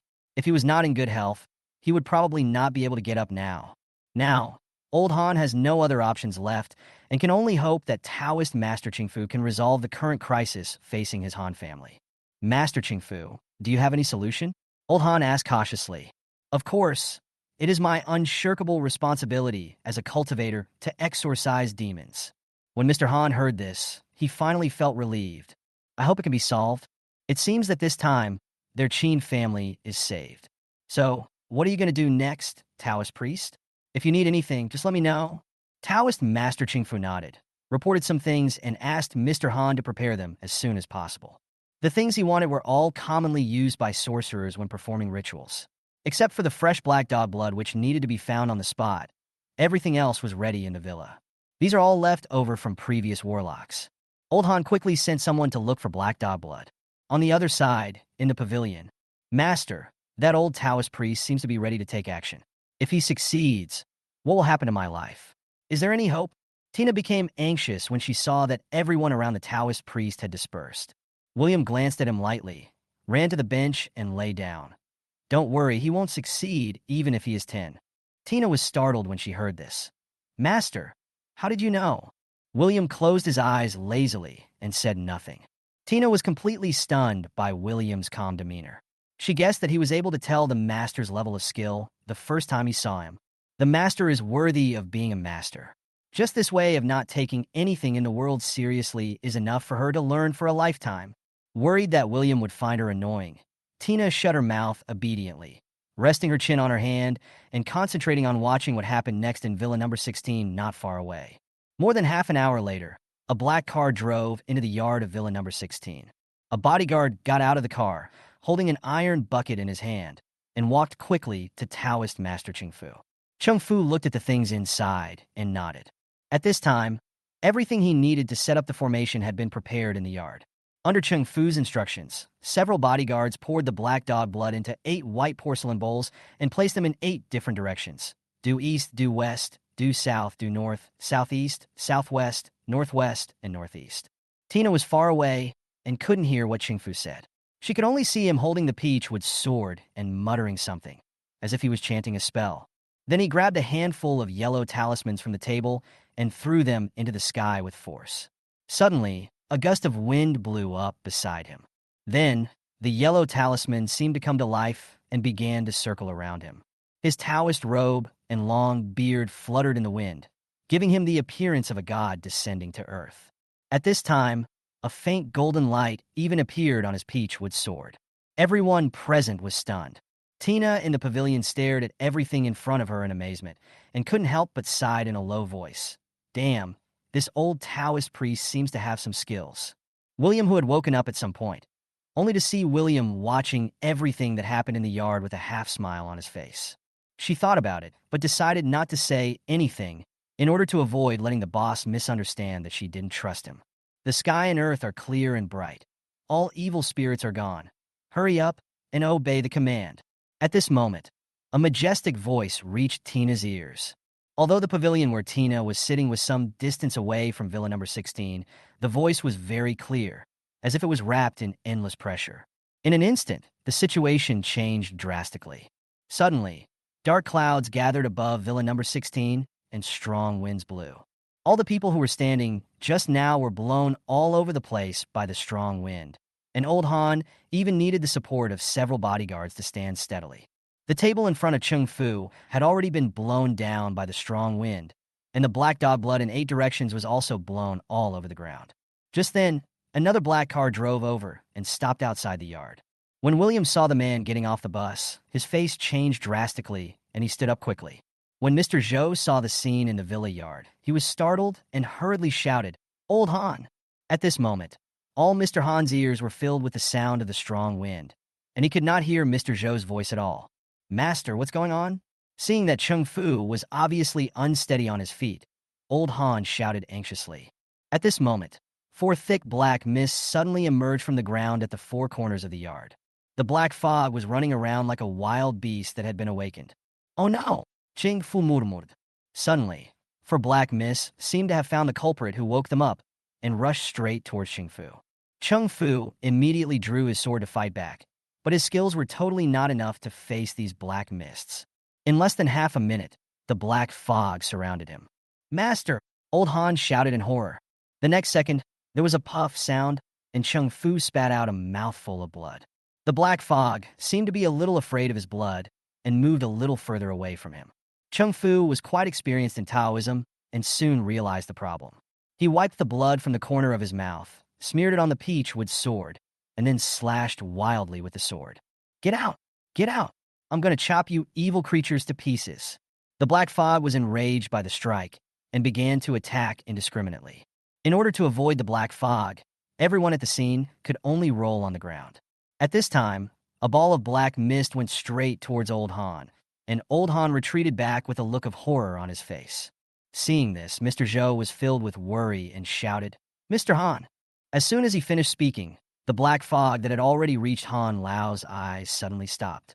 Everyone was stunned when they saw this, not knowing what was going on. But the next second, the black fog suddenly became agitated. Without waiting for Mr. Zhou to react, he went straight towards him. Although Mr. Zhou didn't know what the black fog in front of him was, at this moment, he clearly felt the approach of death. "Master!" The butler beside Mr. Zhou was the one who had followed him through the hail of bullets on the battlefield when he was young. He was extremely loyal and rushed forward regardless of the consequences when he saw him in danger. But it was obvious that the black mist was not targeting him. He suddenly felt a black screen before his eyes. Then he lost consciousness and fell to the ground. Without the butler's obstruction, the black mist that had targeted Mr. Zhou appeared in front of him in the blink of an eye. He stepped back subconsciously, and his back hit the car. He had nowhere to retreat. He thought he was doomed today, but unexpectedly a yellow light suddenly flew over from the side and hit the black fog. The next second, Mr. Zhou heard a shrill cry coming from the black fog. The cry did not sound like the sound that could be made by humans or any animals. It was too shrill and made people feel creepy. The yellow light was not only seen by Mr. Zhou, but also by everyone who was still awake in the yard. Everyone looked in the direction where the yellow light came from and saw a young man and woman standing in the pavilion. After all, Mr. Han had just escaped death, and was already in a state of panic, and his vision was a little blurry. Was that yellow light coming from the pavilion? He asked with a look of fear on his face. Well, it seems so. A bodyguard replied, Master, it's the two people we just chased away. Hurry, please come here, Old Hans said hurriedly. The bodyguard received the order and ran out of the villa immediately. Afterwards, Mr. Han asked someone to invite Mr. Zhou in and carried in the housekeeper who had fallen to the ground. Old Han, what's going on? Old Han sighed. I really don't know this. I have lived for so many years, but this is the first time I have experienced such a thing. When we killed enemies on the battlefield before, I never felt it was as terrifying as today. As he was talking, he suddenly remembered something and asked again, By the way, why did you come here to find me today? I almost hurt you, Mr. Zhou. I heard about what happened in your family recently. I was worried, so I wanted to come and see you. I was afraid that it was a problem with the house. After all, this house is... Master, the Taoist priest and none are here. Before Mr. Zhou could finish his words, he was interrupted by the bodyguard's voice. He turned around and was stunned when he saw William's face. Teacher Xiao Jiang, you saved me just now. William nodded slightly as a greeting and also acknowledged what he had done just now. Chapter 32, Jiang Tianshir's First Attack. Old Zhou, do you know this master? When Mr. Han saw that Mr. Zhou directly called William Teacher Xiao Jiang, he was delighted. It was easy to deal with if they knew each other. Otherwise, given that he had just driven the man away without any reason, he was really afraid that William would not be willing to help again. After all, masters all have very strange tempers. Mr. Zhou was a little embarrassed, as he did know William. But he never really trusted William, and William must have known it, but he still saved him regardless of the past. So at this moment, when he faced William, he couldn't help feeling a little ashamed, and after a long while he nodded slightly. Mr. Han didn't think about the acquaintance between Mr. Zhou and William, so he pretended that nothing that happened before had happened. He walked up to him quickly and said, Master, I am really sorry for what happened just now. It was me, Han, who was blind and neglected you. I apologize to you here. You don't have to say that, old man. William actually didn't care much about this matter. After all, he was still very young. If it were him, he probably wouldn't trust a high school student so easily, not to mention that there was an unreliable Tina around him. When old Han heard him address him, he felt relieved. Master, do you know what happened in the courtyard just now? Evil spirit. After these words were spoken, everyone's face showed a look of confusion. Nonsense. At this moment, Chung Fu suddenly scolded loudly. He had just woken up from his coma and found himself lying alone on the ground, while the people who had surrounded him before were now surrounding a young boy like stars surrounding the moon. Over the years, no matter how powerful a person was, they would always treat him with respect. But now they were ignoring him like this. Even if he wasn't able to help this family solve their problem, at least he was injured for them, right? It was really too much that they just ignored him. Just then, William started talking nonsense again, saying that the strange things in the courtyard were caused by evil spirits. Wasn't this just a deliberate slap in the face for his previous assertion that it was evil spirits that caused the trouble? At such a young age, you dare to come out and cheat people by claiming to be a member of the Shinmen sect. You even dare to say that it is evil spirit. I have been practicing for many years, and I have never heard of evil spirit causing such a big trouble. Chung Fu covered his chest and walked over weakly, his face full of hatred for William. William glanced at him calmly, then quickly looked away. He acted as if he didn't take him seriously. This made Chung Fu even more unhappy. You brave boy, which Taoist temple are you from? Who is your master? William snorted coldly. You are such a loser, and you want to know the name of your respected teacher? It's just wishful thinking. You. Chung Fu was so angry at William that his chest hurt, and he started coughing violently. Tina, show them your hands, William said lightly. Tina was stunned when she was suddenly called out. After all, she is a girl. It is a bit embarrassing to show such ugly hands. Although she felt a little embarrassed, she still untied the black cloth wrapped around her hands for the sake of her life. There was black air coming out of it, and it appeared in front of everyone like an old woman's withered hand. Everyone gasped. This what's going on? Mr. Han already felt his legs go weak at this point, and pointed at Tina's hand and asked, William, evil spirit invades the body. A bodyguard with a quick mind immediately realized the danger. Danger? You said that the black fog just now was evil spirits, and these evil spirits have been circling around us just now. Will we be like this too? William glanced at everyone. More or less. Then he set his sights on Chung Fu, with a smile on his face. As for this Taoist priest, he must be the one with the most. After all, he is the one who disturbed the evil spirit. Stop making such alarmist remarks here, Chung Fu said angrily. I won't believe your nonsense. Is this old Taoist ever done? Tina couldn't bear to watch any longer. My master kindly reminded you, but since you don't appreciate it, then get out of here. Stop embarrassing yourself here. Have everyone forgotten that you were just being chased around by evil spirits? You! Chung Fu was so angry at this sharp-tongued little nun that he almost couldn't breathe. William didn't see Chung Fu. He looked at Tina in surprise. This little girl is really... When did he say he wanted to take her as his apprentice? You really know how to flatter yourself. Tina actually felt a little guilty at this moment. She had just deliberately lost her temper just to gain William's favor. William throwing talismans in the air in the pavilion. She had already made up her mind to accept this big guy as her master.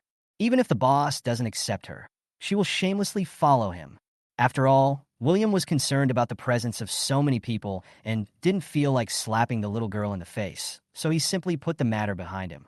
Since Master knows what's going on in this courtyard, are you willing to help me, Han? This time? Even though William was incredibly young, he would rather believe William than Taoist Chung Fu, who was beaten to pieces by the Black Fog, and save Lao Zhou just because William was able to send out that golden light to repel the Black Fog. William was silent for a moment. How much did Mr. Han pay for this Taoist priest? Upon hearing this, old Han looked at Chung Fu, whose face had turned black and felt a little embarrassed. Chung Fu is a capable man after all. Even if he can't solve this problem, he still doesn't dare to offend him easily. After all, the methods used by these people in the Xianmen are too powerful. If you want to take revenge on someone, you probably just need to move your mouth. William looked at Mr. Han's reaction and instantly understood his concerns. Since Mr. Han is not in a position to say, I will not consider these and will just quote the price as I please. Okay. Old Han nodded hurriedly, as if relieved. Master, as long as you can solve this problem, the price is not a problem. 100 million, William said lightly. Everyone gasped when they heard this. 100 million? How dare he ask for it? He is still so young. Although Taoist Master Chung Fu also asked for 100 million, he has been famous for many years and is a guest of honor for many bigwigs in the circle. But what they didn't know was that William hadn't finished speaking yet. Plus this villa. Chung Fu laughed loudly and said, Young man, you are not afraid of getting your tongue blown away by the wind. You are so young, your hair hasn't even grown out yet, and you dare to ask for such a high price. Don't you even consider whether you are worthy of it? William smiled faintly. Old Taoist priest, before you meddle in other people's affairs, you should find a mirror to look at your face. It's starting to turn black.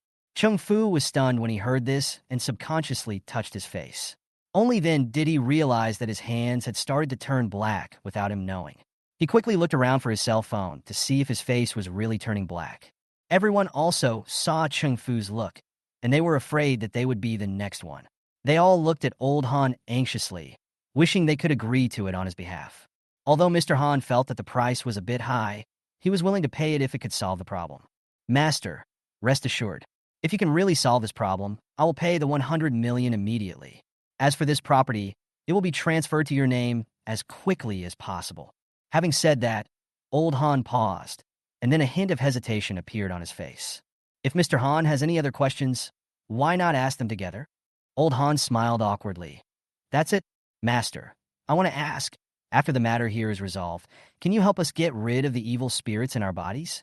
And all the people who have had accidents in my family during this period, they're all in a bad situation now. William looked at the nervous expressions on everyone's faces and said, Don't worry, the 100 million is for removing the evil spirits.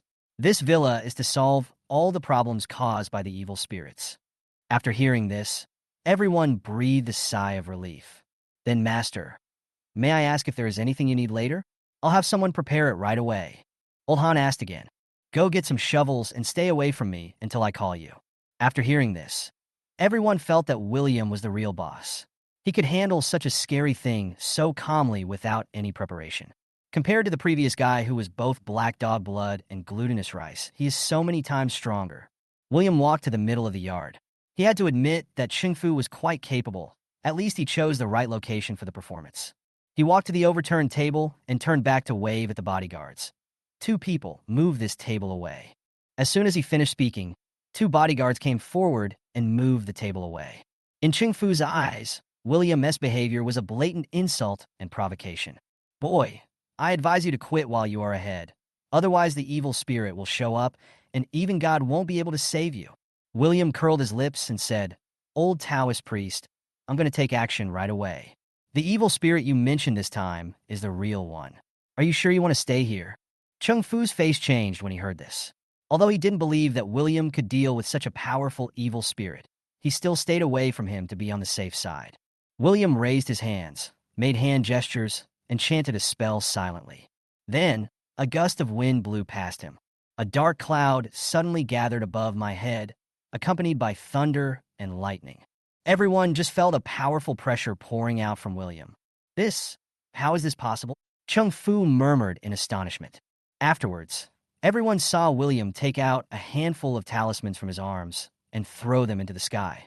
The next second, the talismans immediately dispersed and flew in all directions.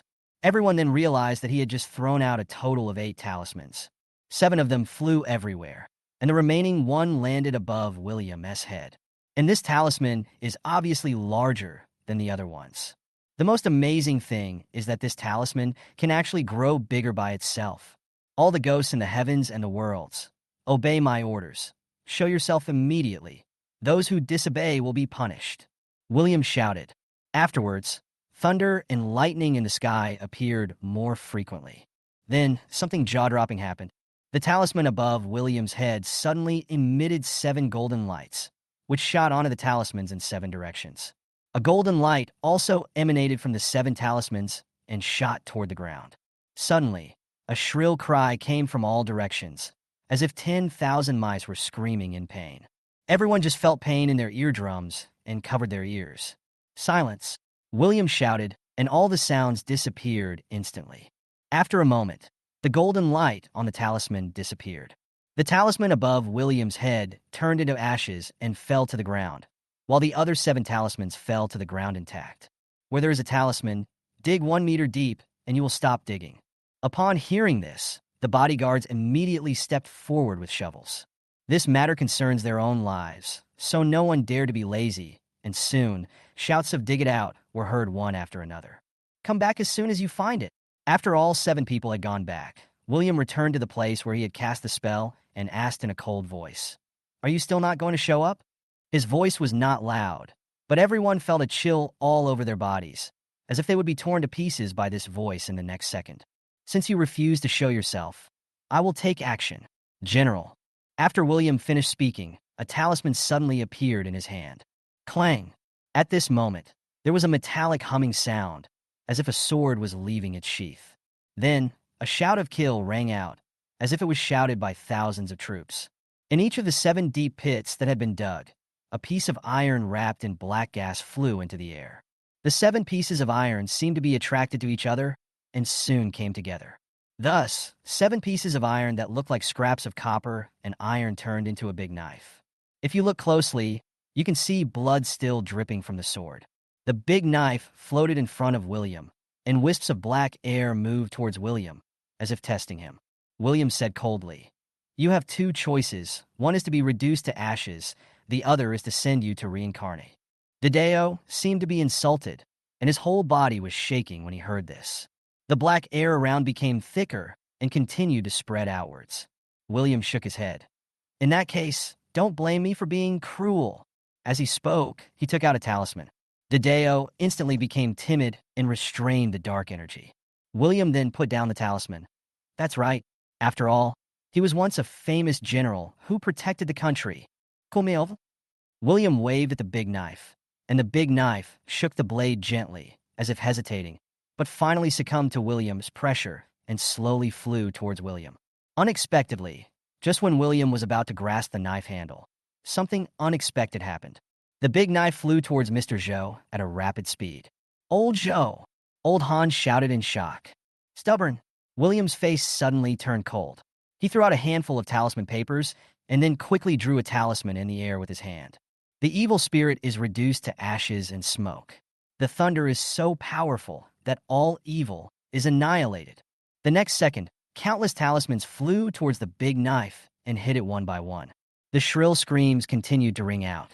As the talisman paper wrapped around the sword, the screams became weaker and weaker, and the black fog gradually faded.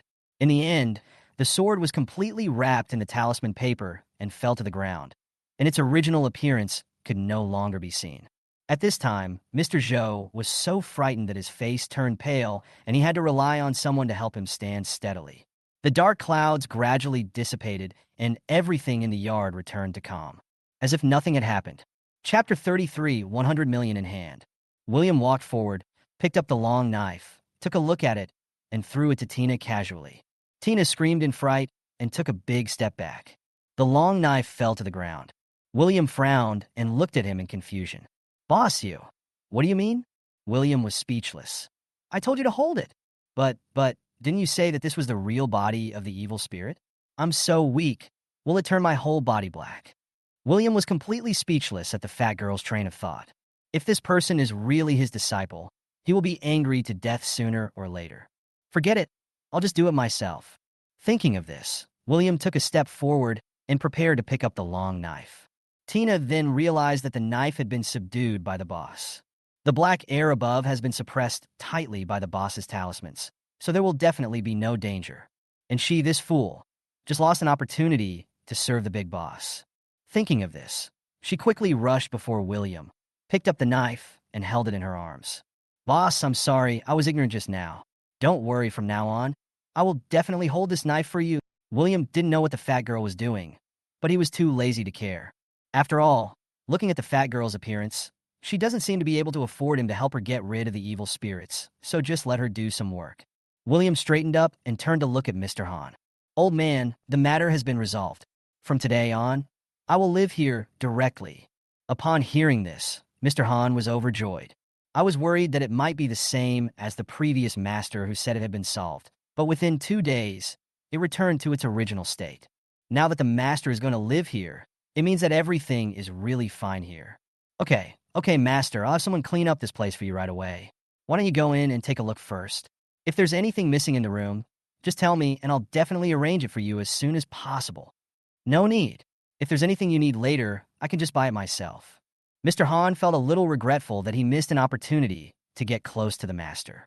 But soon, he thought of a new idea and took out his cell phone. Master, can I add you on WeChat? Please send me your account number, so I can arrange for someone to transfer the 100 million as soon as possible. Mr. Han has the look of a wealthy and powerful man, and he has a close relationship with Mr. Zhou. It is obvious at first glance that he is not an ordinary person. There is no harm in making friends with such people. So William didn't hesitate, took out his mobile phone, added Mr. Han's WeChat, and sent his account number. Mr. Han forwarded the letter to the family finance department on the spot and made a phone call in front of William, instructing the other party to transfer the 100 million as quickly as possible. Soon, William received a transfer of 100 million. Master, then Mr. Han asked cautiously. Seeing William's abilities, I always feel inexplicably nervous when facing William, fearing that I might say something wrong and upset the boss. But in fact, William doesn't care about these at all. After all, it is a matter of life and death, and no one can take it lightly. Don't worry, since I've taken the money, I will definitely keep you safe. At this point, William paused, then suddenly remembered something. By the way, Mr. Han, I am still just a high school student. In order to avoid unnecessary trouble, you can just call me William. You don't have to call me Master, because I was once a heavenly master. Mr. Han smiled and said, if I call you William, it would be too disrespectful to you. But since you said so, I will call you Mr. Jiang from now on. William nodded, too lazy to dwell on such trivial matters. There are too many of you. It will take a while to get rid of the evil spirits in you. William said this while silently making plans in his mind. But he didn't know that everyone present was worried at this moment. Isn't it a matter of a short time? Doesn't that mean that some part of their body will also turn black like that fat nun? How about this? The day after tomorrow at 11 o'clock, you all come here together, and I will help you completely get rid of the evil spirit in your body. Everyone breathed a sigh of relief when they heard this. It turns out it was just a one-day wait.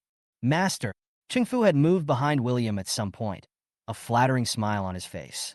Can you help me get rid of the evil spirit tomorrow night? William looked at him, his eyebrows slightly raised. Didn't Master Ching Fu say that this is not evil spirit? No, no, no, it's all because I didn't recognize the real master. I didn't even recognize the master of metaphysics. I hope Master Jiang. No, I hope Mr. Jiang Shao can be kind and help me get rid of the evil spirit on my body. William thought about it, then turned and looked at Mr. Han. Has the reward for this Master Ching Fu been paid? Mr. Han said with embarrassment. I paid 50%. Ching Fu has earned a lot of money over the years by relying on his own abilities. I don't want to sacrifice my life for just 50 million. So he quickly assured William, give it all to Mr. Xiao Jiang. It was Mr. Xiao Jiang who solved the problem. These rewards should have belonged to Mr. Xiao Jiang. How dare I keep them for myself? William was very satisfied with Cheng Fu's understanding, and then looked Cheng Fu up and down. Your situation is quite complicated. It will take at least a month to completely resolve it. How about this, during this time, you stay here with me, and when the time comes, I will help you. When Cheng Fu heard this, he was even more ecstatic. The skills William just used were things he had never seen before in his life. Being able to follow such a great figure closely, even if he could only learn some basic things, would be a godsend for him. Thank you, Mr. Jiang Shao. He clasped his hands together, bowed, and thanked respectfully. Little did he know that he had already stepped into William's trap. William actually just wanted to get rid of the evil spirit in him, but he had just moved in and would have to go to Qin Xian's place in a few days to help his sister summon her soul. There are too many trivialities. Although Ching Fu is not well trained, he does have some skills. It's okay to keep him around to do odd jobs. Just then, Mr. Han's cell phone rang. After Mr. Han answered the phone and heard what the other party said, his face changed immediately. William anxiously. Mr. Xiao Jiang, something happened to my grandson. Chapter 34. Meeting Oscar in the hospital. Takeo First Hospital. Mr. Jiang, this way, please. William in front, and his attitude was extremely respectful. Mr. Zhou and Mr. Han were close friends, so they came along as well. William's expression remained calm, and he did not show any fear at all because of being treated like this by the boss. He has experienced too much of this kind of thing. He has also been the emperor. Tina admired the boss very much as he remained so calm. As expected of a big shot, he doesn't feel uncomfortable being so respectful in front of someone of his age. Thinking of this, she couldn't help but straighten her chest. She is the boss's person now, so she can't show pettiness and embarrass him. What's more, she is carrying a knife now. I, Tina, am a chivalrous woman who travels the world with a sword. She thought so in her heart. The group soon arrived at the VIP ward. Coincidentally, the Chun family members who are still in hospital also live here. However, the Chun family status was far inferior to that of the Han family, so they did not get the top VIP ward, but lived in a slightly inferior ordinary VIP ward. There are security guards at the door of each ward in the top VIP ward area. The facilities and decoration inside the ward are extremely luxurious, not inferior to the presidential suite of any five-star hotel. Of course, for patients suffering from illness, no matter how comfortable such a place is, they would not want to live there. Oscar came to the hospital today to get his teeth filled. He got angry just thinking about it because the tooth that was knocked out by that bastard William last time was one of his front teeth. As a result, whenever he spoke, his voice would leak and he looked very funny. So during this period, he basically wore a mask except for eating and sleeping. Every time he saw his missing tooth, he wanted to cut William into pieces. But the stupid Chun Wanning is afraid of the leverage William has and has not dared to take any action against him so far. Every time he pretended to be aggrieved in front of Chun Wanning would just ask him to wait. He can't wait any longer, especially since he had to be at school every day, watching more and more people show their kindness to William. Even though William rarely paid attention to them, they still insisted on trying to please him. Now he is not even allowed to take out the garbage. The most infuriating thing is that a few days ago, someone actually noticed that William hated him. So in order to please William, they had the audacity to put him on the garbage duty list. These idiots have completely forgotten how they used to wag their tails in front of him like dogs. He said that William was incompatible with him and would take away everything he had. After Oscar had his tooth filled, he felt uncomfortable all over. Thinking of the pain he had just experienced, his hatred for William increased a little more. During this period, Chun Wanning seemed like a different person. She didn't go to the company for a long time because of a minor injury, so David was busier than before and had no time to accompany him to get his teeth fixed. Moreover, Chun Wanning would get angry at her phone all day long, like a madwoman. He tried to ask her several times, but failed to find out what evidence William had on her. Once, he asked her too many questions, and she got angry at him for the first time in her life. He was almost mad to death. If you have the guts, go and settle the score with that bastard William. Why are you scolding him? Because of this incident, he was completely disappointed with Chun Wanting and became more determined to get something on Chun Wanting's side. At that time, he would make Chun Wanting kneel in front of him and kowtow to admit his mistake. Dora, who loved him the most, she is still lying in bed. Daisy, that saintly bitch, is busy treating patients and saving lives. When she is not busy, she will just shed tears silently every day looking at the WeChat messages William sent her. She has long forgotten her brother. Fiona, that loser, was beaten so badly by William that she doesn't even dare to leave the room. The other sisters were busy with their own things. Apart from calling him to help him scold William, they were unwilling to even come back to see him, let alone take him to see a doctor. So he had to be accompanied to the hospital by Randy today. This was the first time in his life that he had gone to the doctor alone. William's fault. If he hadn't caused such a mess at home and knocked out his teeth, how could he have fallen to this point? Just wait.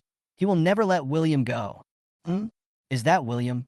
Oscar had just cut William into pieces in his heart when he heard Randy beside him mention William, so he followed his gaze. I saw two old men walking in front, and William and a fat girl dressed strangely following behind. The two old men had anxious expressions on their faces. William, on the other hand, had a calm expression the whole time. Mr. Jiang Xiao, it's just ahead. Suddenly, an old man turned around and spoke with a very respectful attitude.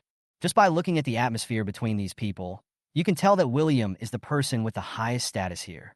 William's five senses are far more acute than those of ordinary people, and he and Oscar are mortal enemies. Therefore, almost at the moment when Oscar's resentful gaze fell on him, he noticed the other party's presence. Oscar lightly, with a mocking arc at the corner of his mouth, then turned his head away and stopped looking at him, as if he didn't take him seriously at all. This look made Oscar even more crazy. Has this bastard forgotten how he used to grovel before him? The more Oscar thought about it, the angrier he became. He had no idea why William was here, or even who the two extraordinary old men in front of him were. It was Randy's puzzled voice that reminded him. What is that country bumpkin doing in the hospital? Is he here to see the madam and the miss? That's not right. Madam and the second young lady's wards are not in that direction. That's the top VIP ward. Why is he going there? Who are those two old men? Master, do you know him? After saying that, Randy looked at Oscar in confusion and inadvertently caught Oscar's sinister expression, like a poisonous snake hiding in the dark. He quickly turned his head and pretended not to see anything. Oscar quickly put away the resentment on his face and shook his head. I don't know either. Maybe he's here to see a patient as well. Let's go, Jung. Let's go see Mom and Big Sister. Randy knew his identity and didn't want to know too much, so he didn't accompany Oscar into the ward, but sat on a bench in the corridor and waited. Oscar first entered Dora's room alone. As usual, he asked about her back injury and then chatted with her for a while. While chatting, he deliberately looked towards the door from time to time, which finally aroused Dora's suspicion. Son, why are you so absent-minded when talking to your mother? Is something wrong? Oscar heard this and smiled bitterly. No, Mom. I was just wondering why my brother hasn't come yet. Chapter 35. Oscar puts eye drops on. Your brother? That little bastard William. Dora frowned immediately. Mom, are you still angry with my brother? It's been so long. He must have realized his mistake. If he comes later, please don't be too harsh on him. Dad, my eldest sister and second sister are all looking forward to my brother coming home. I miss my brother too. He left home because he thought you all only like me and not him. Please let him come back. I still hope that our family can be together. Dora sneered. Humph. He turned our Chun family upside down. Can he come back now if he wants to? Forget it. After saying that, Dora looked at Oscar with a distressed look on her face. Wen, you are just too kind. That's why you can't beat that little beast who was raised by a bunch of lowly mountain villagers. Mom tells you if you meet him next time, don't pay attention to him. You are a fine jade, and you will suffer if you collide with this kind of stinky stone. If anything happens in the future, you must tell your mother immediately, and your mother will help you vent your anger. Thank you, Mom. You love me the most, Oscar said with a touched look on his face. After leaving Dora, Oscar turned around and went to Chun Wanting's ward. Big sister, isn't your brother here? As soon as he sat down, he pretended to be confused. Chun Wanting was startled when she heard this, and then immediately became alert. What did he come for? Did he tell you he was coming to the hospital? Did you talk to him again? What else did he say to you? Oscar shook his head. No.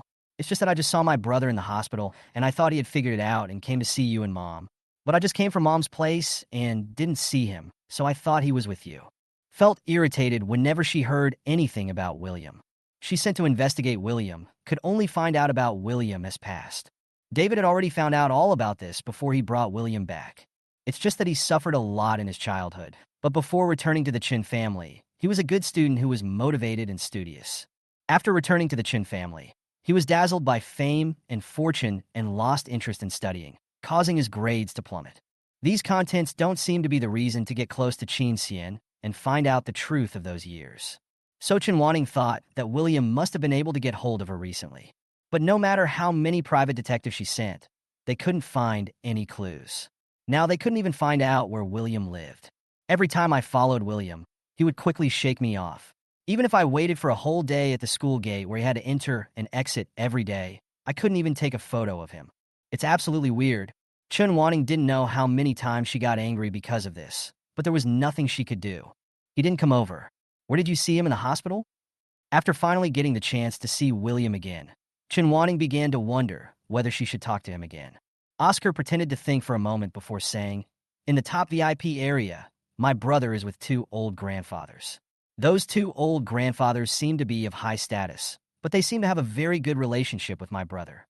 Having said this, he paused deliberately, and then, as if he suddenly thought of something terrible, he said with a look of horror, "Sister, the people living in the top VIP ward are all big shots, and brother has been saying that he will not let us go. Is he here to find a backer this time?" Oscar finished speaking and carefully observed Chun Wanting's expression. He just didn't believe it. If Chun Wanting knew that the Chun family was in trouble, would she still be able to sit still? Sure enough, although Chun Wanting didn't say anything, her increasingly furrowed brows completely revealed the anger in her heart. It seems that even if she doesn't take action today, she won't be able to wait much longer. And Dora is here today. He had just felt so wronged in front of Dora, and she didn't believe that Dora would remain indifferent and not do anything to William. Following William were not ordinary people. For such a person to hang out with a good-for-nothing high school student like William, it is highly likely that he was deceived by William S. sweet words. But what if William S.'s biological mother herself reveals his true identity? Oscar didn't believe that the two old men would still be willing to continue dealing with him. Maybe because he knows William S.'s true character, he will teach him a lesson.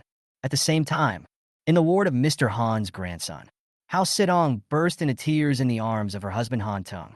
Han Tung looked worried as he looked at his 5-year-old son, who was tied tightly with a bedsheet. When Hao Sidong saw Mr. Han coming, she rushed over and grabbed Mr. Han's arm as if she had found a savior.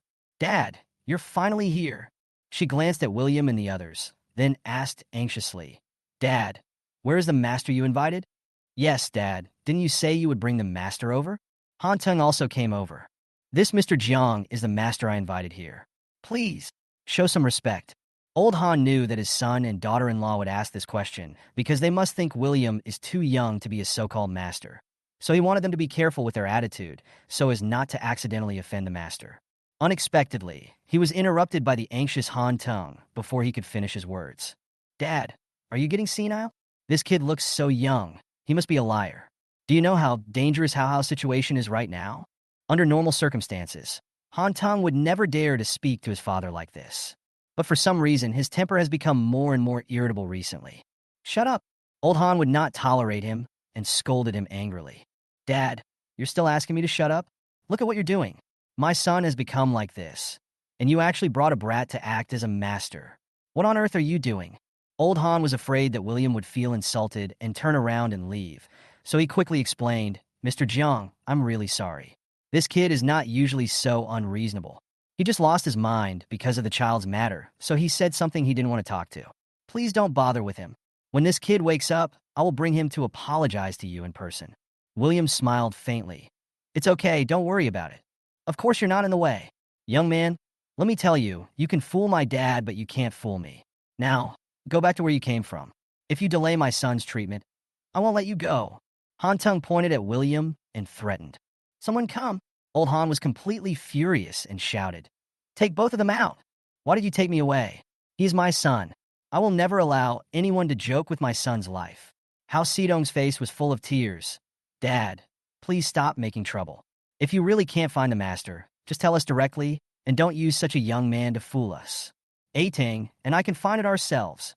Finally, Mr. Zhou couldn't help it. Xiao Han's wife, both of you calm down. Old Han is not kidding you. Teacher Xiao Jiang is really a master. He is very capable. He was the one who solved the problem of the villa. Uncle Zhou, why are you fooling around with my dad? Han Ting said as he reached out to push William. Get out of here right now. William looked at the farce in front of him and sighed silently. When he saw Han Tung's hand was about to touch him, he quickly reached out and grabbed Han Tung's wrist, tapped it lightly, and Han Tung's whole body froze, unable to move. Hao Sidong was frightened and asked in horror, "What did you do to my husband?" William was too lazy to make any more unnecessary explanations. Given the current state of these two people, nothing he said would be of any use. If you don't want your son to die, get out of my way. As he spoke, William walked around Han Tung in front of him and walked towards the bedside. Stop. What are you going to do to my son? Hao Sidong wanted to stop William, but was stopped by the bodyguards who suddenly rushed in from behind. Old Han suppressed his anger and warned, Hao Sidong, if you dare to disturb the master from saving my grandson again, don't blame me for throwing you out. Old Han had also been to the battlefield, and now his face turned completely cold. Hao Sidong couldn't stand it anymore. She was worried that William would do something even more reckless after she left, so she had to stand there with a nervous and uneasy mood. On the other side, William frowned as he looked at the sheets wrapped around Han Wenhao. Tina, come over here and untie the sheets. Yes. Tina came over happily and started to untie the sheets. Hao Sidong panicked and wanted to say something, but was frightened by Mr. Han's glare and became speechless instantly. After a moment, Tina untied the sheet and threw it on the floor. William looked at Han Wenhao, who was naked on the bed, and said coldly, "Come out." As soon as he finished speaking, Han Wenhao, who had been sleeping soundly, suddenly opened his eyes, gave William an evil smile, and then suddenly jumped into the air and pounced straight at William.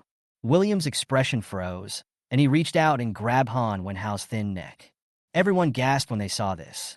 Hao Sidong even screamed, "Let my son go." She struggled hard, but the bodyguards behind her held her tightly. At this time, Han Wenhao, who was strangled by the neck, was not afraid at all, but laughed out loud. The shrill, eerie laughter echoed in the ward, making people shudder. Court death. William sat down beside the bed and turned Han Wenhao over. He held him down with one hand and raised the other high up, slapping him hard on the butt. "Can you come out?" Han Wenhao screamed and replied in a shrill voice, "No. Can you come out?" Another slap. No. Bang! I can't get out. I won't come out. I won't come out even if you kill me. I wonder what you can do to me. William was completely impatient now. Since you are young, I will give you one last chance.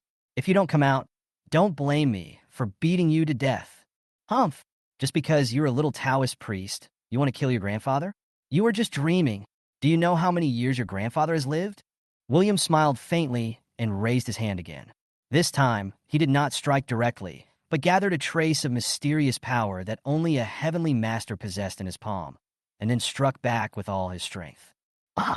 Han Wenhao screamed and then burst into tears. Wow, why didn't you say you were a heavenly master?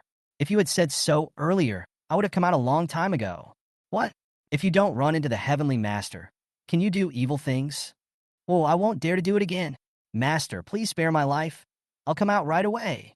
As soon as he finished speaking, everyone saw a ball of black gas floating out from Han Wenhao, floating all the way to the corner before revealing its original appearance. It was a young child of similar size to Han Wenhao. William stood up holding Han Wenhao and waved to Hao Sidong. "Come here and hold your son." The bodyguard behind Hao Sidong then let him go. Hao Sidong rushed over with tears streaming down her face, hugged her baby son, and kissed him again and again. William turned his head and glanced at Hei Tong. "Stand still. I'll settle the score with you later." Everyone clearly saw that Hei Tong was shaking with fear. William walked to Han Tung and pressed the place where he had cast the immobilization spell before. Han Tung staggered for a moment. Then he realized that he could move. "What did you do to me?" William with horror. Seeing that Han Tung dared to act so presumptuous in front of his grandson's savior, old Han was so angry that he kicked him on the butt. "Why don't you thank your benefactor? He just saved your son."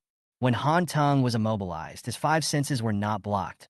So when he heard his father's words, he immediately remembered the noises he had just heard. He turned his head and saw his wife holding their son who had just woken up and quickly ran over.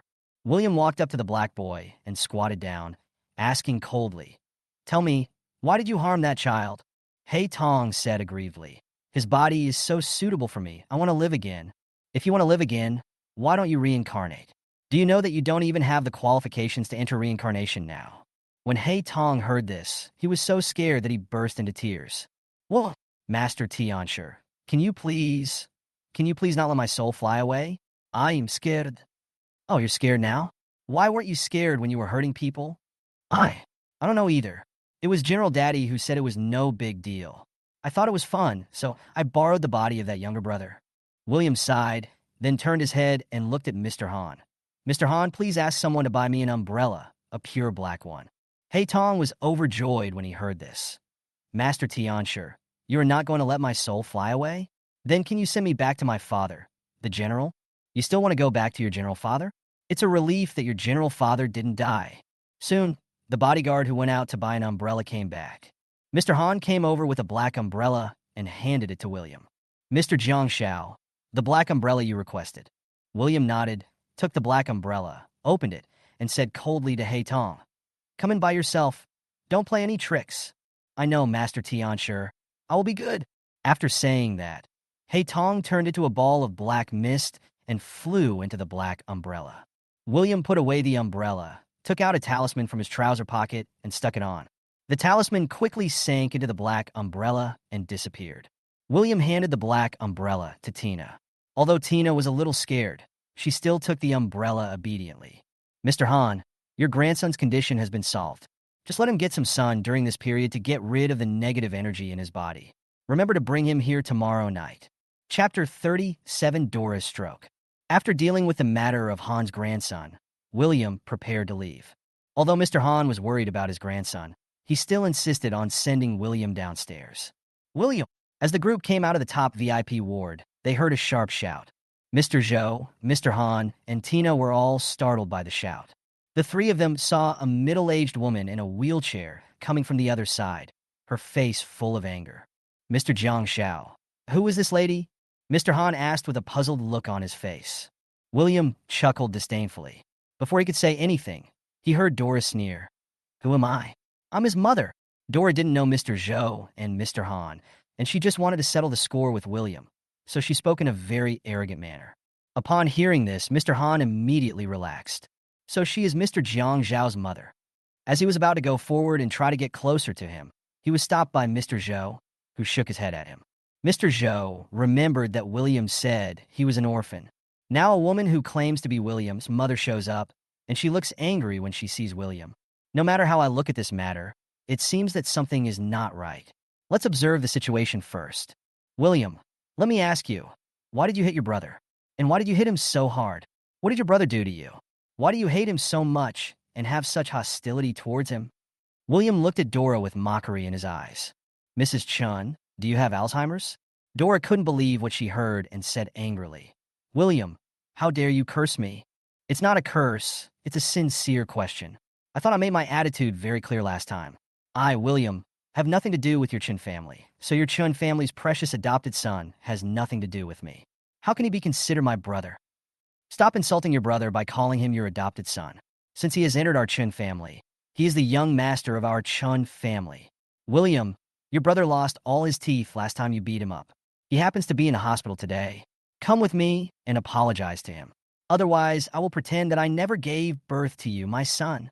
William laughed out loud after hearing this. "That's great. I also think that Mrs. Chun, you are not worthy of being my mother." "William!" Dora was almost mad at William for not taking her seriously at all. "You are really getting bolder now. Do you think you could do whatever you want now that you have someone to back you up?" As she spoke, she looked towards Mr. Chun and Mr. Han. "Two old gentlemen, don't be fooled by my rebellious son. He is a beast. He injured my waist like this. Not only that, he also beat his eldest sister into the hospital. My seventh daughter was beaten so badly that she dares not step out of the door. His brother's teeth were knocked out by him. This little beast is so hateful. He has no manners at all." William, in surprise, But seeing that William always had a mocking smile on his lips, and the woman opposite who claimed to be William's mother kept calling him a little beast, they intuitively felt that there must be some hidden story behind this matter. So the two of them remained silent. But Tina has now become a die-hard fan of William. Naturally, she couldn't tolerate someone insulting her idol like this. So, she stepped forward, pointed at Dora's nose and cursed. "You damned woman, dare you curse my master again?" William didn't expect Tina to suddenly stand up and speak for him, and was stunned for a moment. Dora was also frightened by the sudden roar.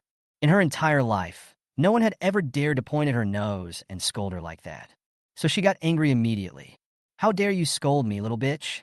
Do you know who I am?" "Of course I know. You are just an old bitch who doesn't respect the elderly. You said you were my master's mother, but you called my master a little beast in front of outsiders like us. What are you thinking? Is there any mother like you? Also, you said that my master hit your waist, so it was my master who hit you? Where is the evidence? My master is so powerful. If he had taken action, would you still be able to keep your life?" Dora's face turned red with anger. She pointed at Tina and wanted to say something, but she couldn't say anything. Instead, "I was so angry that I had heart pain." "Come on, Tina. Don't make people angry and then blame you for it." William walked away, and Mr. Han and Mr. Zhou followed immediately. Tina made a smug face at Dora and followed. Dora was so angry that she completely lost her mind and screamed without any image. "Ah, William, you beast. I will kill you. I will kill." Dora fainted from anger before she could finish her words. Oscar, who was hiding in the corner, looked at Dora, who was leaning to one side, with disgust in his eyes. He is so useless that he can't even sow discord, and he was even pissed off by this fat woman who looks like she has nothing to offer. Just then, he saw Daisy coming out from around the corner. "Mother!" He quickly ran over to Dora and patted her face. Mom, what's wrong with you?" "Mom, wake up. Don't scare me, okay?" "Mom!" Daisy ran over and saw that Dora had fainted. "Brother, what happened to Mom?" Oscar's eyes were red. I don't know either. I just saw from a distance that my brother seemed to say something to Mom and then left. Then Mom suddenly got angry, scolded my brother, and then fainted." "William? William is here?" Daisy's face was full of surprise, and then she thought of something and felt ecstatic. "Is William here to visit his mother?" Oscar shook his head. "No, my brother didn't come to see Mom. They ran into each other by accident." Daisy's eyes darkened instantly. Seeing Daisy's reaction, Oscar looked down upon this second sister, who always lived in her own world and claimed to have noble character. Even her own mother fainted, but she didn't rush to call a doctor or treat her mother. Instead, her mind was full of that bastard. The most disgusting thing is that the look of regret she puts on every day is not actually because she feels so sorry for William. Rather, she felt that what she did to William made it impossible for her to face her true self, who was cold, selfish, and ruthless. Second sister, Oscar couldn't help it and shouted, "Don't be stunned. Go call a doctor." Daisy finally woke up from her dream and ran to call the doctor. After being treated by a doctor, Dora woke up soon. But what she didn't expect was that her face was crooked, her mouth couldn't close, and her speech was a little unclear. The doctor's diagnosis was a mild stroke caused by emotional excitement. Chapter 38. William moves into Dabii. In the black Maybach, William and Mr. Zhou sat in the back seat, and Tina sat in the passenger seat. Mr. Han sent William to the car and returned to the ward. William was not a talkative person, so he closed his eyes and rested as soon as he got in the car. Mr. Zhou and Tina thought he was in a bad mood, so no one dared to speak. Mr. Zhou first sent William back to the hotel, and then sent a few people to help him pack his luggage, and then sent him back to Villa number 16. The villa has been almost completely cleaned up by the people sent by Mr. Han. When they arrived, only some finishing work was left, and Chung Fu was watching it carefully. So William doesn't need to do anything at all. What does this house have to do with Mr. Zhou? William called Mr. Zhou to the backyard and asked straight to the point without beating around the bush. Mr. Zhou nodded and said, "It is indeed related. This villa area was developed by the Zhou family. My son renovated a house for us according to my wife's preferences. I originally wanted to move out of the old house with my wife. Later, my wife passed away, and I didn't want to live alone, so I didn't move in. It happened that old Han's daughter-in-law liked this house very much, so I sold it to them. I didn't expect that I would harm them." At this point, Mr. Zhou suddenly realized something and his face changed drastically. Teacher Xiao Jiang would ask this question, "Is the thing in this villa coming for me? Mr. Zhou, do you still remember that evil spirit rushed towards you twice? If I'm not mistaken, that evil spirit should have been cultivated with your blood. What? Raised with my blood? After hearing this, Mr. Zhou broke out in a cold sweat. Yes, if that evil spirit had not been cultivated by you, it would not have rushed straight to you upon seeing you. Your blood has the power to summon it. Selling your house saved your life.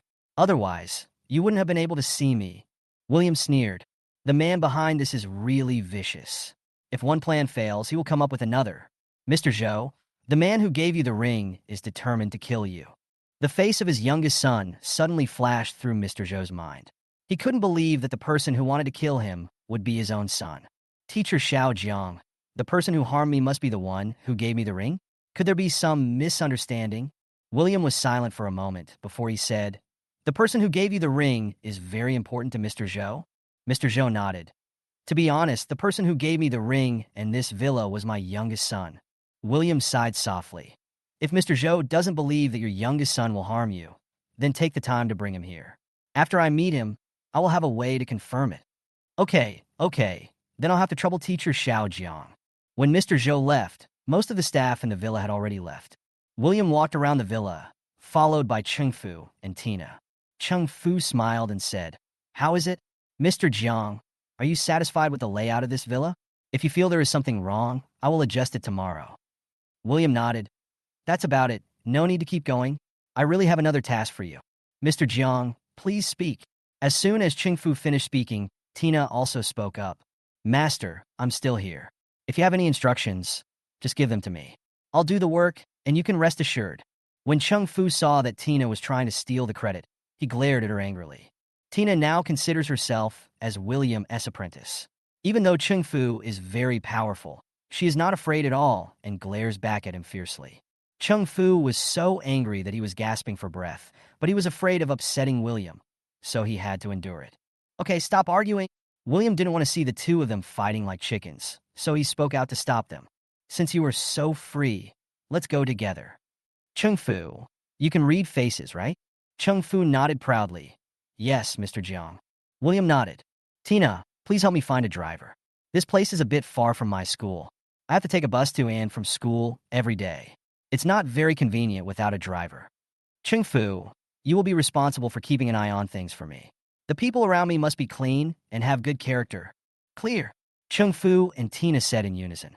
By the way, Master, do you still need some chefs, servants, or something? Tina asked. William thought for a moment and said, Don't worry about this for now. I have my own choice. After saying that, he turned back to his room and made a phone call. A few minutes later, he hung up the phone and there was a knock on the door. He opened the door and saw Cheng Fu and Tina standing at his door. Mr. Jiang Xiao, we found the driver. Master, I found the driver. The two said in unison. Seeing that Cheng Fu did not perform much better this time, Tina hurriedly added, Master, it was someone sent by Master Zhou. Cheng Fu turned his head and glared at Tina. Little girl, has no one ever taught you to respect the elderly and love the young? After all, I am your senior. Tina ignored him and continued to say to William, Master, do you want to go see someone? William nodded.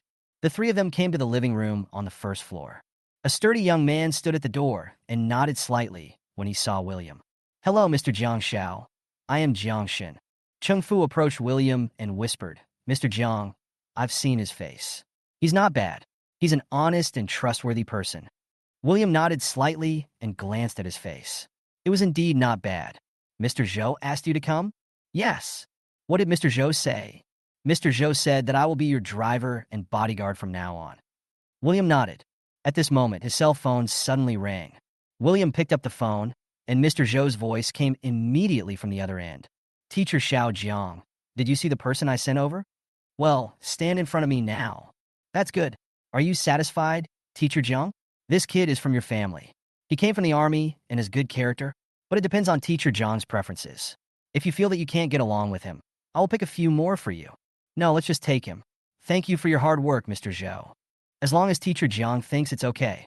Jiang Shun has also sent the card to you. You can use it first. If you're not satisfied, just tell me and I will replace it for you. I do need a driver, so I won't be polite and will accept him. I will be responsible for his salary in the future. As for the car, I will only borrow it for a day or two. After I buy the car, I will ask Jiangshun to send it back to you." After William finished speaking, he hung up the phone without giving Mr. Zhou any chance to persuade him. Then he looked at Jiangshun. "Go pick someone up for me now. The address is..." Chapter 39. Daisy feels betrayed. Chun family villa. When Aunt Tian was about to leave with her suitcase, she ran into Daisy, who had just returned home. "Auntie Tian, what are you doing?" Daisy looked at the suitcase in Aunt Tian's hand with confusion. "Second miss, I resign." Aunt Tian looked at Daisy with some guilt. "Resign? Why are you resigning for no reason? Are you unhappy at home?" Daisy really didn't want Aunt Tian to leave because Aunt Tian had been her spiritual support during this period. In this family, only Aunt Tian knows everything about William's past. So during this period, whenever she was in a bad mood, she would pull Aunt Tian aside and tell her about her regrets. And now, if Aunt Tian is gone, who can she tell all her troubles to? Daisy really didn't want to let Aunt Tian go, but no matter what she said, even offering to double her salary, Aunt Tian was still determined to leave. Daisy had no choice but to let her go. However, before Aunt Tian left, Daisy asked for her phone number and WeChat and agreed that they should keep in touch. But what she didn't know was that after Aunt Tian got on the bus, she immediately blocked her phone and WeChat. During this period of time, she had long been fed up with this weird and nagging saintly bitch. Every day after work, he would pull her over to cook bowls of noodles for her and insist that she make noodles that tasted the same as the ones William used to make. But the problem is, even if she really made the noodles the way William used to cook them, she would say the taste was different after just one bite. Sometimes they don't even eat it, they just smell it and say it's different. Then he sat there crying silently and took her hand to tell her about his grievances and regrets. The most important thing is that no matter whether she is on duty at night or not, the second young lady, as long as she thinks of William, will come to her to talk and ask her to give her advice on how to make William forgive her and return to the Chun family. It is no exaggeration to say that Aunt Tian felt that she was about to suffer a nervous breakdown. She originally thought that there was no normal person in the Chun family. Instead of loving his own good and well-behaved son, he pampered an adopted son who had no blood relationship with him. Now that she was mentally tortured by this weird second young lady, she felt that this family was extremely weird. So when William called her, she agreed to take care of William without even asking about the salary. She didn't have any children of her own, and when she saw William being tortured like this by the Chun family, she was heartbroken. If her financial situation wasn't so poor and she wasn't worried that William would dislike her, she would have wanted to adopt William. Now William took the initiative to find him, and she heard that he was living a better and better life after leaving the Chun family. She couldn't tell how happy she was, and she always had a premonition that one day, the Chun family would regret how they treated William. She couldn't wait to see that day. After Aunt Tian left, Daisy felt as if there was a void in her heart.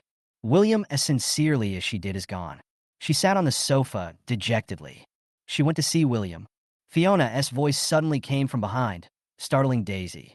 Daisy turned her head and looked at Fiona, standing on the stairs, a hint of surprise in her eyes. "Seventh sister, you finally agreed to leave the room." Fiona hid in her room for more than half a month and didn't eat well. She lost a lot of weight, and her chubby cheeks are now a little sunken. His originally rosy face now exuded a sickly paleness. Fiona didn't respond to Daisy's words, but continued. She went to see William.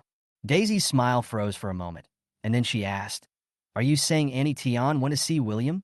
"Yes, I heard her talking to William on the phone. She is going to work as a maid for William." Daisy was stunned. "Auntie Tian is still in contact with William? Then why didn't she tell me?"